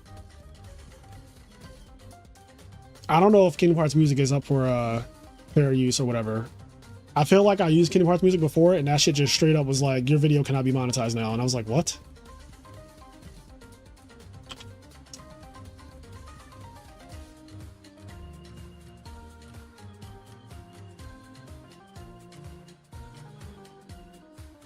Are you putting GBs in Gourmet if they win? No. But good for GBs for winning like 3 tournaments in Edison's entire history. If it even wins against Vayu.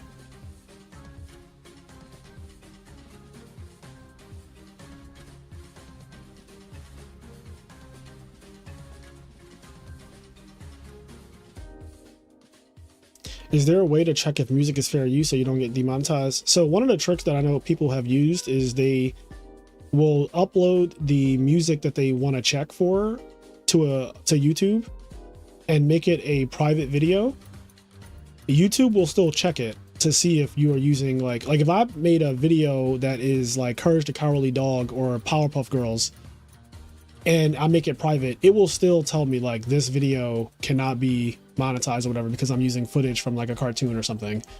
So you can check by basically upload the audio as a video, like a black background with a song playing. Like if I upload fucking an Eminem song right now, you can just make it private and see what happens, and it'll tell you like this can't be monetized.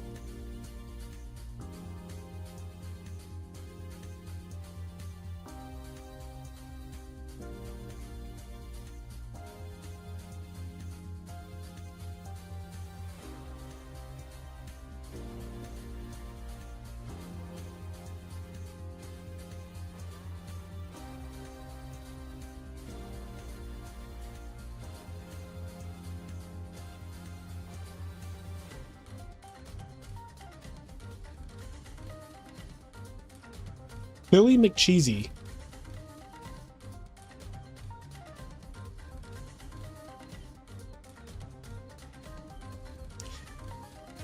Yeah, I feel like Kingdom Hearts music, I feel like I used it before and it said, because the composer's like Yoko Shimomura, and I think I didn't get a copyright strike, but it was just like, you can't monetize this video. And I was like, well, that's just not happening, man.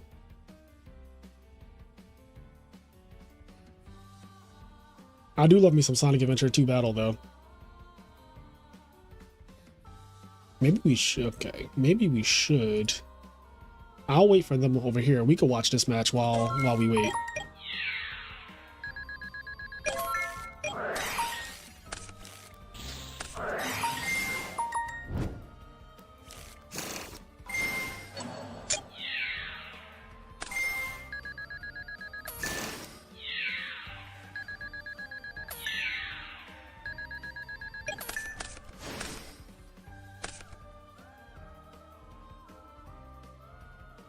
Here we go. All right, guys. It all comes down to this.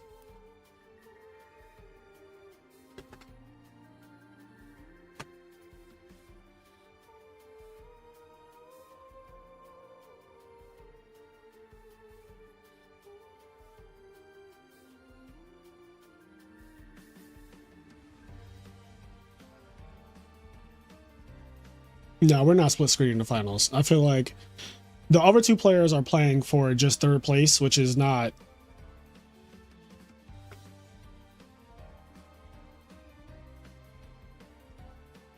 Oh, wait.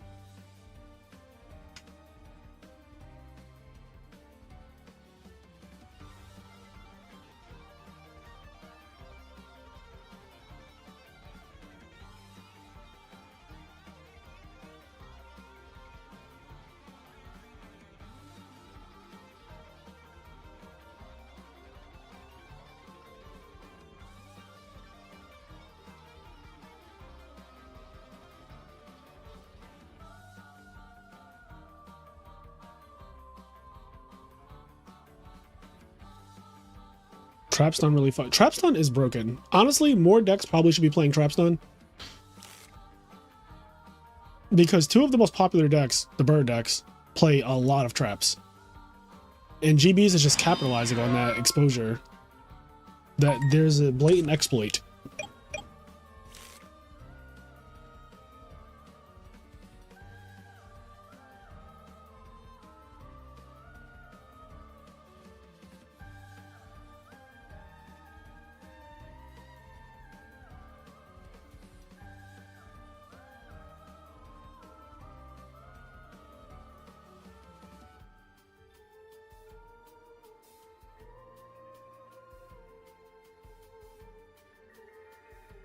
Who won the die roll?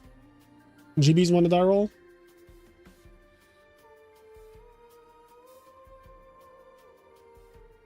Value won last year. I don't know. I don't think there was a Format Library Worlds 2 years ago. I know there was one last year. I think that was the first one though. I could be wrong.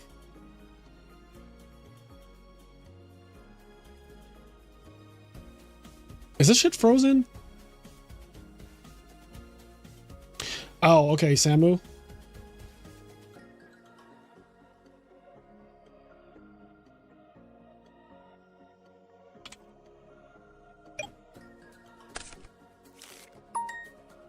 Grapher pitch, first play of the game.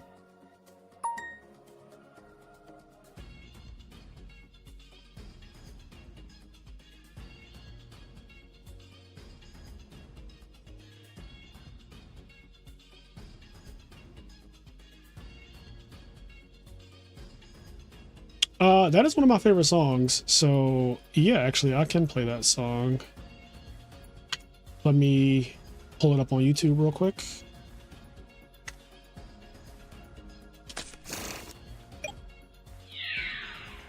I need like an extended version though.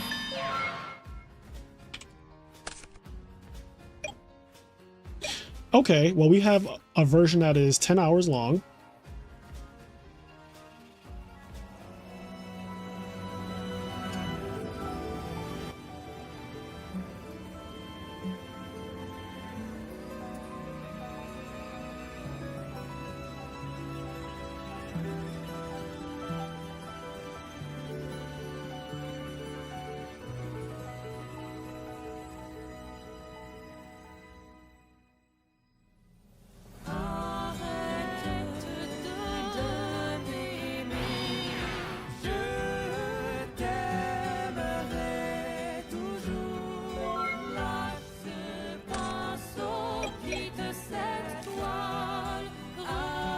Guys, you're gonna have to let me know about the music's volume because I'm basically using a YouTube video for the song right now.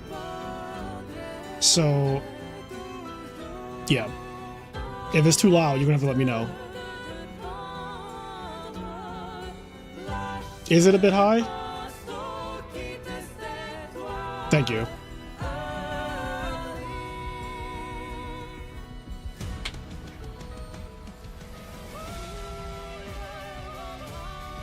What about now?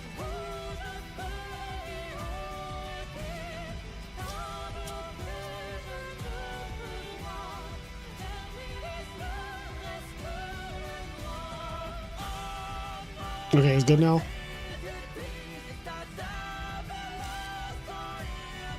I'll leave it here.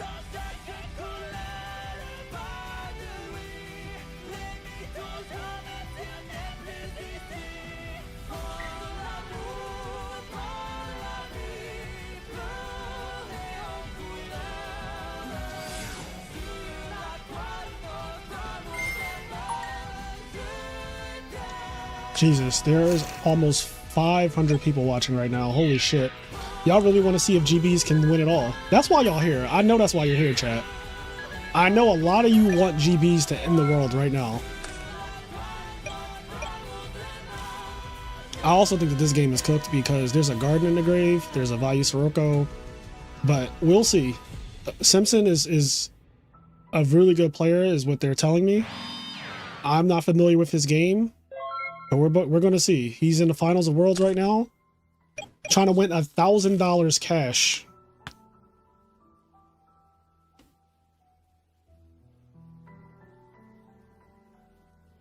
Yeah, this is grand finals right now.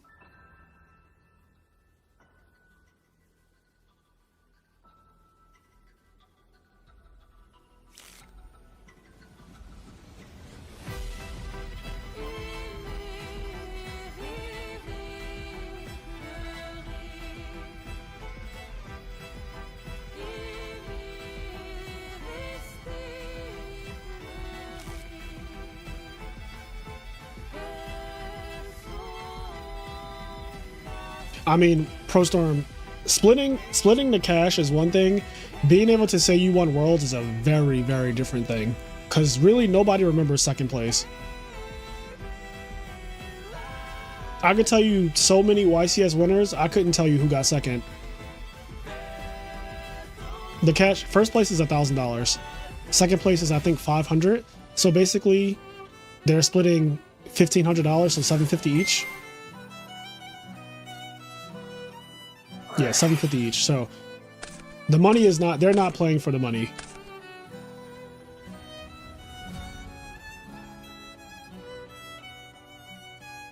He summoned another Gruffer.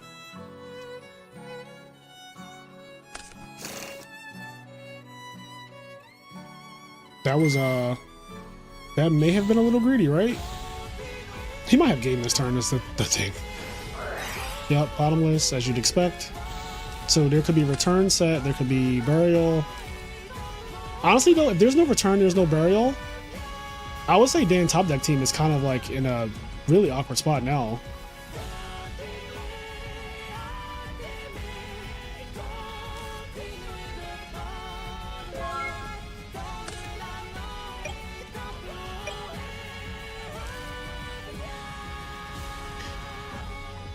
Might have been a bit of an overextension there.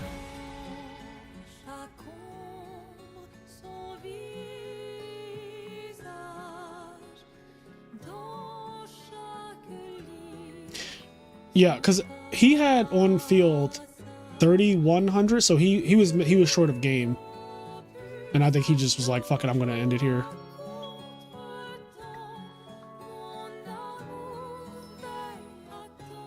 Wait, I played against Simpson before? That Simpson? That guy I played in the fucking giant card on Sunday at YCS Orlando this year?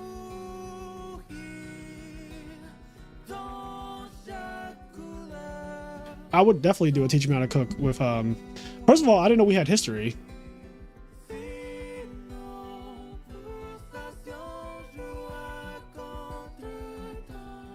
He also topped YCS Atlanta the same year you won.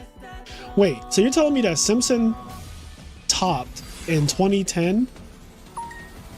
The same event that I won with Gravekeepers, he's in the top cut? And we played each other this year? He said it was the shortest feature match in the history of Yu-Gi-Oh! Oh shit.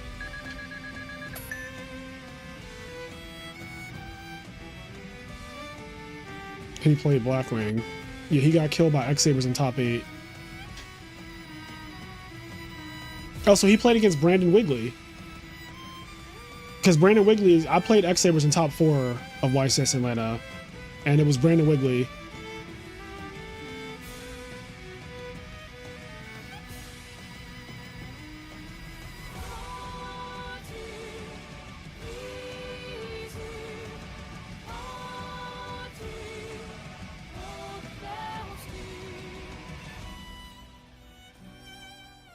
Wiggly wow.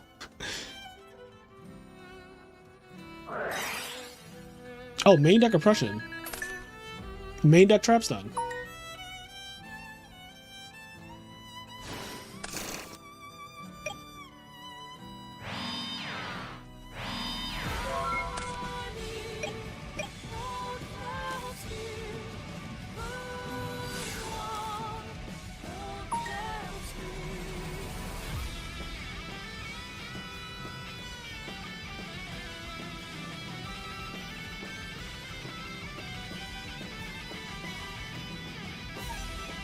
Yeah, trap stun is crazy.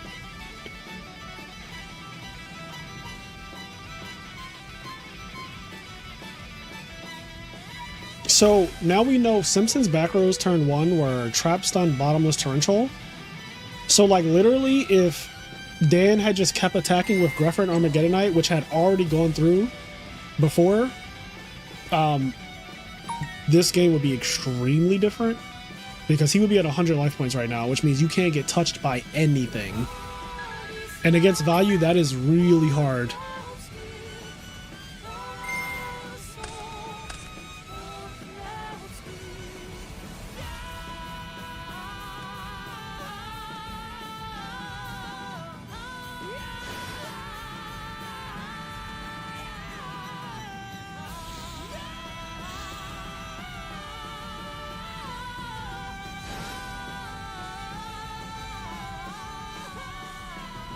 Mirror Force Chariot.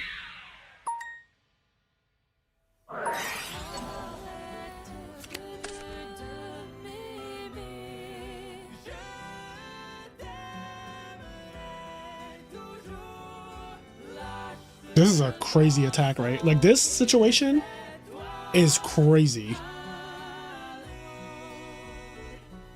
Do you attack or not? Because attacking If it's deep prison, you get ruined.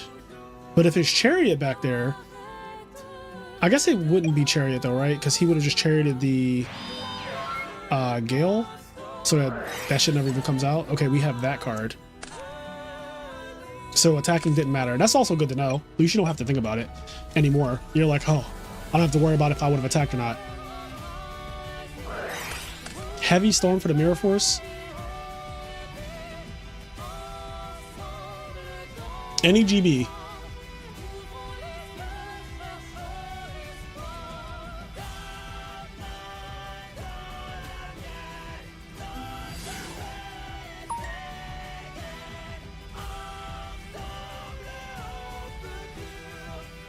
It's so crazy. I played him at the beginning. That was the first tournament of the year, the YCS Orlando, and I didn't even know I played this guy. I was on Froggo TK and he was on GBs.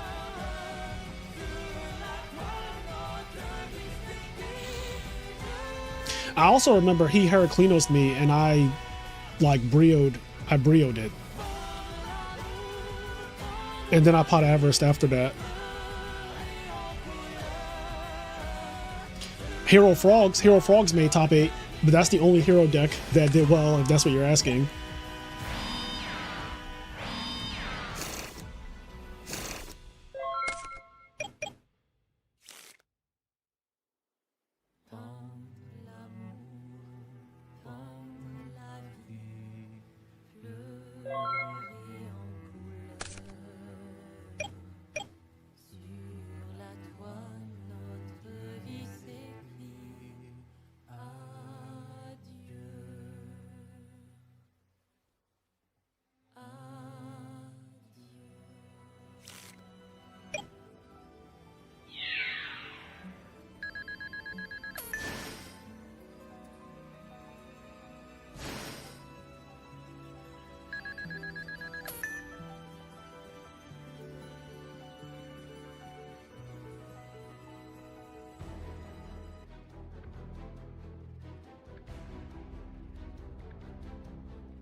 Holy shit, 514 people watching the finals of Edison Worlds right now. Can we get some likes on the stream, please?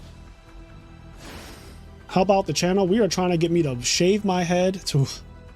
Hold on, let me put this... Where is this at? Where do I have it? The Ronaldo haircut. If we reach 10K subs, chat, this is the haircut that I have to get. Which is... I'm still thinking about that right now. Okay, so game 1 goes to GBs. GBs is 1 game away from winning Worlds 2025.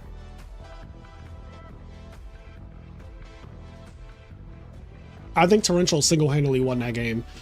He summoned Armageddonite into a Torrential for 3 warriors. It was 2 Armageddonites and a Grepher. And I think that was where the game just completely tanked. Obviously, there was a trap stun on oppression, but like the game doesn't even play out like that if he just attacked.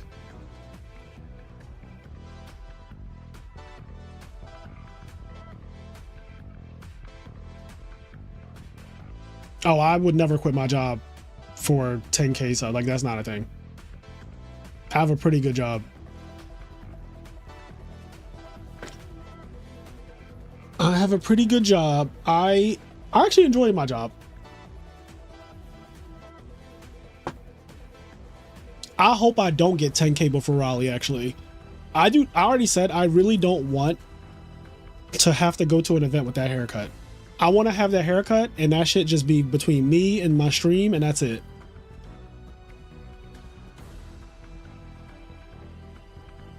Fraser, what do you do? Accounting.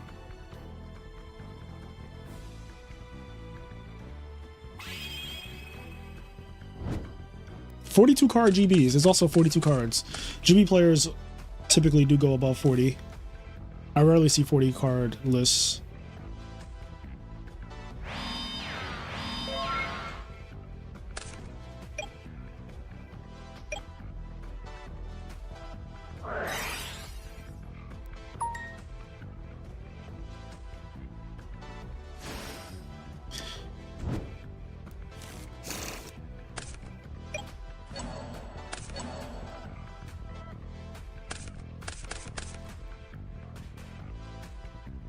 No, I'm not afraid of AI taking my job. AI cannot do what we do. AI can be a tool though for us, which we're currently using AI as a tool, but like AI cannot replace us.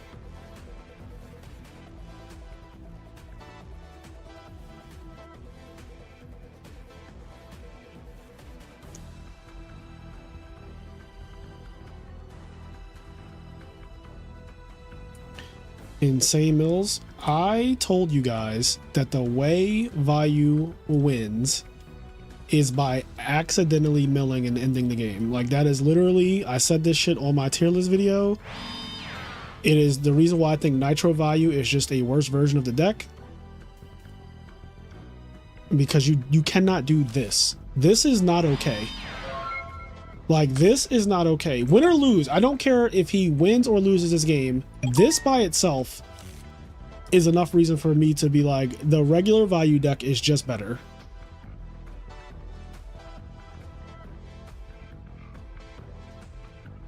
Stacking on DB is crazy.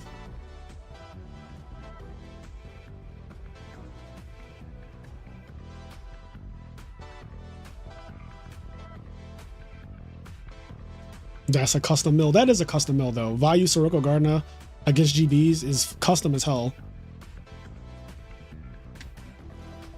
Luckily, the Raikou popped the Stratos, right? So it's not even like Raikou didn't really get any crazy value.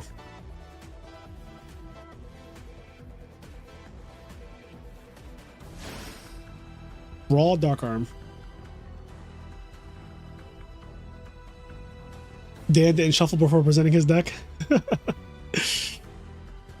That's a pretty good one, actually. I like that. So first we mill 3 darks, the 3 best darks to mill in most scenarios, and then we also drop Dark Arm right after. This is scripted as fuck, chat. Does this not look scripted?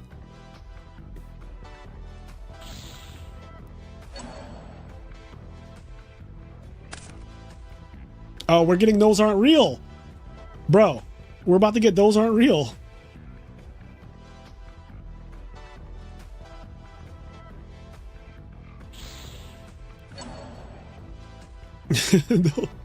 Dark Arm just walking against 2 back row. Oh, that's not real. No, that's not real. Also, putting a Dark Arm back in the hand, like you have to do it, but that feels so bad.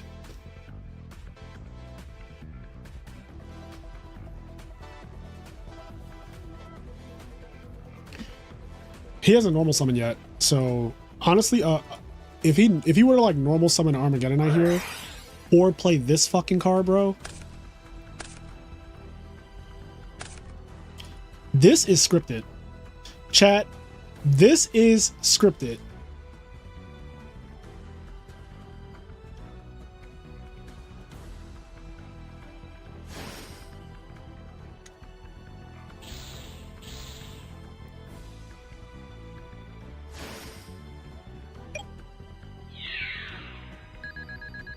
His dad owns DB. His dad owns DB. It's crazy. Yo, my man milled Vayu Sirocco Necro Gardener in the finals. And then summons Dark Arm. He gets compulsed, burials it back, summons it again. This is crazy. Return would have been, if he would have flipped return, I would probably have to end the stream there.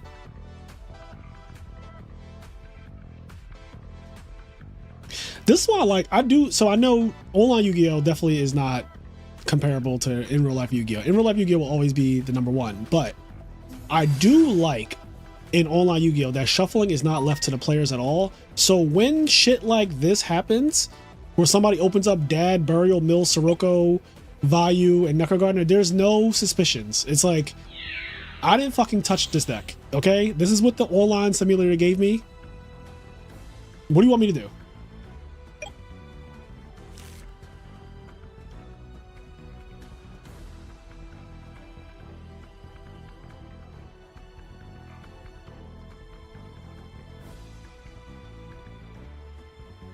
He's using all his luck on game 2. He's going to brick game 3. I mean, I don't know. It could be that, or it could be that he's just going to do this shit twice. Oh, this is so cooked. God damn. He didn't have shit anyway. He literally didn't even have anything, bro. He's dead already. He said if you're gonna cheat, make it less. Magical Mullet said make it less obvious, bro. Make it less obvious is crazy. Also, Magical Mullet, don't I know you? Like in person?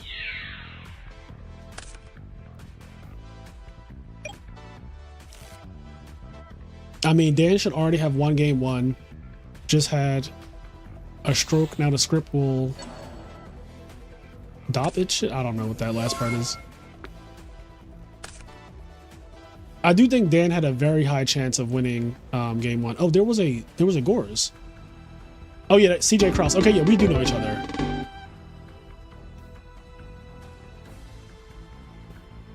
I was like, I'm pretty sure I know you. Holy hell, that was an insane game too. That was an insane. So frame one, Raiko, Mill, Vayu, Sirocco, Necrogardna, drop Dark Arm, pop Deep Prison, pop Compulse, chain Compulse, bounce Dark Arm, play Burial, put the Darks back, drop Dark Arm, banish for Vayu, Sirocco, summon Armwing, crack, drop you to 29, pass, you go summon Quest, attack, I go Gardna, you set 2 back row, I in-face Icarus, pop the back row, draw, brain control your request, attack for game, you drop Gores to live, beat over Gores, pop Gores, tribute for Sirocco, don't give you back your request, and that's game one. That just seemed, that was as fake as wrestling.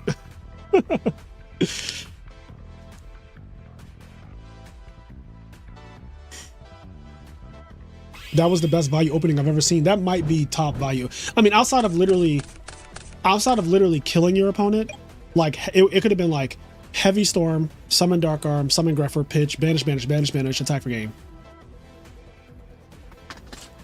Outside of that hand, yes, that looked like one of the best Vayu hands I've ever seen as well.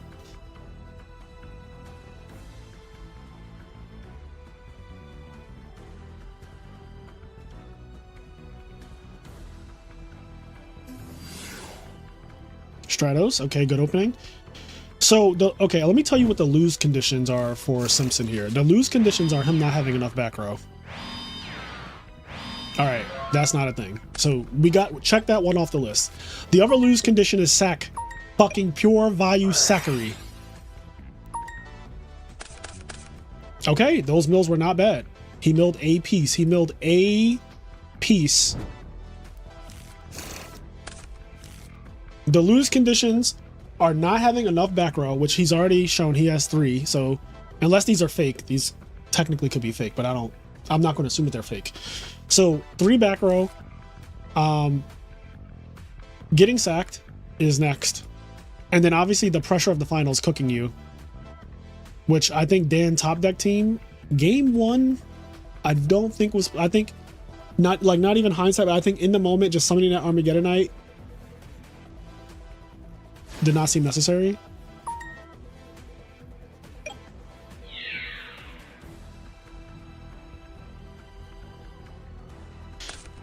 Well, losing oppression doesn't mean that he doesn't have an oppression in his hand, though, is the thing. So like he lost an oppression, but that doesn't mean that he didn't draw oppression in his opening hand, because milling it doesn't change the opening probability of 28%. So he had a 28% chance to open oppression because he plays 2 of them, and him milling 1 doesn't mean anything, honestly. Like if I were Simpson, I would not assume that there's no oppression back there, because I know some people weirdly will see a card get milled and be like, oh, okay, so you don't have the other one. It's like, why do you think that?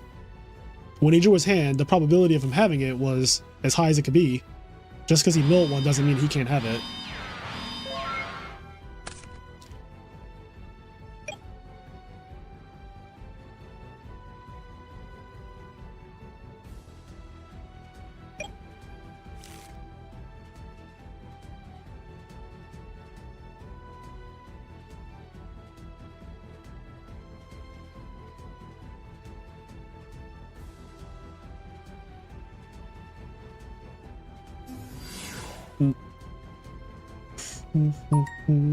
Oh, did he allure?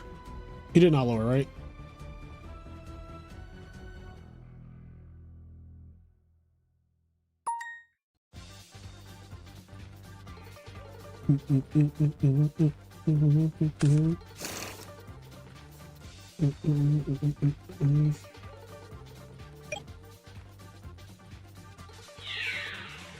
Yo, Juju Master would be absolutely ridiculous. Juju Master would be absolutely ridiculous. There's no way anyone deciding that though, right?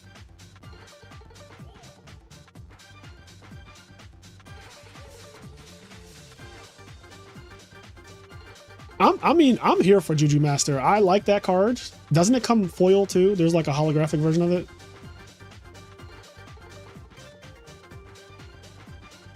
It's not Juju Master, bro. Look at how long they're taking to flip. Unless this is frozen. Chat, is this frozen, bro?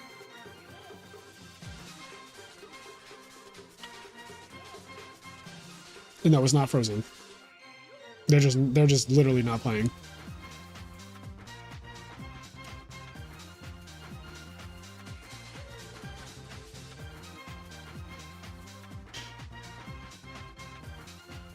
There is a super rare print of Jujutsu Master. I'm telling you right now, if GBs wins this finals, you better buy out those super legendary Jujutsu Masters. This is not financial advice. How much are legendary Jujutsu Masters super rare?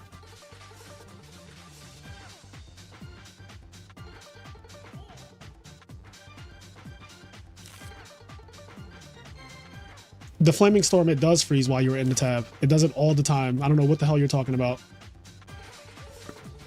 It's literally happened multiple times on multiple streams.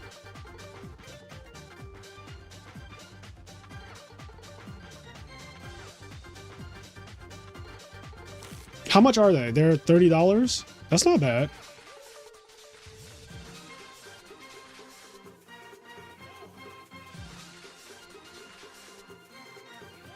Him and the entire Discord? That's crazy. There's just a Raiko.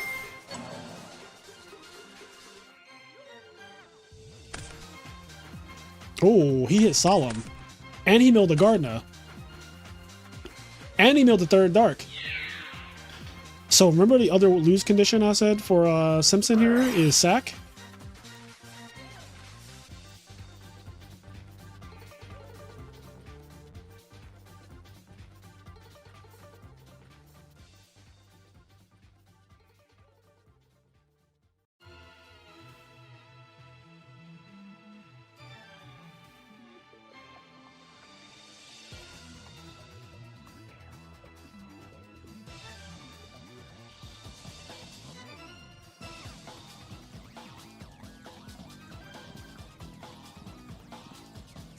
Raiko doing the most.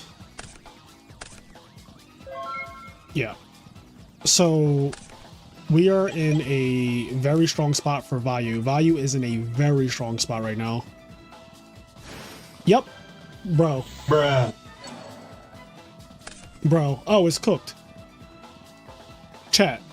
It's cooked, chat. Chat.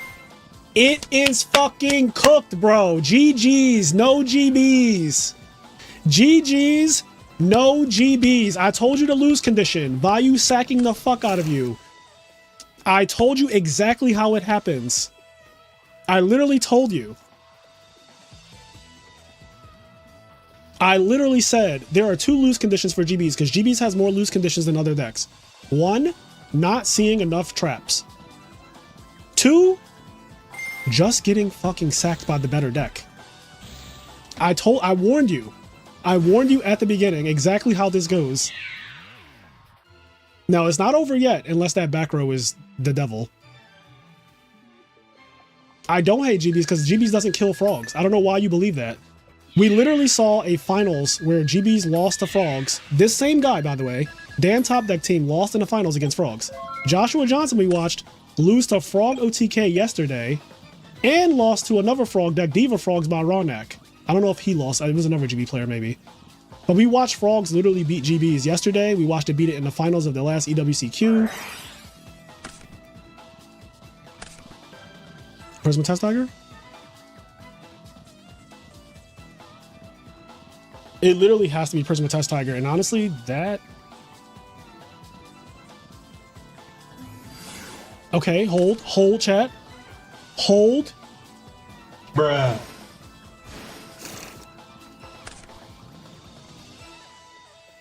We are so back. GBs is so back. Oh, chat. Chat. Summon cat good. Wait, chat. Hold.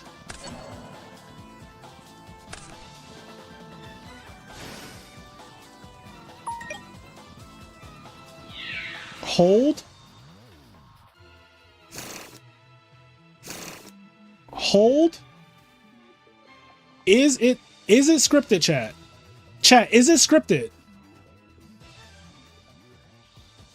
169 votes and 76% said is scripted. Oh, this is so cooked. GBs are so bro, I never doubted GBs for a second. Best deck. GB's best deck. You heard it here first on I Am Nerd. GB's best deck. Summon cat good. GBs was always the best deck. I don't know why y'all ever doubted. Y'all are crazy for doubting GBs, actually, bro. Yo, y'all are so crazy for doubting GBs. Chat, y'all wild. Y'all actually are wild for doubting GBs. Yo, we're at 600 people watching GBs about to win worlds, bro. Bro, we're at 600 people watching GBs about to win worlds. Bro, y'all doubted GBs. Y'all some haters, bro. Yo, the GB hate is so forced. Nobody actually hates GBs, bro. The hate be so scripted.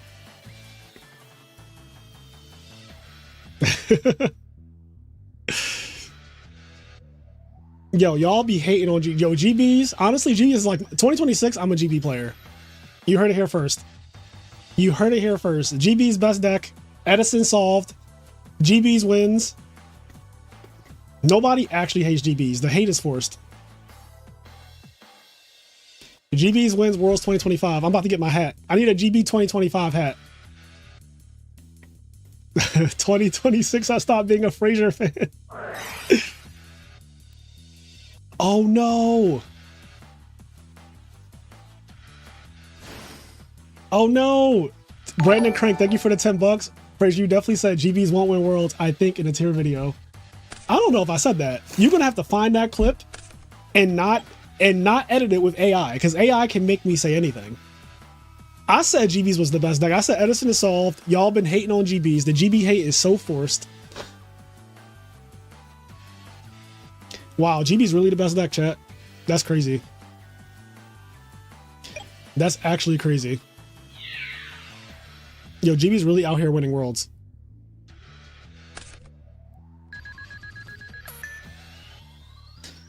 '26, the rise of the GBs.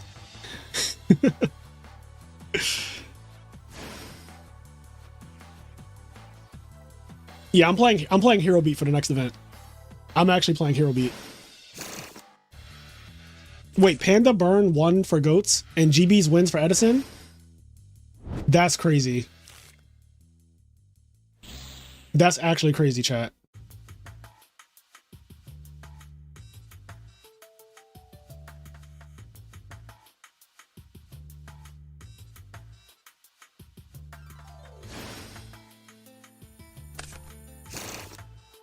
Does he play Chaos Whisperer? Probably not, right?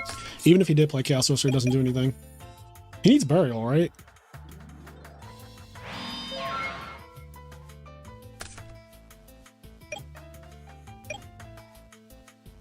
Damn, GB's really out here winning worlds, bro. My man had Dark Armed, I think Heavy Storm. No, just Dark Arm. But Dark Arm was Heavy Storm because it popped and didn't get bottomless.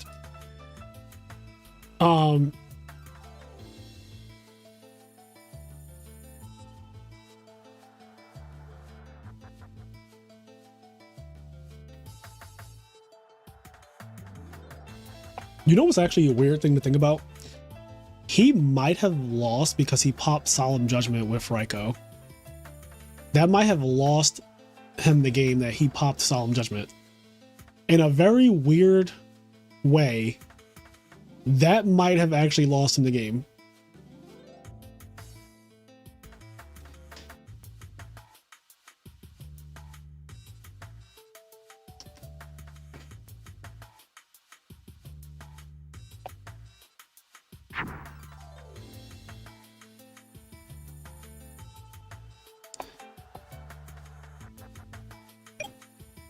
like the Solemn getting popped by Raikou might have genuinely lost him the game.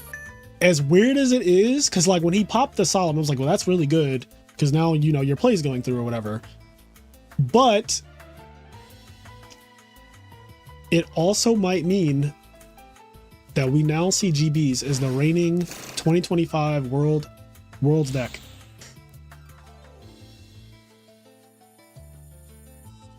We love Simpson, but we hate GBs. GB's best deck. Edison solved.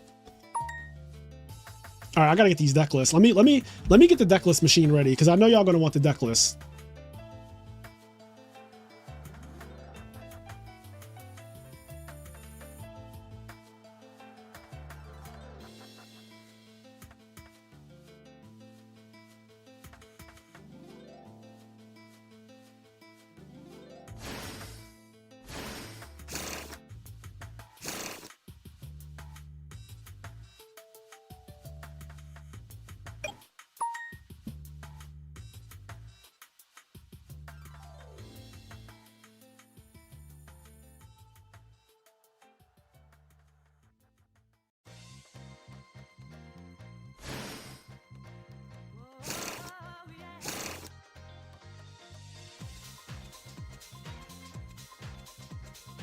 GB is insane decision-making deck. Put some respect on their name. GB's the best deck, bro.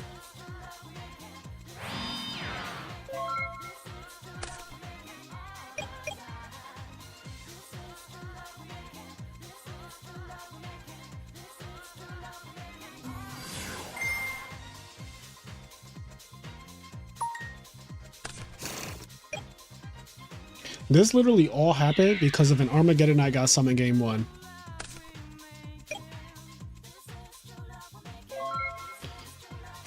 Alright, is this the last turn? Here we go. Are we done?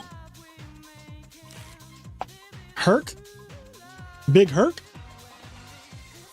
It's probably not the last turn, right? His do a lot of damage still, yeah. Oh no, GG's, okay. 16 plus 16 is 32? I guess he's like, I can't win. And there you have it, folks. GB's officially the 2025 World Champion. Congrats to Simpson on winning Edison Worlds and claiming a $750 cash prize. It's $1,000 for first and $500 for second in a split. GB's takes it after an insane... We're going to watch the replay too. Let's watch this replay. I love watching a good replay. Glad's best deck, bro. You heard it here first. I'm Nerd was the first to break the news. Glad's best deck going into 2026. Get your Jiu-Jitsu masters ready. Okay? This is game 1. This is the iconic game 1 where it all went wrong.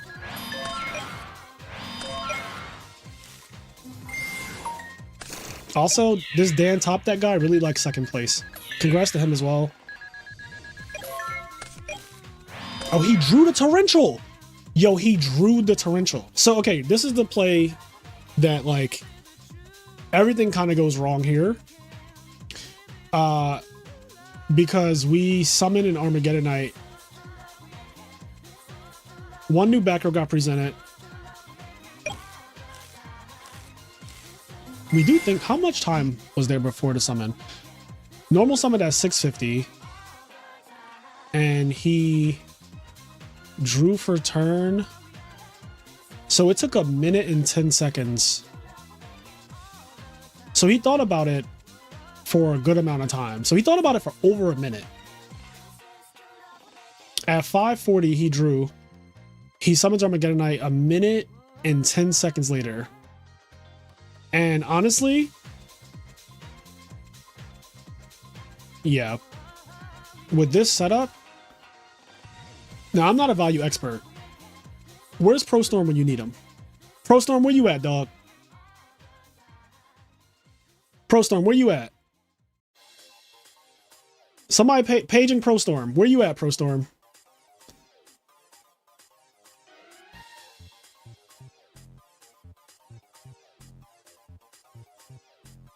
Where you at, Pro? Pro Storm, what's the play here, chat? Pro Storm, I need you and you only. Hold on, I'm gonna call you, Pro Storm. Are you able to talk? I need you to analyze this for me. I'm paging ProStorm. I'm calling in the expert. ProStorm, are you live? Yo, Fraser, can you hear me? Yes, I can hear you. Okay, ladies and gentlemen, we have ProStorm. I'm going to refresh. I'm going to turn on my camera so you can see. So ProStorm, I need you to tell me. That was pretty crazy, huh? That was a wild finals. That was actually a fucking... Bro, he had Dark Arm, Greffer, a Pitch, a Necro Gardener, and he lost. And it all went through. That was unreal. So this is what I want you to help me with. This is game one. Now you saw the controversial Armageddonite summon that gets torrentialed, and the game fell apart. So this is start to finish how it opens. Greffer Pitch, send Gardener, attack, nothing happens. So you're probably wondering like, what's the back row? It could be Trap Stun, obviously. Another back row gets set. You decide to push it a little further. You summon Armageddonite. Nothing happens. You attack. Nothing happens. Okay. So you're here. Your opponent's at 32. This is 3100, and you have this graveyard. You draw Mirror Force for turn. Let me speed up. So a third back row gets set. So every turn, your opponent just keeps setting one back row. That's all they've done the entire game. You're playing GBs. They just keep setting one back row every turn. Your graveyard now has everything. It has Value, Sirocco, and Gardener. You have 3100 on the field, but it's not game. If you attack, it's not game. And if you summon, it is game. Yeah, I mean, it's a tricky spot, right? We obviously have the benefit of hindsight. Yep. But I was telling some people, like, because I was obviously messaging a lot of people while the game was happening. Yeah. And I think personally, I would have just done 3100. Yeah. Because, if it worked before, it's going to work again. Yeah, that's how I feel. And, also, he didn't pitch with Greffer. It's also you're so far ahead, right? Yes. Like I think it's really hard to lose in this spot. At 100, and if they're at 100, I think it's almost impossible to lose. Yeah, because this is if you just swing again, like it might force a prison that you'd be sandbagging. But also the Arma, like it's your access to Plague later. So if absolutely shit hits the fan and your board gets broken, you have the Arma, Plague, Brio to do like the last bit of damage. Yep. So yeah, I mean I get going for game, but it's. Would you have pitched here before some? Because he didn't pitch either. Before No, I wouldn't pitch because you have Sirocco Gale. Okay. So I wouldn't pitch. Yeah. So it gets awkward because you do get cooked by Compulse and Bottomless, which he knows that he's on this because they have the film. They know what each other's deck lists look like, basically. So you know he's like on Compulse. You know he's on Bottomless. And you know that if you get Compulsed or Bottomless, when you do your value effect, you're just in like a pretty awkward spot from there. Yeah, for sure. And actually, even later on, I think he was in a fine spot with Sirocco Gale, and I thought I would have made Thought Ruler. Okay. Because one Bottomless and one Torrential were gone. Yep. So you get Bottomless. It was definitely, but then I forgot because he had a value in the grave. So Stardust plus Armed Wing was a pretty good setup as well. Right, and it plays around Mirror Force.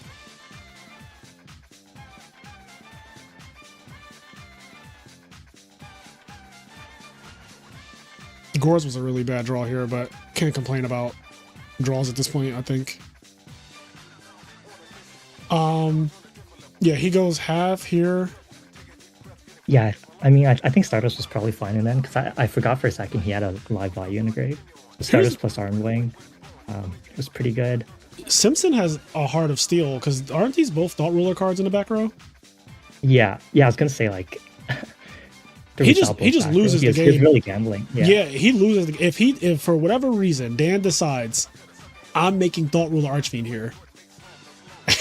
Like, well, the funny thing is the value in the grave makes Stardust the right play. It does. It does. If he doesn't have value, like I think it's Thought Ruler all day. It's actually kind of wild. He also drew Mirror Force too. I think if you don't have any traps, then making Naked Stardust is a bit weaker. I mean, you're thinking you have Stardust and Mirror Force. How are you going to lose in the spot, right? Compulse is just broken. Yeah, it's actually crazy. So, I think obviously playing in a Torrential that hit 3 guys because Torrential. We already got big Torrential. I was going to say Yeah, we've been had big torrential. That was a big torrential again though. We saw so this tournament, Pro Storm, a lot of people got torrential for a lot. Like more than I've ever seen in any tournament. Do you think that Worlds specifically made people play a little bit more aggressively, perhaps?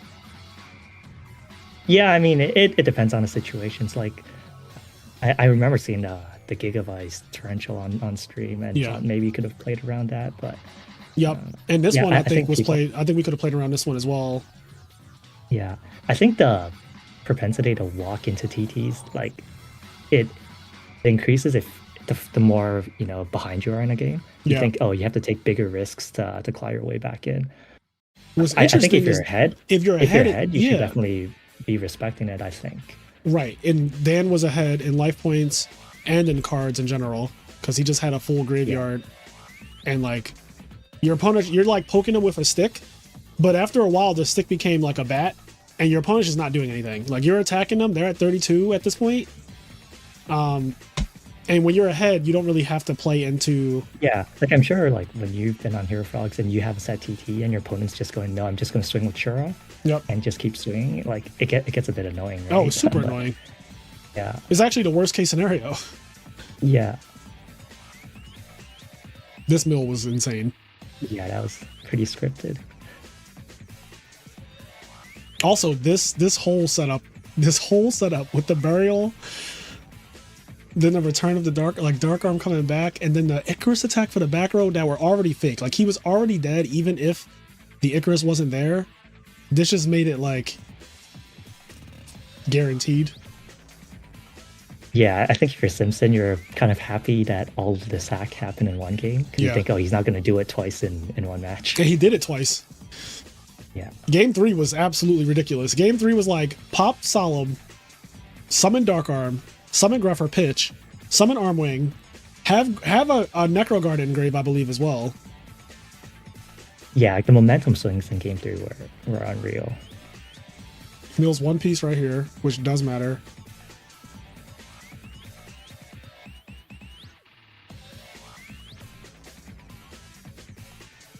I was saying that there's a chance that him hitting Solemn Judgment here actually I lost heard him that. Yeah. Because he probably would have Solemn the dad. Yep.